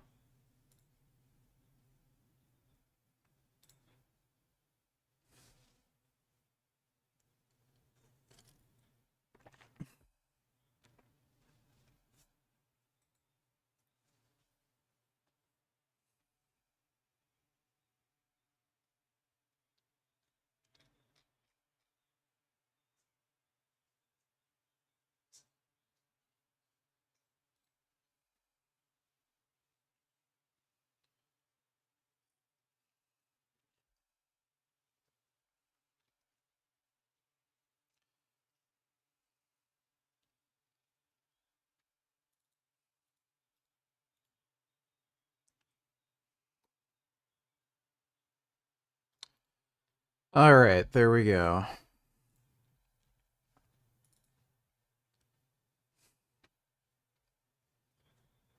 Just to clarify, I am accused of helping my friends get big on TikTok. The girls do not even know the earnings they make from posts on OnlyFans. Primarily, I'm gonna work these bitches like slaves for whatever. Andrew Tate's interview, seeing him doing this. This is for public consumption. One of the things we're gonna do here is we're gonna match or test what he says in the interview compared to what's in the indictment. And what's in the indictment is based on evidence. It's based on what people have either said or what he has said. So let's just get right into this. Well, nearly a year since we last sat down together. Very different time. It was in my London studio. And 8 days after that, you got arrested. What's the year been like for you? It's certainly been an interesting one. Do you like any Alfred Hitchcock films? Yes. Psycho would be my absolute favorite. North by Northwest was nice. I liked that. Vertigo sucked. It was just not good. I think there's one more, can't remember the name of though. But yeah. There's some Hitchcock films that I like. Thanks for the donation, Sean. I've been constrained this entire... Why does he have the glasses on? Honestly, I know he's part of his top G image, but as you'll see, as he gets into this, he has, and I have watched this before, so you're going to get my analysis of this, but he's got a major criminal case pending, where you can go to prison for quite a long time. You'll see that he doesn't address anything head on. It's all periphery. It's all generalities and denials that just don't make sense. For a year, I spent 93 days in a Romanian dungeon, 5 months locked in my house, and now I'm restrained within the country of Romania. So it's certainly been a turbulent time. The moment you got arrested, it was all pretty dramatic. The video came out, the world saw it, a lot of people smashing into your home. Did you have any inkling, warning that something like this may happen? I knew it. I kept saying before I was arrested on every single podcast I did, I said, you get 3 lives in the world. The first life, they're going to cancel you. They're going to slander you. They're going to delete your access to social media so you can't defend yourself. The second life, they're going to try and put you in jail for no reason. And if you continue to speak against the power, they're going to assassinate you. Okay, they're not going to assassinate him because it's not a death penalty type case. But I will have to say that he had the keys to the kingdom. And it's his actions that have caused all this, not just some willy-nilly actions of the government. I knew I was on my second life. I kept saying it. I knew it was coming. I didn't know the bullshit reason they'd use, but I found out once I was in a cell. Bullshit reason. We're going to get into that bullshit reason. And it's not just bullshit. Now remember, it's sex trafficking. So what are the 3 things? Force, fraud, or coercion. When you were arrested, you don't speak any Romanian at Zero. all. And they didn't speak English to you. Correct. So you were taken to a cell. You had no idea what they were alleging you'd done. I was arrested on the 27th of December, so because of Christmas and New Year's and other problems, they couldn't even translate my paperwork for 2 weeks. So for the first 2... That's one of the things I don't like about having an investigative detention, because you're sitting there and you can't defend yourself and you can't get out because you don't know what the hell's going on. 2 weeks I was in a prison cell. I had no idea why. I was given papers in Romanian. I could read human trafficking. I understood, but I was like, human trafficking who, when, what? None of this makes sense. I waited 2 entire weeks. Yeah, I don't believe any of that. I think he knew exactly why he got arrested. Inside of my cell before I was given an English translation, and then I realized exactly how ridiculous the whole case was. So one of the things, you can see how he talks very fast, and he really thinks like very quickly, and you can tell that he knows everything he's talking about because he is speaking that is a cover, right? That is just his way of speaking to have authority, and he sounds like he's legitimate. Like, oh, he must be telling the truth because he's got that cadence in his voice. Not so. Just to clarify, I am accused of helping my friends get big on TikTok. Okay, helping my friends get big on TikTok. Is that what you're being accused of? Yeah, sure. He would have these girls live stream TikToks. They would have to do this for hours and hours on end. They do it for 6, 8, 10, 12 hours a day. And that would be a feeder to OnlyFans. So he would create these OnlyFans that he's making shit tons of money, making money off TikTok, making money off of the OnlyFans, but not even Tokyo Extreme Racers, $20. What would you get if you had $250 million in the bank? I would probably buy a $250K house with a discreet nice car like a BMW 7 Series and 300 ZX for racing. Let me see.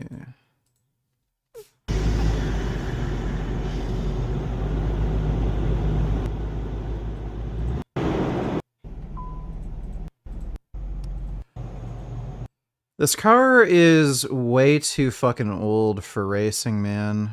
I'd get something more modern. Like, it's a nice car, but it's just a little too old.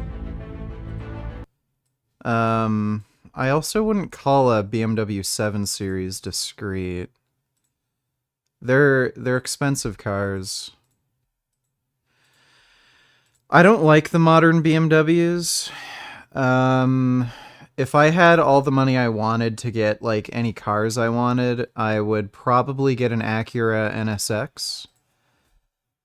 Like the old Acura NSX, and I would get a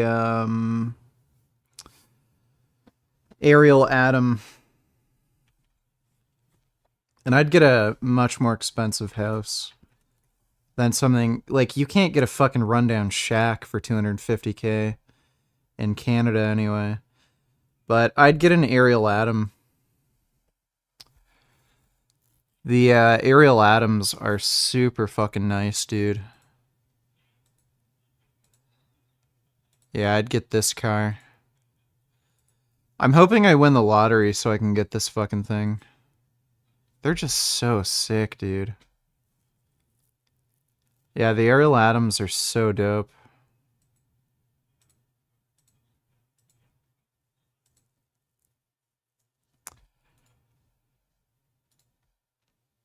Yeah, these are the dopest fucking cars. I'd want to get one with a 4-speed transmission, not a dual clutch. But yeah, the new Ariel Atoms are just best fucking cars ever. Thanks for the donation, though. Tokyo Extreme Racers. Yeah, if I wanted to get an older car for racing, it'd be like a Nissan GTR or something. Telling these girls about the OnlyFans. That is what I'm accused of. I told some girls I know how to post on TikTok to become viral when I was at the time the most viral person on the planet. If we go to page 30 of the indictment, it says the income obtained from the videos posted on TikTok is a split 50-50, meaning half the amount remains with the girls and the other half goes to the Tate brothers. The girls do not even know the earnings they make from posts on OnlyFans. So they don't even know that there's a whole nother revenue stream. And so he's using them in both contexts, taking at least half their earnings. He's conning them and doing the OnlyFans without telling them. And the webcam business was still going strong in 2020. I actually have to give massive credit to the Romanian judicial system because a judge one day sat down and said, why are these boys in jail, and let us go. I don't know if I would have had a fair shot like that in many other nations. So if you remember right, they had to indict him, I think, by June. All right? So the judge didn't just say that there's, let's let these poor... Did you know that bagels came from Jews? I learned about that recently and I thought that was neat that I was eating Jewish cuisine this whole time. Lol, I didn't like that the whole wheat bagels I was eating got discontinued. Duck. I did, in fact, know that. So yes, I knew bagels were invented by Jews. Thanks for the donation, though, Bend Over. Appreciate it. Young men out, you know. They had to kind of set up a set of circumstances where they wouldn't flee and they wouldn't be a harm to the public. And so they put him on house arrest. But at the time, they still took all of his assets. Charging was still ongoing. And so this business that the judge just all of a sudden had sympathy for these boys because they didn't do anything wrong is so ridiculous. So this episode, just like all of our episodes, is brought to you by what? By eSign.com. eSign.com is a very effective way to use it. For me. Correct. No one signs. I think I asked you last time and you were a bit cryptic about it. You're not married yet. No. You have a partner who's the mother of your children. Correct. The same woman is the mother of all your kids? It's confidential. It's a bit stupid to say confidential. It is confidential, Piers. It's confidential. I don't think you marry and have kids with is confidential, surely. It is, for me. Really? Of course, I am basically #1 enemy of the state, Piers. Look what they've done to me. What have they put me in jail for? #1 enemy of the state. You know, and if you look, the theme throughout his whole thing is what a victim he is. He's the victim, right? He is the absolute victim. But, you know, and it's in the indictment and his own words that he talks about his own mafia ties. Yeah. And this was proven. He wasn't just lying about it. He does have ties with the Romanian mafia. and he was working with them to set up an illegal casino business. Talks about his ownership in casinos, and let me just tell you something. He's done himself in. He is not a victim, but he paints himself as the victim in this scenario. At the beginning of this garbage, people were sitting there thinking, maybe he's a human trafficker. It's been a year. Who? Show me a picture. Show me a video. Who's even a victim? There's nobody. So methinks thou doth protest too much. Oh, Mr. Tate, he says, who are they? Who are they? They're in the fucking indictment.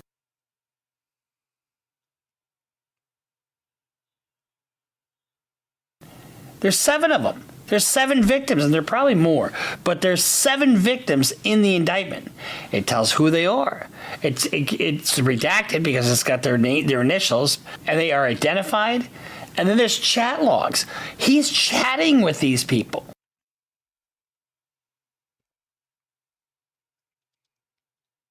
Yep. Chat logs between Georgiana threatening these women. There's chat logs between Mr. Wonderful here, and there's chat logs with Tristan. They're all talking to these girls. There's 7 of them. Who are they? Bullshit. He knows exactly who they are. And not only that, there's also testimony from these girls. These are their statements. And they don't have any evidence. They just have statements. Statements, my dear, are evidence.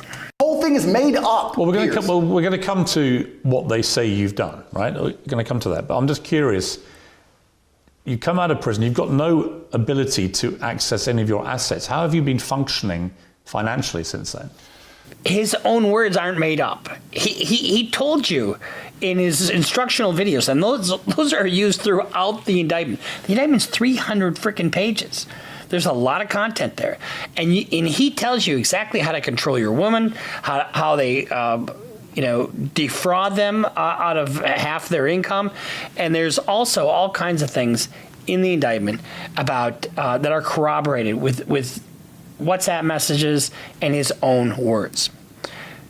But now remember, they swept whatever money that they thought he had. But he's being funded somehow. And tell me that is not going to be a source of investigation for the cops. I believe in prayer and I trust in God. Well, prayer doesn't pay the bills. And I do. Did you hear about elections in the Netherlands won by anti-Islam party Bikt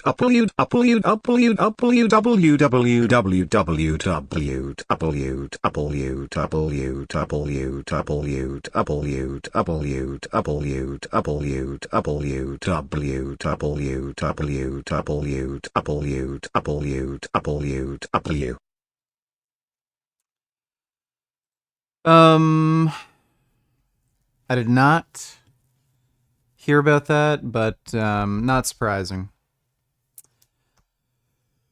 There's been a lot of there have been a few high-profile Islamic killings in the Netherlands, so that's not really surprising. Thanks for the donation, though, one.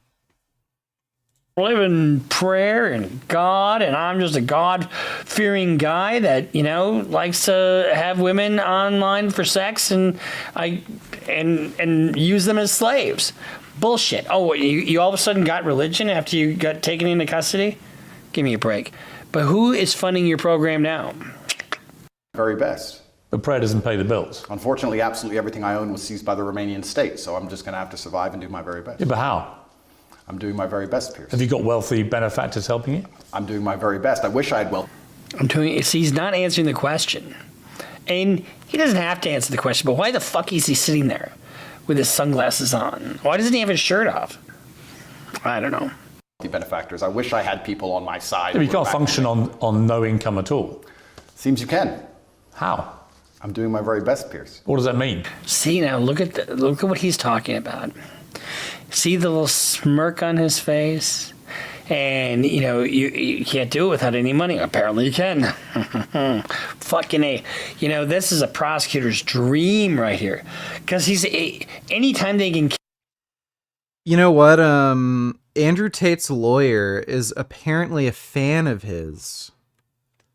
So I wouldn't be surprised if his lawyer is stupid, and because he's an Andrew Tate fan, he's encouraging Andrew to do these interviews because his lawyer is like motivated out of fandom and wants Andrew Tate to do more interviews because he thinks like Andrew Tate is like top G owning all these reporters and all this shit, but it's only harming his case. So it's fucking hilarious. Romanian prosecution's just getting more ammo to lock this fucker away for good. Catch him in a lie. And his little smug fucking ego is going to be his downfall. It already is. Means I'm doing my very best. Absolutely everything I own is taken by the Romanian state. I don't have anything they don't have. Now, listen to the coded language there.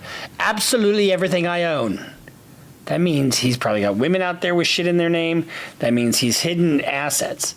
And they're looking for those. What does that mean? It means that I believe in God and I pray. Well, God's not going to pay your bills. God has been paying my bills so far, it seems. It's amazing how far faith can take you. It's often when you have absolutely nothing left, people turn to faith. But you should turn to faith first, and you should believe in God when things are good, and then He will be there when times are bad. Initially, you were put on this sort of rolling 30-day house arrest, and they kept renewing that month by month by month. And then in June, you and your brother and 2 others were formally charged with rape, trafficking, and forming an organized crime group to sexually exploit women. And there were 7 alleged victims named in the indictment. You said at the time, I look forward to being found innocent.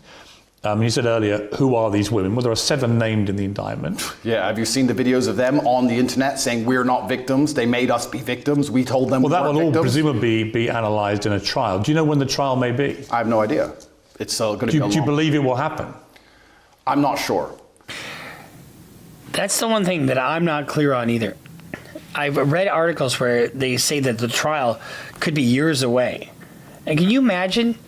Which I think in this country, we have the right to a speedy trial. There's if it's a federal case, you have the Speedy Trial Act, and you have the right to demand a speedy trial. So that means they only have a certain amount of time within which to present evidence to a jury. You can waive that or, have time excluded. But it can't just be, open-ended. That's the one thing I don't like about this system. It could get to a point where a judge, anytime before the trial, decides his case is garbage and throws it away. That ain't going to happen. That is not going to happen. And here's the other thing. No. He doesn't have the right to have a jury trial. It's a trial before a judge. If you ask me what I believe happened, it's very simple. They threw me in a jail cell knowing they had no case, knowing they had no victims, but they thought if they plaster me all over the MSM and they say that I'm a bad person and they call enough people. Okay, they have a 300-page indictment. 300 pages. Part of his words, many text messages, a lot of testimony from these 7 ladies. Well, they will find. Go to 2115. The same women who say we were not exploited, he just told us how to do TikTok. Also, in the prosecution file, if you want to talk about it, there's not a single bank transfer. There's not a single piece of evidence for any money. So I'm accused of making money from TikTok, but they haven't found any money. There's no money, and So he had a lot of these, a lot of this go through Bitcoin. So it's either Bitcoin or cryptocurrency. So when he's talking about bank transfers, well, again, it's not necessarily going to be in like USD or anything. He admitted himself that a lot of this was done with cryptocurrency. Victims are saying, I didn't exploit them to do TikTok. The whole thing is a joke. What is... So he said there's no money. There's just no money. There's no money. Follow the money. Actually, whenever you have a case like this, you follow the money. In this regard, cash transfers were identified in the bank account of defendant Tate, 188,000 euros. 188,022 euros through 21 operations conducted between February 23rd, 2017 and July 18th, 2018. Defendant Nigel Georgiana Manuel recorded receipts from defendant Tristan Tate in the amount of 71,000. I mean, it's replete. There's transfer after transfer after transfer. I mean, there's millions of dollars going on here. It's not like he says hundreds of millions of dollars, but it's a lot of money. So for him to say they don't have any money, you think that we wouldn't fucking look, Andrew? Of course we're going to look. And And I guarantee you there's a document to back every one of these up. So for him to... Jesus, this is just going to be used against him in court to prove he's a liar. Like, it's such a bad strategy to keep doing these interviews where he's just blatantly lying. So he's saying, oh, there was no money involved, there's no transfers, and then literally in the indictment, they're showing that, yes, there in fact was money being transferred from Tate to these women. Like, he's gonna be put away, dude. But this is public relations. That's all it is. I'm the victim. There's nothing to see here. What monitor do I use? It's a Samsung Odyssey Neo G7, I think. Here, you know. I think problematic for you is the war room, which... One donated $2. How does your YouTube have a VLC interface? It doesn't. I'm just using VLC. Thanks for the donation one. Was a group miscategorized and misunderstood. It was called the War Room. Correct. Okay. And it had a lot of people who were dubbed the generals who ran the War Room. Correct. David from elementary school donated $2. Are you finished with dieting or on a diet break? I noticed you eating goods. Update me on the cut. I'm not exactly sure yet, dude. I took a break from dieting for mental health reasons. I'm not sure if I'm gonna continue dieting again. Don't know. I'm just gonna have to see how I feel, what I really want to do. But I am on a break right now. Thanks for the donation, though, dude. For you. And the War Room had 500 to 600 members. You paid, I think, $6,000+ to be a member of this. And when you saw the logs of the web chats between people from the War Room to each other, a lot of it made disturbing reading. Were you disturbed by it when you read that? Firstly, a lot of that is bullshit. A lot of that's fake. Secondly... You think that literally those logs are fake? Absolutely. Second... Okay, he just said all these chat logs are fucking bullshit, right? It's all fake. You know, he's got such a short goddamn memory. And this is why you don't get online and have to cover your ass because it's public relations. Let's just see what Mr. Tate posted on his War Room. You know, the PhD pimps and hoes degrees. Update on the two living girls together. So they became good friends and everything was stable. The girl who moved lost her support networks. Mike donated $2. Would you ever do this job? Let me see.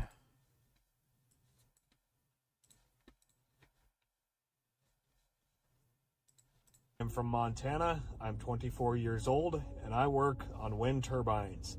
Some of my favorite things about the job are climbing up high, working really hard, learning new skills, and traveling all around the country. I've been doing this job for 3.5 years and I absolutely love it. I make over $100,000 each year and I intend on doing this job as long as I possibly can. When I'm not That's working pretty cool. hard on a wind turbine, you can find me with my camera out, taking pictures of the landscape and the scenery. Yeah, that's really cool.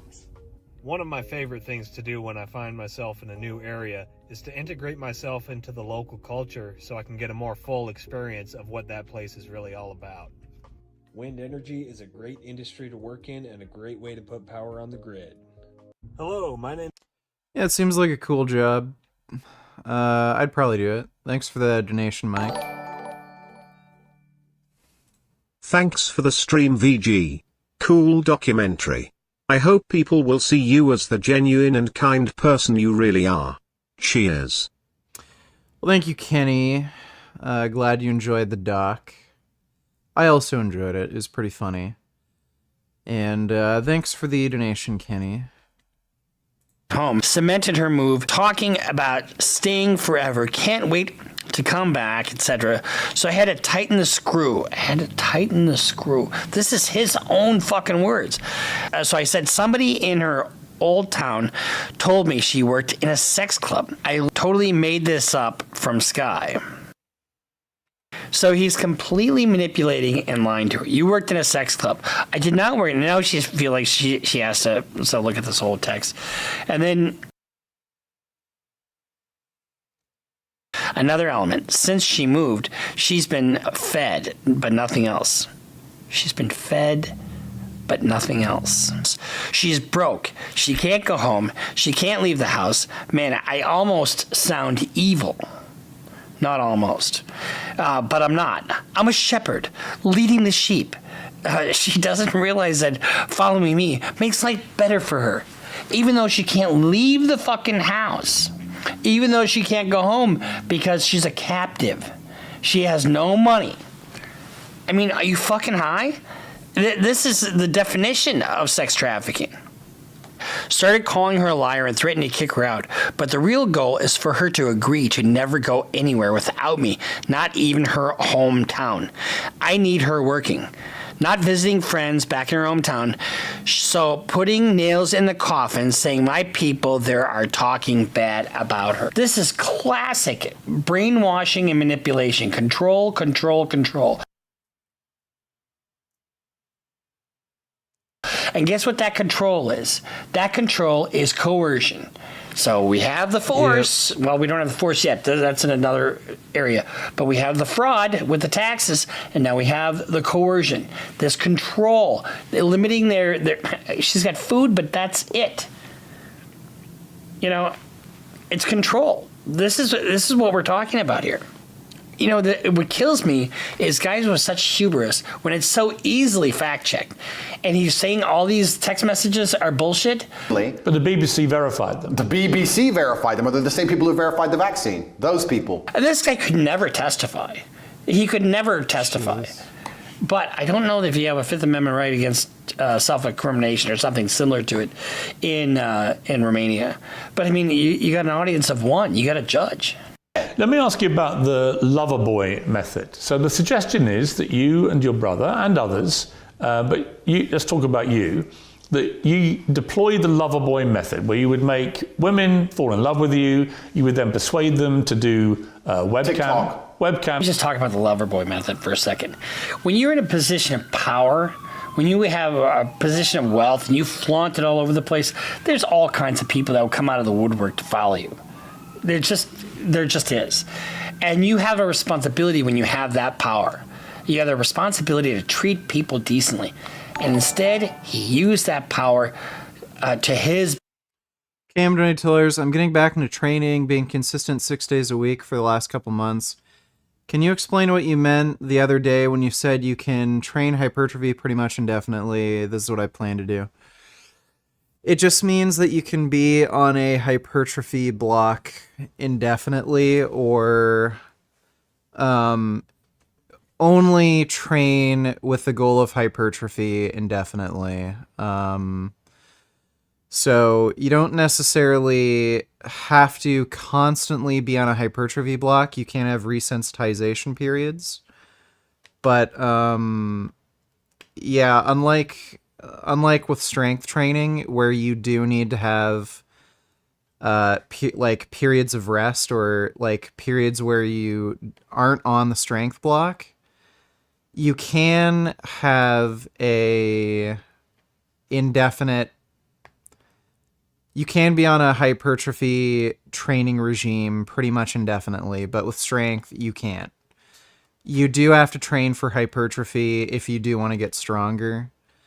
You don't have to do that when it comes to hypertrophy training. You don't have to go on a strength block. You can just stick with hypertrophy training. Thanks for the donation though, Cam. Appreciate it. Benefit and manipulated that power to extract whatever the fuck he could out of these girls. I'm not Somalian, shut up. Okay, but wait, let's call it webcam stuff, right? No, let's not call it that. The indictment is about TikTok. Okay, what would you make the women do? The indictment's not just about TikTok. The indictment's about TikTok leading into webcam. Or what would they do with you? I don't make anybody do anything. Okay. In fact, let's talk about the lover boy method. I don't make anybody do anything. There's message after message after message after message. And the messages I just read. The post on the war, his own site says he needs to make sure that they work and make that dependence. The whole thing was about how he can make them dependent upon him and then make them just absolutely be beholden to him and not being able to to do what they want, absolutely be beholden to him and not being able to do what they want. They say, he's making women do, well, we found conversations where he gave advice on how to go viral on TikTok. He's making women do TikTok, but he isn't being horrible to them. He's not hitting them. He's not being mean. Kid Beard Night Tiller's dumb white bitch. Let me see.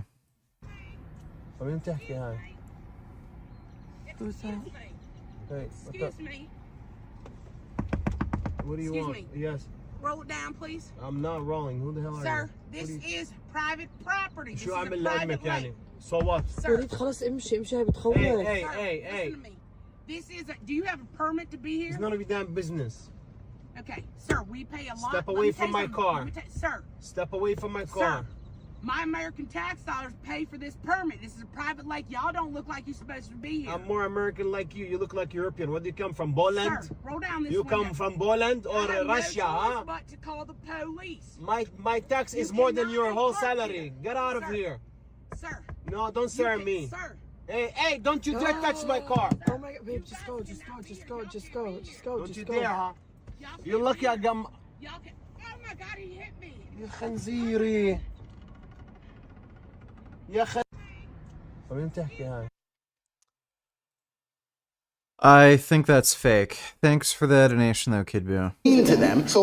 Okay. So he's saying he's not being mean to them. He's just being so sweet. Oh my God. I wish my daughter could date Andrew Tate. Fuck that. The accused Tate told victim CB that she had to obey his words and wishes, referring to himself as a king. Cute Gains, Nutellers, may you enjoy these animals. Let me take a look. Oh, wow. Those are some good oinkers. Wow. Look at him just oinking. Those are some cute wild boars. Wow. Those are good oinkers. Oh my God. Dziki wgnęli. Na świętarańską przejście brakło. It's a big oinker family.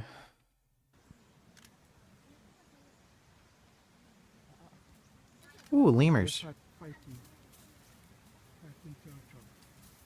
Dude, lemurs are so fucking cute. I really like lemurs. Lemurs are nice. I like how they bounce around. Those are some good lemurs.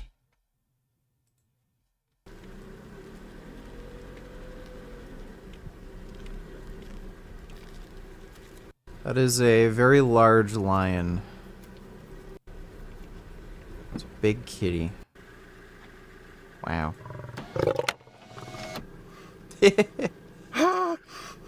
That is a big kitty. Oh my God.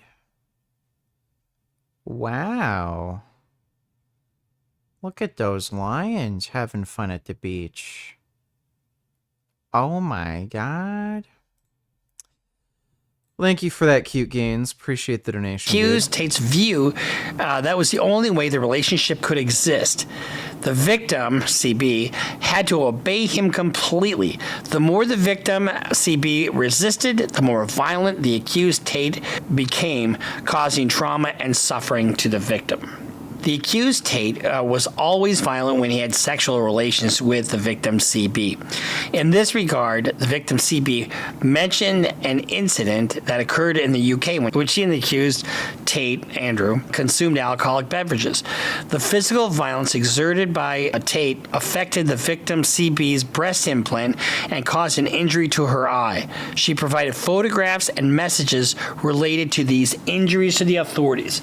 So, when you say that there's no evidence, one has to look at this in the totality. We've got Andrew's own statements. We've got the posts to the war room. We've got her statements, and they're corroborated by photographs and messages from Tate.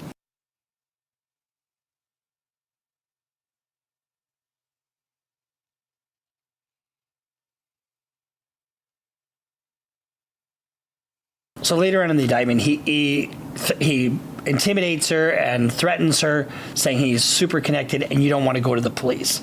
Now, when you have somebody she's probably in her early 20s, or if that, no money, no way to get anywhere, no power, zero power. And that is what he did. He went after the powerless. On that last point, you don't say if a woman... You're gonna hate this. Let me see, Dodo. Just last night, Israel's government reached a hostage deal with Hamas. Now, the terms of the deal should be taken with a grain of salt. And the reason why I say that is because right before we went live today, some of the terms of this deal had already changed. So I just want to note that as we share these details with you right now at 3:57 p.m. Pacific time on the Thanksgiving Eve on Wednesday, don't hold us to it because the details could change and I don't want you guys to think that we're giving you misinformation. But here's what we know as it stands at this moment. Under the current terms of the deal, there will be a 4-day pause in bombing. It was supposed to begin tomorrow on Thanksgiving. However, now it appears that has changed and they will begin the hostage exchange on Friday instead. Now, during that time, 50 Israeli hostages will be exchanged for 150 Palestinian prisoners. And I want to be clear about who these prisoners are. They're women and children. Yeah, the reason why they're women and children is because all of the male Hamas members or male prisoners that Israel has released have committed crimes. So a lot of them were actually involved in the October 7th attack. So all the male prisoners, they're going to be much higher likelihood of committing terrorism compared to the women. Children. They're not Hamas militants. Okay, let's just put it that way. And that's a good development. Okay, it's good to see that there's at least some movement when it comes, some positive movement as it pertains to these hostages and a pause in the aerial bombardment that the IDF has been engaging in. But aid workers are calling the temporary pause in bombing woefully inadequate to assist the Palestinian people who have, for the most part, been cut off from food, water, and fuel. And the government. Blame Hamas. They're the ones who've done this. The government of Israel and the United States are really showing no sign of easing up on the brutality after the hostages are swapped. Now, we'll get to more of that in just a bit. But first, here are some additional details about the hostage deal. According to Israeli and Hamas officials, the ceasefire will begin at 10 a.m. Well, it was supposed to begin 10 a.m. local time on Thursday, meaning tomorrow. But now it appears it's going to start on Friday. Both Hamas and Israel will be releasing captive women and children. Per The Guardian, the US officials stated that 3 Americans will be among the hostages released by Hamas. In fact, just today, John Kirby was asked, how many American hostages are being held in Gaza? And he doesn't even know for sure, but they're estimating that there are as many as 10 American hostages in Gaza.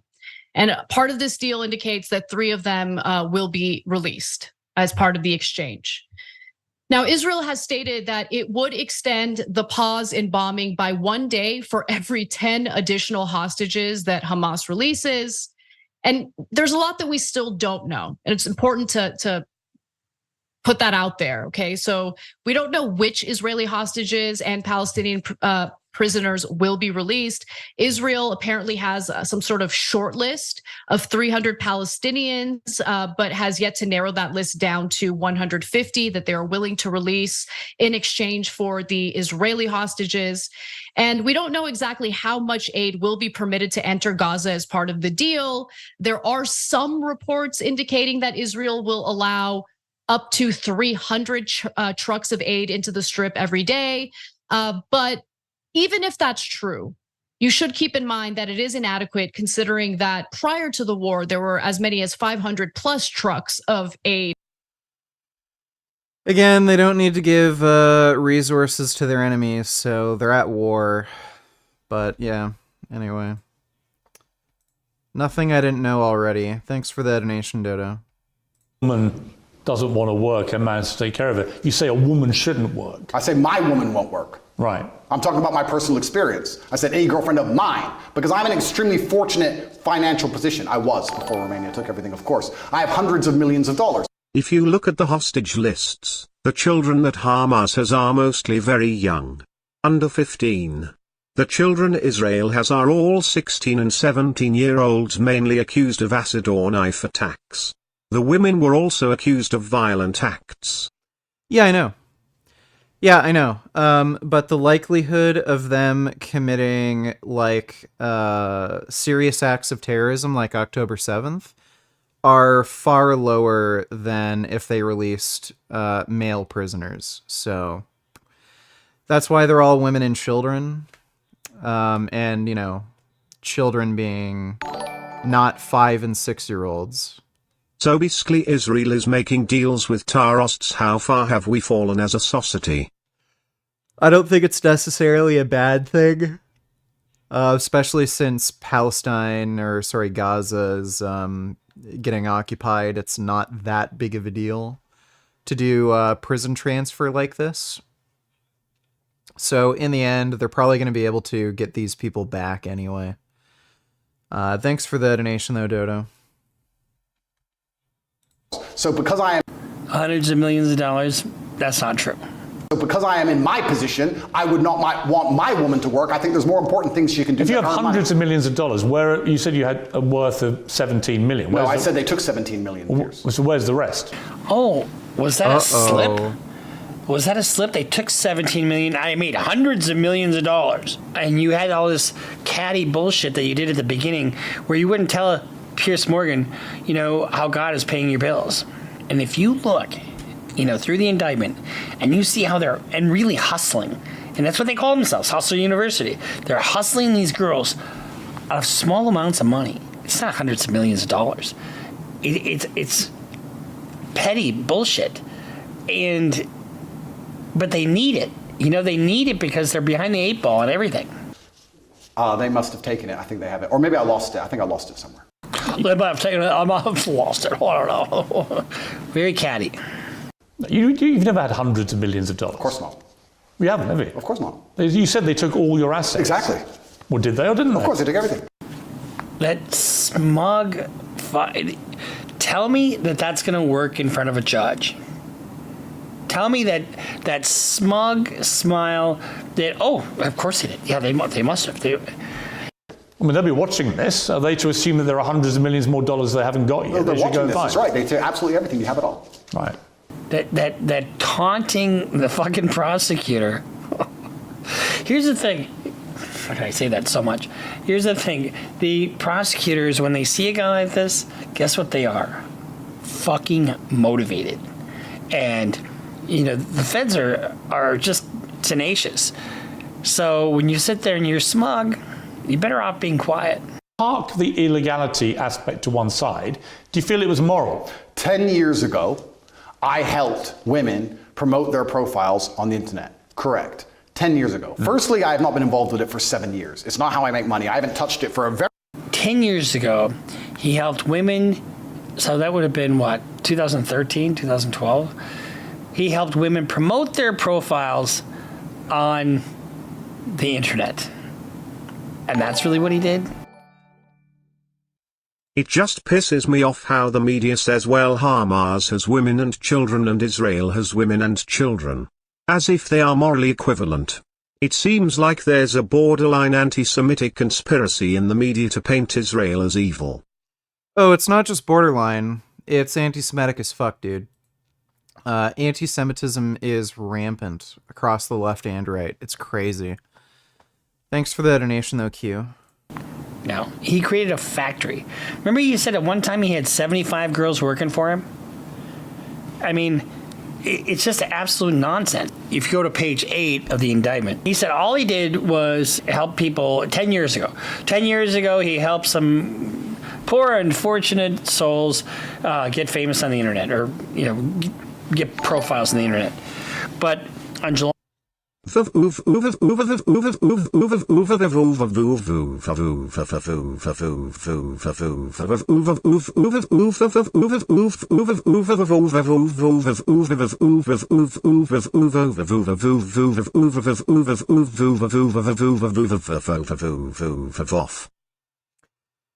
Thank you for that, 9014. Excellent spam as always. Appreciate the donation, sir. July 19th, 2020, this is on page 8 of the indictment. Tristan Tate sent the following audio message indicating his control over the accounts and the exploited individuals. The new girls I have, including the girl with the statue, I wouldn't trust any of these bitches on OnlyFans. I wouldn't give any of them the password. Then he goes on to say, I don't want any of them to have passwords for Pornhub, Xvideos, OnlyFans, MFC. I don't want them to have passwords. I don't want them to have anything. MFC is My Free Cams. It's your webcam. And this is 2020. This is not 10 years ago. He goes on to say, transmitted the following audio message revealing their operational approach. Primarily, I'm going to work these bitches like slaves, and I don't want to write down the MFC. Really, it is Oggy on how far have we fallen as a society and how much more far will it keep falling? I don't know, Dodo. It seems like things can always get worse, so we're gonna have to see. Thanks for the donation, though, dude. Appreciate it. Score much. So when they stop performing well on MFC or stagnate or after they finish the video, after all the tokens can be taken out of the room, and I'm going to change something and then make them work more hours and hours and hours. I work them like slaves. Tristan Tate then also says, no, work like slaves, minimum 10 to 12 hours a day. And if they say, oh, it was a job, I had a sex trafficking trial, and the prosecutor in that case had probably the best line I've ever heard, and it was devastating to our case. You walk away from a job, you run away from slavery. Well, in that case, I represented all right, that's enough of that shit. Here's the thing, this is just part one, and what I wanted to do in this video is just take what he's saying and juxtapose it to facts. Juxtapose it to the indictment. The indictment's 300 pages. It's available. And I suggest you read it for yourself and compare it to what he's saying. Because it's bullshit. If this is my client, I probably would fire my client if he went on TV like this. Because it's like, you're going to make my job almost impossible. So our reaction to Andrew Tate as we kind of go on, because there's going to be a part two to this, and whatever's relevant, we'll kind of analyze it, and we might do a deeper dive on the indictment itself. But this just goes to show you what he's saying compared to what the facts on the ground are, and it has to be tested. So the statements are not cross-examined yet, so that's the one thing that you got to keep in mind. So we'll see you next time here, Criminal Lawyer React. Yeah, he is massively full of shit, and he is so screwed. He is going to be put the fuck away, dude. Autumn sale. Let's see. Is there anything good that's come out recently?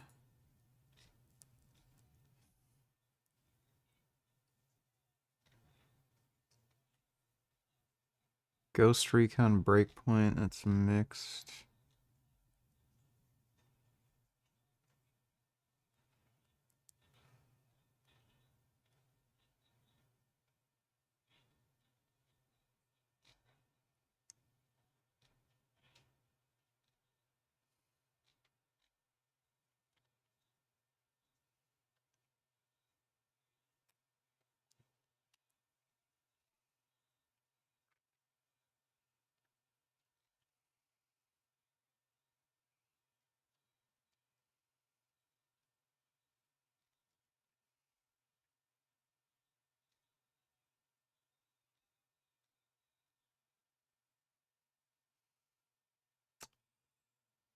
Might actually get Modern Warfare for Steam.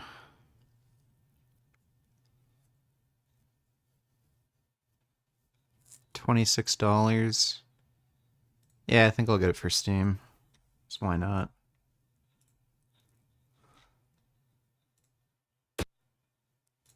have it on my Battle.net account, but I don't like using Battle.net.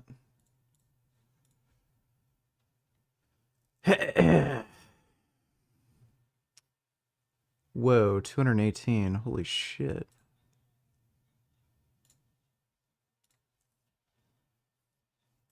That is crazy ridiculous. That is stupid. Alright, anyway. Another fighter of note on season 17 was Josh Saman. I'm just trying to take it as far as I can, push the limits, and hopefully when I look back on this experience, I'll be able to say that I did all I can to win. Saman made an impression early on when he used a bizarre double-fisted clubbing technique which drew derision from Jones but seemed to impress Chael. Not a move that I would recommend, but for some reason it works when he does it. I think Josh is for real. Saman was one of the standouts of the season. He was cocky, arrogant, and, I mean, Jesus Christ, look at this man. He looked like a fucking Greek god made flesh. He made an enemy of Uriah Hall after Hall described fellow housemate Tor Trainig as a professional cooker, to which Saman corrected him by saying, "It's called a chef." The editors used all this to paint him as the villain of the season, but outside of the illusory wall of reality TV, Saman was anything but villainous. Friends said that Saman correcting people's grammar as he had with Hall was simply a form of insecurity. He himself had never finished high school. Josh had a troubled childhood. Introduced to drugs at an early age, he had survived an overdose by age 11. He dropped out of school aged 16, and by 17, he was using cocaine. One word to describe my life from 16 years old to 27. Axel Fuzz, $20. Riots in Dublin, Ireland after immigrant Muslim Algerian committed a mass stabbing at a children's daycare. Heard about that. 5-year-old is seriously injured. The riots erupted after the police denied it was a terror attack, and Ireland doesn't do checks on immigrants. It was probably a terror attack. I heard about that. Like, I don't know why. I'm assuming the police did that because they thought if they said it was a terror attack, it'd probably cause a riot, but it likely had the opposite effect where it made people more pissed off. But yeah, it was probably a fucking terror attack. Probably. Thanks for the donation though, Axel Fuzz. Appreciate it. And clearly they should do some checks on immigrants. Roller coaster. I grew up with a single mother. I largely raised myself for my later teenage years, and I moved out of my mom's house at an early age and kind of made for an unconventional lifestyle growing up compared to a lot of my friends. Even his own mother described him as, and I quote, a little asshole. I dropped out of high school when I was 16, moved out, and I found mixed martial arts. Before hitting his 20s, he'd been through both jail and rehab, but his asshole tendencies changed drastically for the better when Josh found MMA. With a record of 9 wins and 2 losses in his early career, Saman co-founded his own MMA promotion called Combat Night, based in Tallahassee, Florida. But his goal was always the UFC. He had tried out for TUF 4 times, failing twice, succumbing to injury a third, and finally in his 4th attempt, he double-fisted his way onto the show. Much like Hall, despite coming up short in the competition, he was still given a contract by the UFC once the show was over. His first official fight in the UFC was at the TUF finale on April 13th, 2013, where he defeated Kevin Casey via TKO. From overdosing aged 11 to a successful UFC debut aged 25, Saman's story was very much in its redemption arc. But all that was to change. Hi, how are you? If you ever feel down, just be glad you're not this guy. Also, can I have one of those nifty vegan gains hoodies? Or maybe a discount? I seem to be broke 'cause I give all my money to a buff Somalian. Well, I'm not Somalian, but I'm not gonna do any. Yeah, I'm not doing any discount for the merch. I don't know how, so. But thanks for the donation, less is more.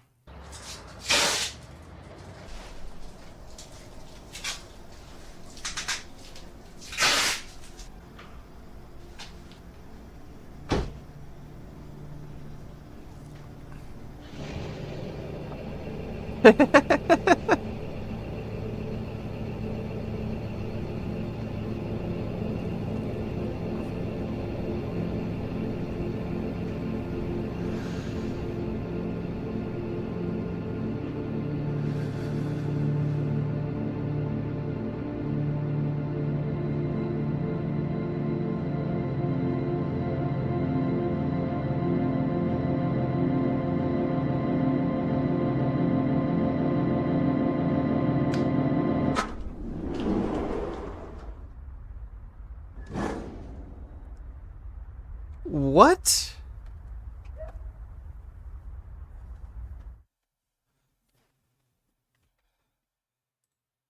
That can't be a real ad. Really?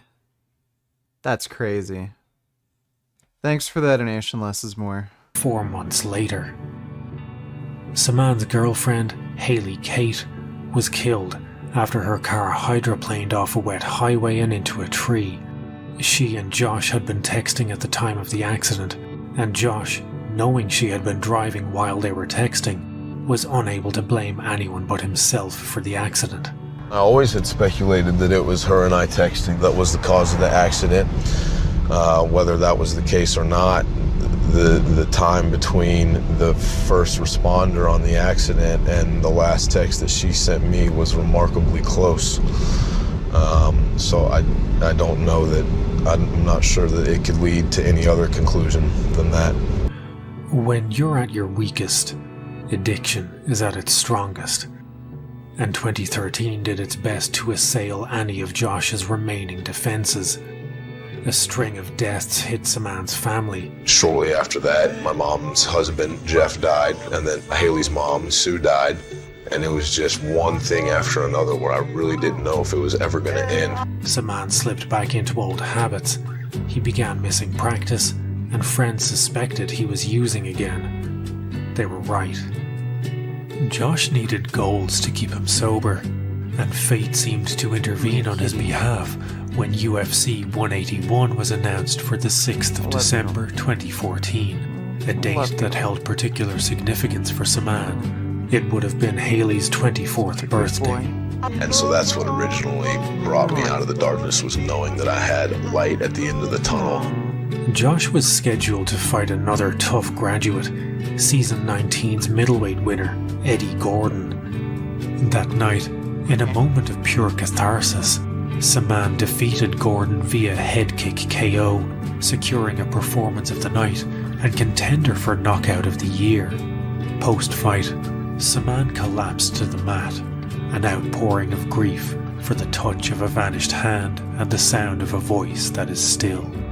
I was on a mission, I had a goal, I wasn't leaving without completing that goal. Here we go! There was no doubt in my mind that I was leaving a winner. We're gonna have a good announcement. That guy's insanely good. It is all over! Oh my goodness! Whoa! My goodness! Out of nowhere! That was my finest hour of my whole life, of all 26 years at the time. It was an element of closure that I couldn't have had in any other way. I love you, Jeff. I love you, Sue. I'm still not completely behind the mantra that everything happens for a reason, but I've learned to just trust the journey, because at the end of the day, we don't really have any choice but to. I knew as long as I didn't give up and just stayed in the fight that there would be a way to succeed. And I had so many moments of self-doubt and uncertainty since the last time I was in the cage. This is for Haley and Sue and Jeff and my mom and everybody in Tallahassee, 850. I love you guys. You're my heart. Thank you for so much.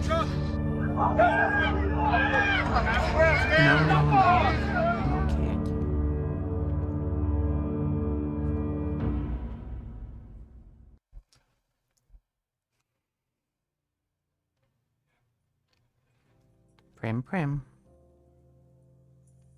Prim, prim. Don't step on my keyboard. After the Gordon fight, things were going well in Josh's life.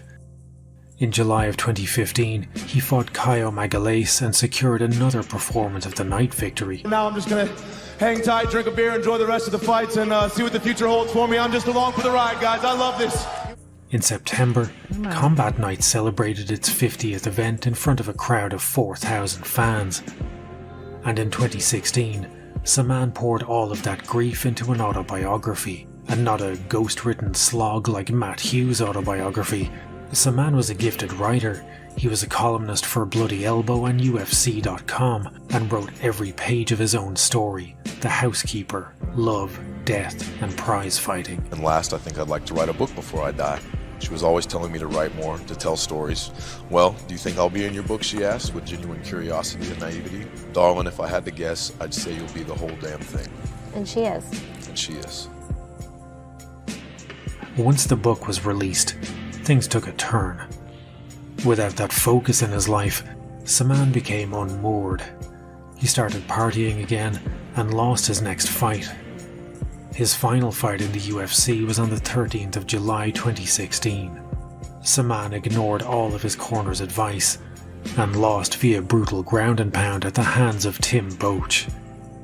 What none of us could have known watching this was that Saman had been partying and using cocaine shortly before the fight. Almost none of us commit suicide, and almost all of us self-destruct.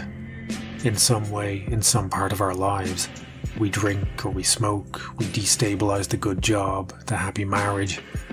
But these aren't decisions, they're impulses. Josh self-destructed. Unable to forgive himself for the loss of his girlfriend, he succumbed to those impulses. The last few months, I didn't feel he right. He was not the same guy. He was always sad. I remember one of the last times we trained, he was like he was not there. We stretching. Bend over to $20. Let me take a look.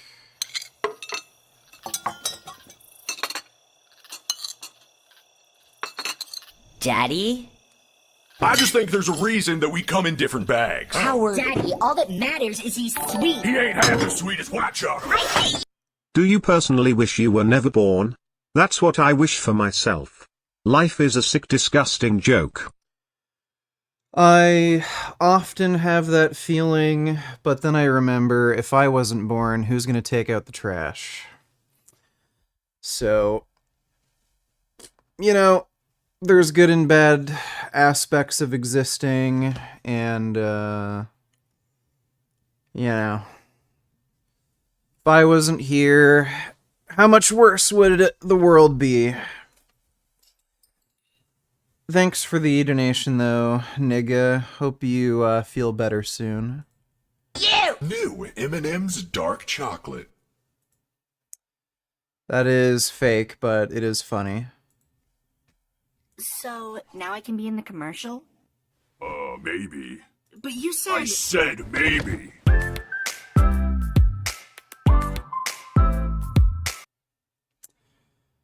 Yeah, that's not a real M&M commercial, but thanks again, Ben.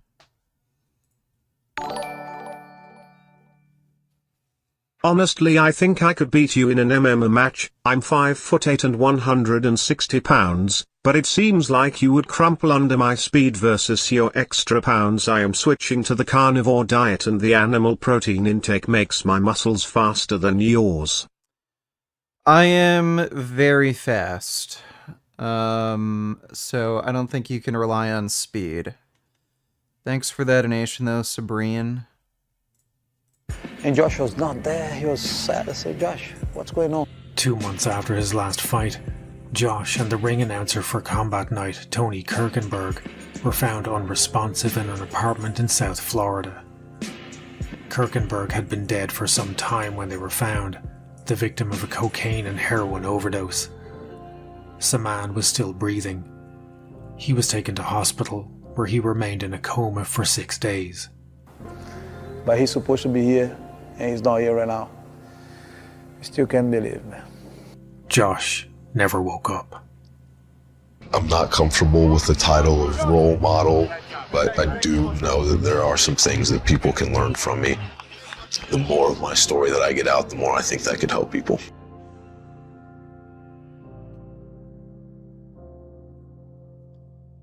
Dude, it's fucking crazy how a guy who's like partying and doing cocaine and shit all the time looks like he's in such great shape. Like he's fucking jacked as fuck. And he's like not even really training and he's just partying. Like how the fuck? What's your secret?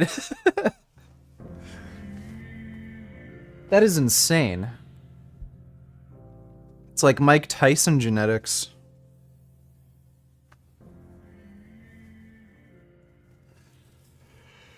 Oh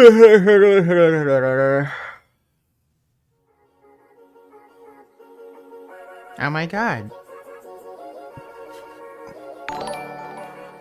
Check it. One donated $2. Let me see.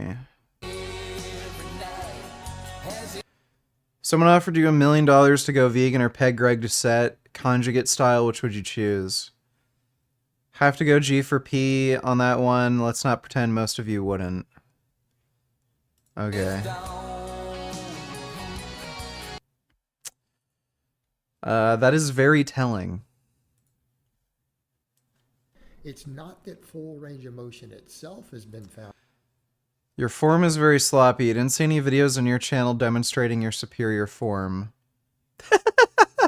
To be enormously. Dude, his form is terrible. Muscle growth. It's that stretch position really appears to be the part of the equation that makes the full range of motion so beneficial, right? That contracted position isn't, not saying useless, because I do not want that to come across that way, because it's not true. It's just the least important. Zero. Especially when compared to the bottom, those stretched positions, right? A bench press or a dumbbell press, that very bottom where that pec is stretched, that's where the money is. That tricep extension, where that tricep long head is put into that stretch when the elbow's completely bent, right? That's your money. He just doesn't want to train hard and or lift properly, and then he uses these partial, like this cope that, oh, I'm just doing stretched partials as a cope. Thought I'd sit down and do another video for you guys. Let me get a sip of water. A daily dose of aspartame. You guys, a forearm shot. Forearm gain still on point. Okay. This is going to be one of those videos to where I have to step back, shake my head, and go, you know, I guess I was right all along. I always used to say, you know, supplements were 90 to 95% useless. Like 90 to 95% useless. Complete waste of money for the most part. But there were a few, a tiny little number that are worth getting. So much so to the point where I had people go, Jason, why don't you get involved in selling the tiny handful that work? And I'm like, because they're all single ingredients, the margins would be low. It's just not worth the hassle, right? People can get this stuff cheap anyways. They're inexpensive. You can get them at Walmart. I mean, you know, fish oil, creatine, stuff like that. The cheap stuff. Yes, that is why. He's just lazy. Plain and simple, he's just fucking lazy. Thanks for the donation though, one. Okay, I realised that last segment was about as fun as a double bill of Grave of the Fireflies and When the Wind Blows, and probably has everyone rightly feeling a bit depressed. So here's a video of Biscuit to try and elevate everyone's mood. Rest assured, as we move on to the final part of the video, from here on out it's nothing but positive energy and hashtag good vibes only.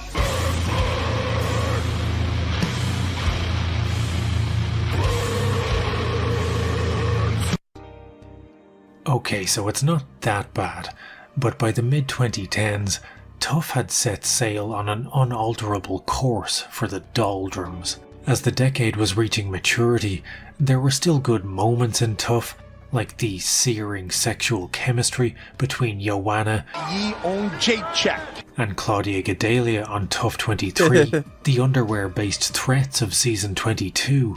Take care of your underwears. I'm gonna you, man. Cody Garbrandt doing something with his friends, Hanging with the boys! Hanging with the boys! Hanging with the boys! Good, good. We're hanging with the boys! or the dubious coaching of Joe Benavidez. What? What? What do you want? What's all this meowing? What's all this meowing? What's this meowing?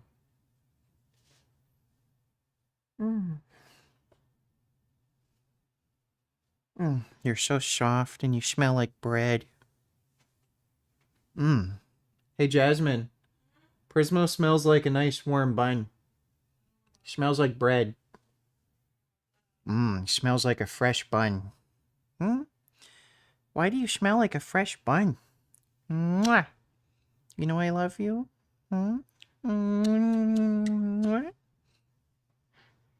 He smells really good.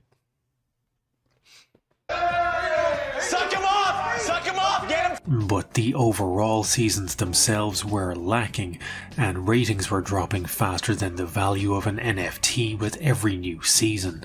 In what will be familiar news to anyone who's made it this far in the video, Season 18 debuted to the lowest ratings yet, despite having the star power of Ronda Rousey and the built-in heat of her rivalry with opposing coach Miesha Tate. Season 19, Penn vs Edgar, was described by Dana himself as the worst season yet, and its ratings were reflective of that notion. With each subsequent season, Tough was smashing record new lows in viewership as if that was the fucking goal. The UFC experimented with all manner of wacky ideas to try and shake up the formula of the show, with less success than a eunuch at a sperm bank. Tough 24 had an entire season dedicated to finding someone, anyone, who could challenge Demetrius Johnson. DJ had cleaned out his division to the point where the UFC were reduced to using Tough like it was a fucking telethon to help feed their poor starving flyweight champion. If one thing should be apparent by this point of the tale, it's that for 90% of Tough winners, the gulf between beating contenders and beating legitimate UFC veterans is wider than McGregor's new head. How do you like them apples? That gulf only widens when you immediately jump from fighting tough contenders to UFC champions.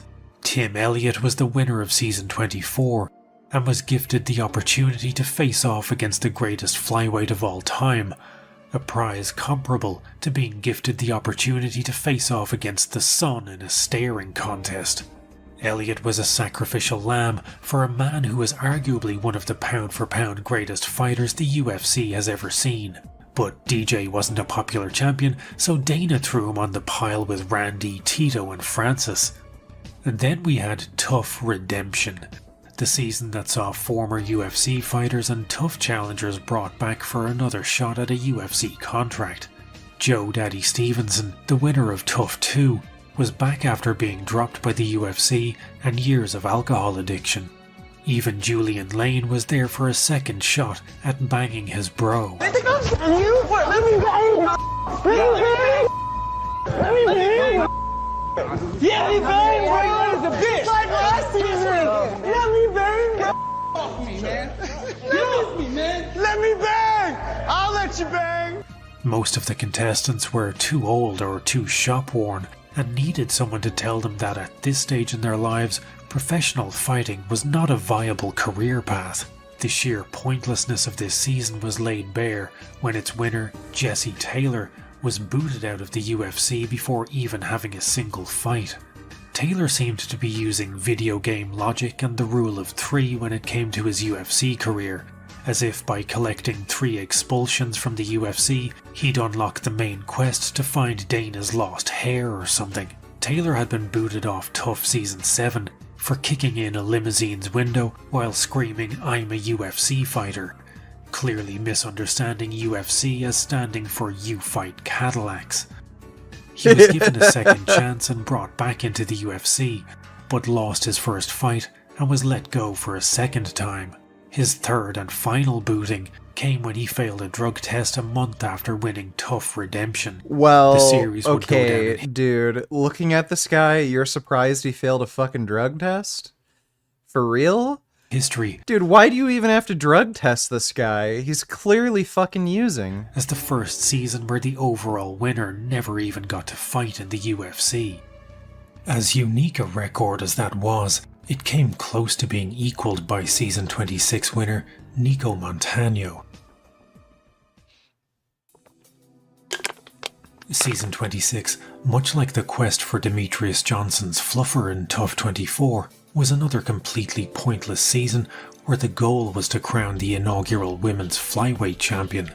But at the time, the flyweight division didn't exist and was being built around this season, so once the season was over, they were so starved of female flyweights that 11 of the 16 contestants on the show all went on to get a contract, rendering the Holy competitive element of shit. this season completely moot. This was less a competition and more the UFC equivalent of everyone gets a trophy day.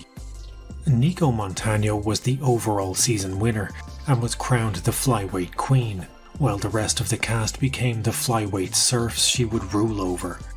But Montano's UFC career suffered more disasters than a Michael Bay movie about earthquakes. She had a total of 7 fights in the UFC, 6 of which were cancelled. She was stripped of the flyweight title before ever defending it, and in her last scheduled bout, she missed weight by 7 pounds or 1 whole Hamzat Jesus. before being removed from the UFC roster. After her abdication, the flyweight division was left without a champion, but much like myself, it was just waiting to be utterly dominated by Valentina Shevchenko. Montano's sole fight in the UFC was at bantamweight, where she lost to Tough 18 winner Juliana Pena. Tough 28 in 2018 was the last season before the UFC finally took Tough off life support. The season premiere of Tough 28 had the lowest ratings yet, watched by an utterly dismal 186,000 viewers. Post season 28, the UFC placed Tough on indefinite hiatus. So how did it come to this? How did Tough go from the show that saved the UFC to the show that the UFC was desperately trying to save? There are a few factors at play that precipitated the fall of Tough. In 2017, the UFC launched Dana White's minimum wage labor force series. Dana White's Contender series. If you think of Tough as a needlessly long YouTube video essay, then Contender series is TikTok. It's Tough with all of the extraneous shit removed. There are no in-house scenes, no training footage, and there are no excruciating confessional booth monologues from fighters. Every episode has a brief intro for each fighter, where they tell us how they absolutely aren't going to lose this fight because they're fighting for the memory of their pet salamander or whatever, and then they fight. The fighting to bullshit ratio of the average episode of Contender series is shockingly high in the favour of fighting. If you're an MMA fan who watched Tough but never cared for any of the reality TV stuff, then Dana White's minimum wage disposable labour force series has you covered. It's impossible to be that fast when you're 6 feet 3 inches and have a high body fat percentage. You eat too many carbs, which is the reason your body fat percentage is too high for a typical bodybuilder. You should be eating mostly proteins and animal fats. Duh. Okay, thanks for the advice, dipshit. Appreciate the donation, moron. Another factor in the decline of Tough was simply that the show became incredibly boring. Around the late 2010s, each episode of Tough began to fall into an incredibly predictable Dude, this guy looks pattern. insane. The first half of the episode is confessional booth talk and home movie footage from Fighter A, wherein we are introduced to their family and friends and fucking grandparents, and we follow them on their daily commute to the gym. Then they tearfully tell us about how they're broke and refuse to lose because this is their one big shot. Then repeat that for Fighter B, sprinkle a couple of minutes of gym footage in there. You now have the formula for every single episode of Tough for the last 4 or 5 years. There's also the fact that when Tough was at its most enjoyable, MMA wasn't on TV every weekend. In those days, the UFC was on TV once a month if you were lucky. Anything more than that, and you felt like you'd been blessed by the Puce One himself. So getting to see fights every single week while Tough was airing was a godsend. Nowadays, the UFC is cranking out cards every weekend, most of which feature less stars than an Arctic summer. On top of all the other MMA and combat sports content like ONE, Bellator and Ryzen, these weekday Tough fights just feel like bloat. Another factor at play was the later season's decision to remove alcohol from the house. And this is a bit of a tricky one because on one hand, these are professional fighters and drunken antics aren't a good look for the UFC, and it certainly doesn't paint your athletes in a favourable light when they're pissing the bed and drunkenly making Pop-Tarts at 4 AM. But there's no question that from a reality TV perspective, the most entertaining moments of Tough came from the fighters being absolutely fucking buckled. The Chris Lieben incidents in Season 1, Julian Lane's monologue about brotherly love, Tony Ferguson's PSA about Charlie Rader's son. Hell, Season 8 revolved entirely around the drunken antics of Junie Browning and was possibly the most entertaining season of all time. It's exploitative and it's trashy, but that's reality TV. The UFC were torn between trying to make Tough mature and also trying to make it a reality TV show, and those two concepts do not dwell in the same house.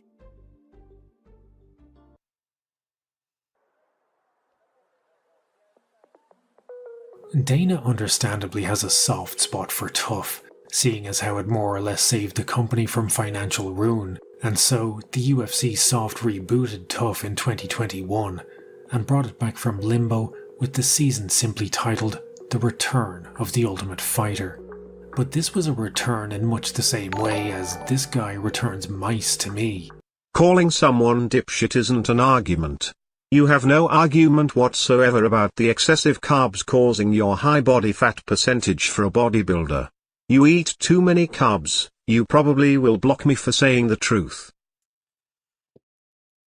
Here's my argument, dipshit.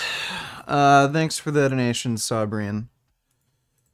To go back to our Simpsons comparison from 10 hours ago when this video started, the latter series of The Simpsons are often referred to as Zombie Simpsons. The brains behind its golden era have all left. There is no creativity or passion left in its mouldering bones. It simply shambles ceaselessly onwards based on its name alone. The soft reboot of Tough was the show well and truly entering its zombie arc. And nowhere could this be seen more clearly than if we compare its most recent entries, Tough 31, McGregor v Chandler, to McGregor's first appearance on Tough in Season 22. McGregor first coached Tough back in 2015, as McGregor Mania was slowly being transmitted from MMA hosts to the public at large. On Season 22, McGregor was genuinely entertaining. This was before his double champ shtick, before the insanity of May Mack and the embarrassment of the bus attack and elderly assaults. He was cocky and abrasive, but without the odiousness of 2020's Conor. He accurately predicted the fall of Team Alpha Male's relationship with TJ Dillashaw, and talked an astronomical amount of shit that was in hindsight absolute truth. Uriah took him out of school, built him up. Dwayne comes in, takes over, and then takes the champion. I told the truth.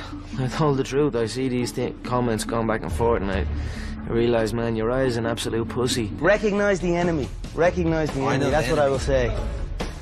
Dwayne came in and held pads for a week, and you went and ran off with him.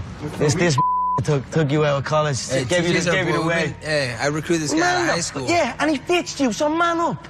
Man up and recognise. He's each with Dwayne. And what did I tell you? Each with him, he's the enemy. That's it. Dude, I'll come for your ass, dude. You're never gonna touch that. Please. You little short ass bitch. TJ did eventually leave Team Alpha Male and shack up with Dwayne Ludwig, which only added to Conor's reputation as Mystic Mac. He incessantly insulted opposing coach Uriah Faber's chin. We're the ring girls. That's right. That's a good point. You should walk around with a car and shake that. Big similar. and he provided drama by going out of his way to ensure that his bosom chum Artem Lobov succeeded above everyone else on his team. There were pool parties with Victoria's Secret models and pit-stay-empowered fits of rage. Mount is there, Sasha! Mount! Mount! Look at Cody. He's got armpit sweat rings and throwing his sunglasses, and it was too funny. All of which ensured season 22 was one of the last enjoyable seasons.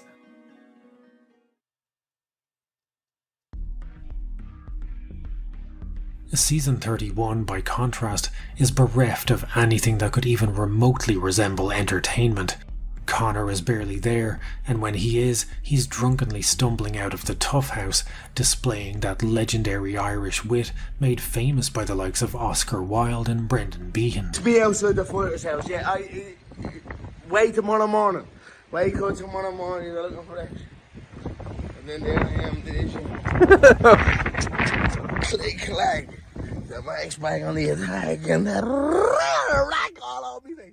How do you like them apples? Despite whipping out some proper 12 for his team, there's no booze-fueled pool parties, the trash talk is worn out and tiresome, and the beef between he and Chandler is about as appealing as that of a week-old Big Mac.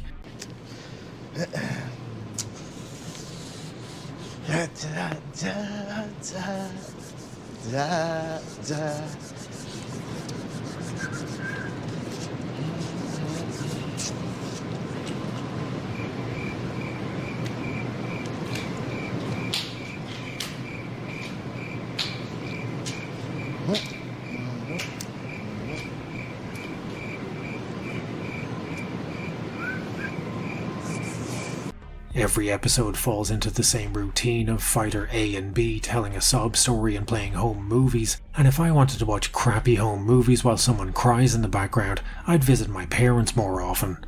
Season 22 debuted to over 622,000 viewers.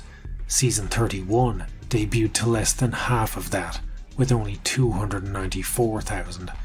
Viewership declined further with every episode. Not even the UFC's Golden Goose could save the series. By 2023, the quality of tough winners had gone downhill faster than the boulder of Sisyphus. While the show had given us champions like Michael Bisping, Rose Namajunas and Rashad Evans, in recent years it had produced far more Jesse Taylors than Kamaru Usmans. Season 30 winner Juliana Miller has had 1 win and 2 losses since her UFC debut. Tough 28 winner Juan Espino is 1-1 since winning the show and hasn't fought since 2021. Mike Trezano from season 27 is 3-3 since winning the show and hasn't fought in almost a year. The most recent winner, Brad Katona, is the first man to ever win The Ultimate Fighter twice, and while that may sound impressive, all it means is he wasn't good enough to cut it in the UFC the first time around. While it still shambles onwards, in every other facet of its existence, Tough is dead.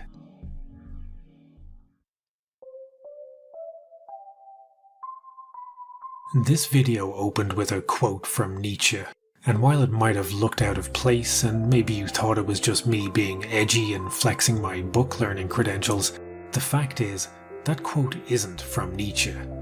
It's from Spy Kids 2. A quote that profound has no business being in a movie about child spies, and the reason I put this quote at the beginning of the video was an attempt to make the point that sometimes even the stupidest forms of entertainment can contain something meaningful. The Ultimate Fighter is a stupid show about stupid people doing stupid shit, but for some of us, it was our gateway into MMA. Maybe it's what inspired you to start training, or maybe you just got invested in the sport and found your favourite fighter thanks to stumbling across the show on Spike TV one night.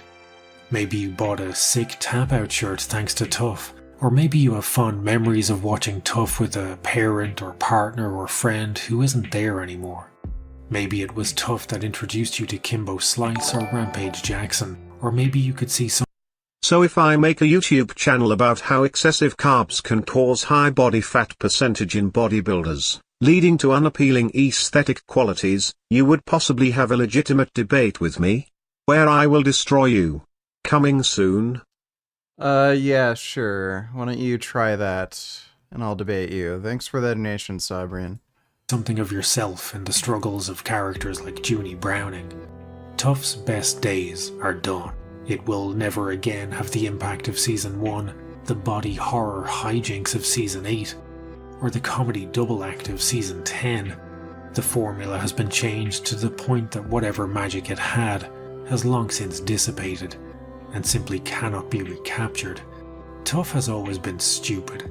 It's not deep, it's not meaningful, it's a stupid show about stupid people doing stupid things.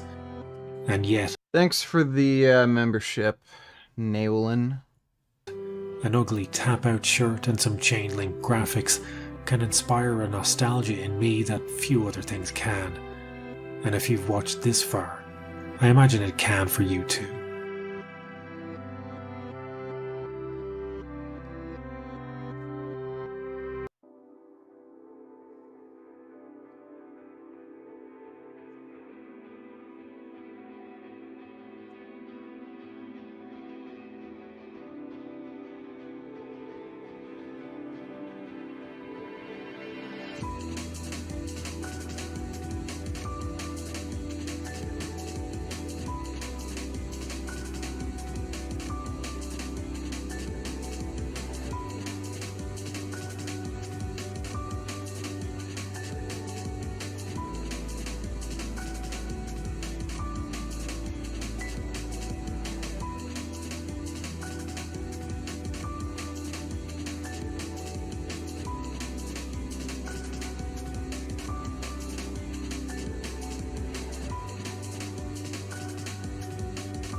Man, a lot of these people have fucked up lives.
Yeah, dude, so many of them have, like, ended up as homeless drug addicts. It's fucking crazy, or just died from overdose.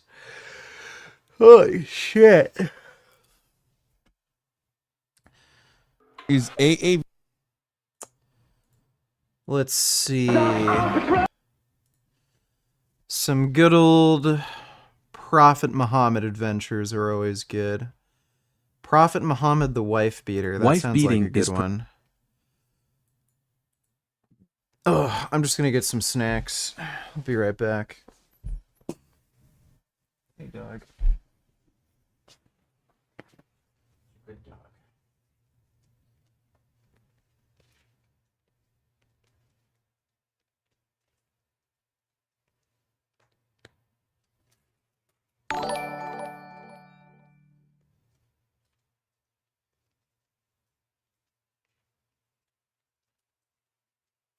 Take it out of there. Ugh.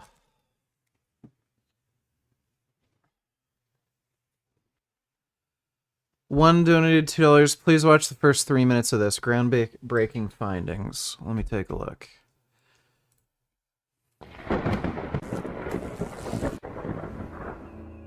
Froelich Gladstone Rainey was an American anthropologist, a master of pre-flood. There was no worldwide flood. Of narrative prose. He was the type of ancient specialist anyone in the field would have relished working with. Regarding the Arctic, he put it to the National History Museum as follows. There have never been any civilizations ever in Antarctica. What the? This is retarded. This is the stupidest video I've ever seen. Quote, we have now found an Arctic metropolis, many times larger than anything previously thought possible in this part of the world, and once inhabited by a people whose material culture differed markedly from that of the Eskimos as we know them. He continues, one morning in the June of 1940, that is just a natural formation. When Magnus... That is not a human-built pyramid. Marky and I had returned to begin the second season of digging at Iputak. We soon became aware of the astonishing extent of these ruins. We could see long avenues of yellow squares, marking the ancient buildings, spanning east and west for well over a mile. Over the next several days, we hurriedly attempted to chart these ruins before they all became hidden once more. We eventually realized that more than 600 buildings would have once stood on this ancient site, a site well over a mile in length." End quote. There are no human artifacts on Antarctica. Dated at many thousands of years old, you have to wonder, why is not more publicity shared regarding these mysterious people? One of the most ancient rainforests have been detected in Antarctica. Yeah, please show me. Striking facts regarding their artifacts was the high standard of craftsmanship. Sophisticated objects have been unearthed, which demonstrate a far more complex civilization. Show them, where are they? Than the proto-Eskimo culture academia would have you believe inhabited the area. The architectural abilities of this mysterious group also far exceeds the capabilities of other ancient cultures, even as far as Mexico. The largest ancient settlement ever found to have existed in Alaska, it was even bigger than any Arctic coastal village in Alaska or Canada today. The town of Iputak would have once been home to more than 8,000 people. Just who were the Iputak people? How did they survive so successfully within an Arctic climate many thousands of years ago? No one inhabited Antarctica. Are we looking at a culture far older than we are told? Regardless, one reason to conceal such a fact would be the Bering Strait hypothesis, a hypothesis conveniently crucial to evolution theory, and one which numerous people have lost their careers over. Dr. Scott Elias at the Colorado Institute of Arctic and Alpine Research, as far as orthodox scholarship is concerned, the validity of the Bering Land Bridge route is not up for debate.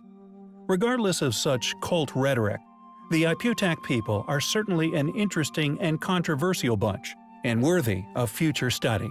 We will keep you posted. Shows no evidence for any of the claims, just retarded. Alright, Prophet Muhammad the wife beater. Wife beating is permitted in Quran, as shown in Surah An-Nisa, verse 34. As to those women on whose part ye fear disloyalty and ill conduct, admonish them, refuse to share their beds, beat them. But if they return to obedience, seek not against them, for Allah is most high, great. The English translator, a Muslim named Yusuf Ali, felt very uncomfortable with this verse, so he put his own opinion in brackets, which means beat the wives lightly. Prophet Muhammad certainly would have disapproved it.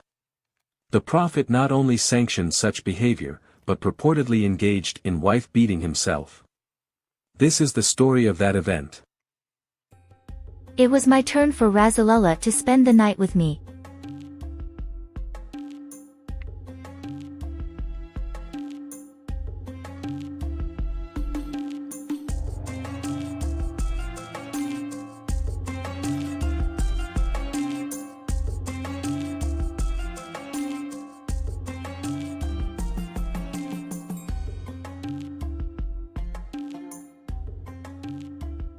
Before he went to bed, he took off his shoes, placed them near his feet, and spread the shawl on the bed.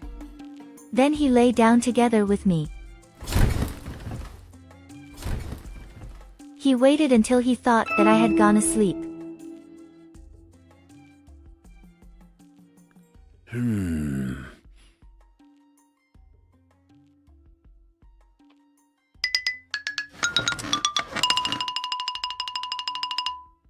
But I didn't fall asleep yet, so I could see that he took hold of his mantle slowly and put on the shoes slowly, and opened the door and went out and then closed it lightly. Oh, he's cheating.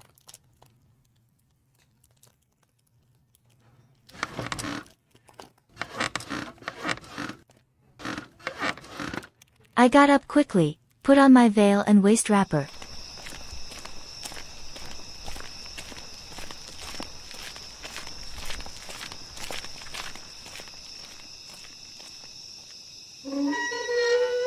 Then I went out following his steps.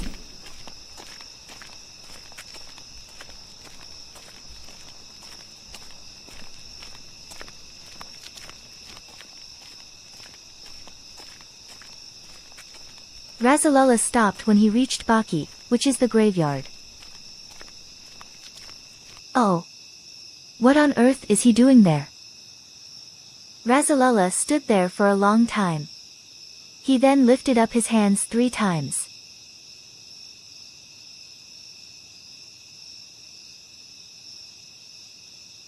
After he was done, he turned around to return back.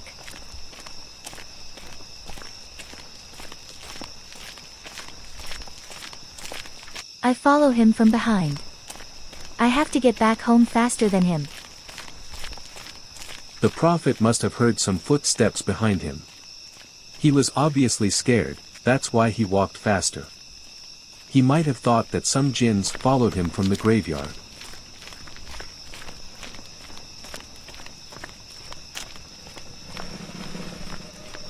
He hastened his steps and I also hastened my steps.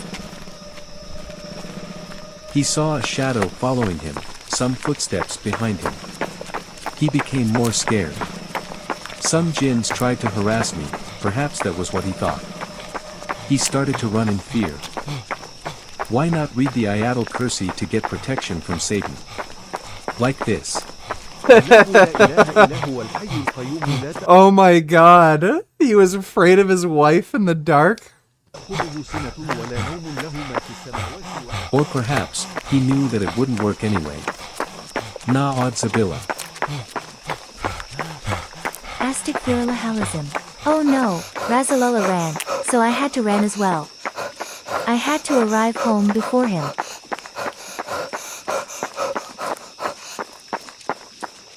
Aisha came to the house preceded Prophet Muhammad.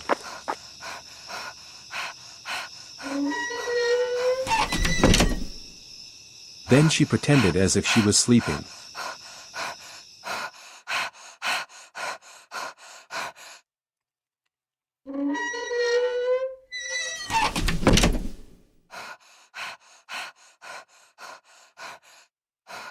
Why is it, oh, Aisha, that you are out of breath? There is nothing. Tell me, or the subtle and the aware would inform me.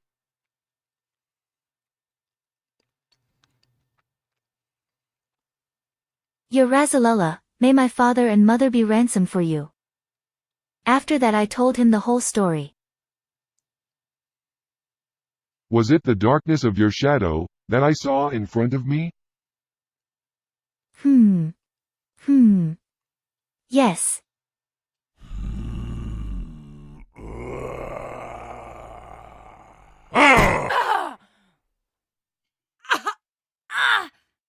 Oh my god. So his youngest wife, Aisha, scared him in the dark because he's a massive fucking pussy. Then when he found out about it, he beat her. Ouch. That hurts. Did you think that Allah and His Apostle would deal unjustly with you? Whatsoever the people conceal, Allah will know it. The Prophet obviously was embarrassed since Aisha knew that he was scared on the way back from the graveyard because of his own superstitious. Jibril came to me and he said that Allah has commanded me to go to the inhabitants of Baqi, to those lying in the graves, and beg pardon for them. From this hadith, we know that Prophet Muhammad did domestic violence against his favorite wife, Aisha. Well, she should not leave the house without my permission. Besides, Allah already gives Muslims the right to do that, to control their women in Surah An-Nisa, verse 34. A man will not be asked as to why he beat his wife. Muhammad used God and Islamic law to justify abhorrent behavior against women and to suppress consciousness among Muslims. When a Muslim husband beats his wife, he doesn't feel guilty because he was told that Allah approves of his action and will not ask anything about it. This is pure evil. This harsh discipline degrades and dehumanizes women. I did. There is no way to justify the institutionalized physical and psychological abuse of women commanded by Islam. Islam is not the solution, it is the problem. That is a hilarious story. Sad, but also hilarious that he's like a fucking scared bitch.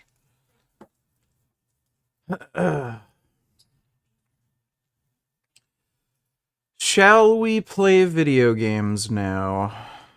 I think we shall. Let's play some Alan Wake. Oh, I can? Alright, let's actually play MW, or not MW2, Spider-Man 2. Spiderman. Spiderman 2.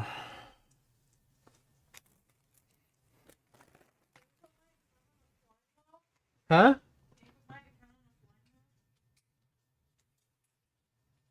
I don't know how to do that.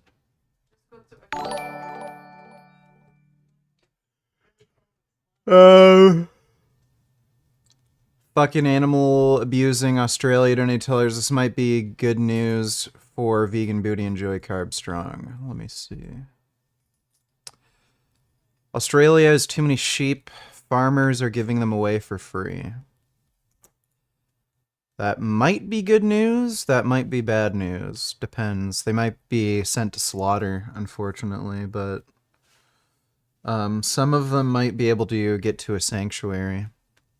Sheep are really, really sweet animals.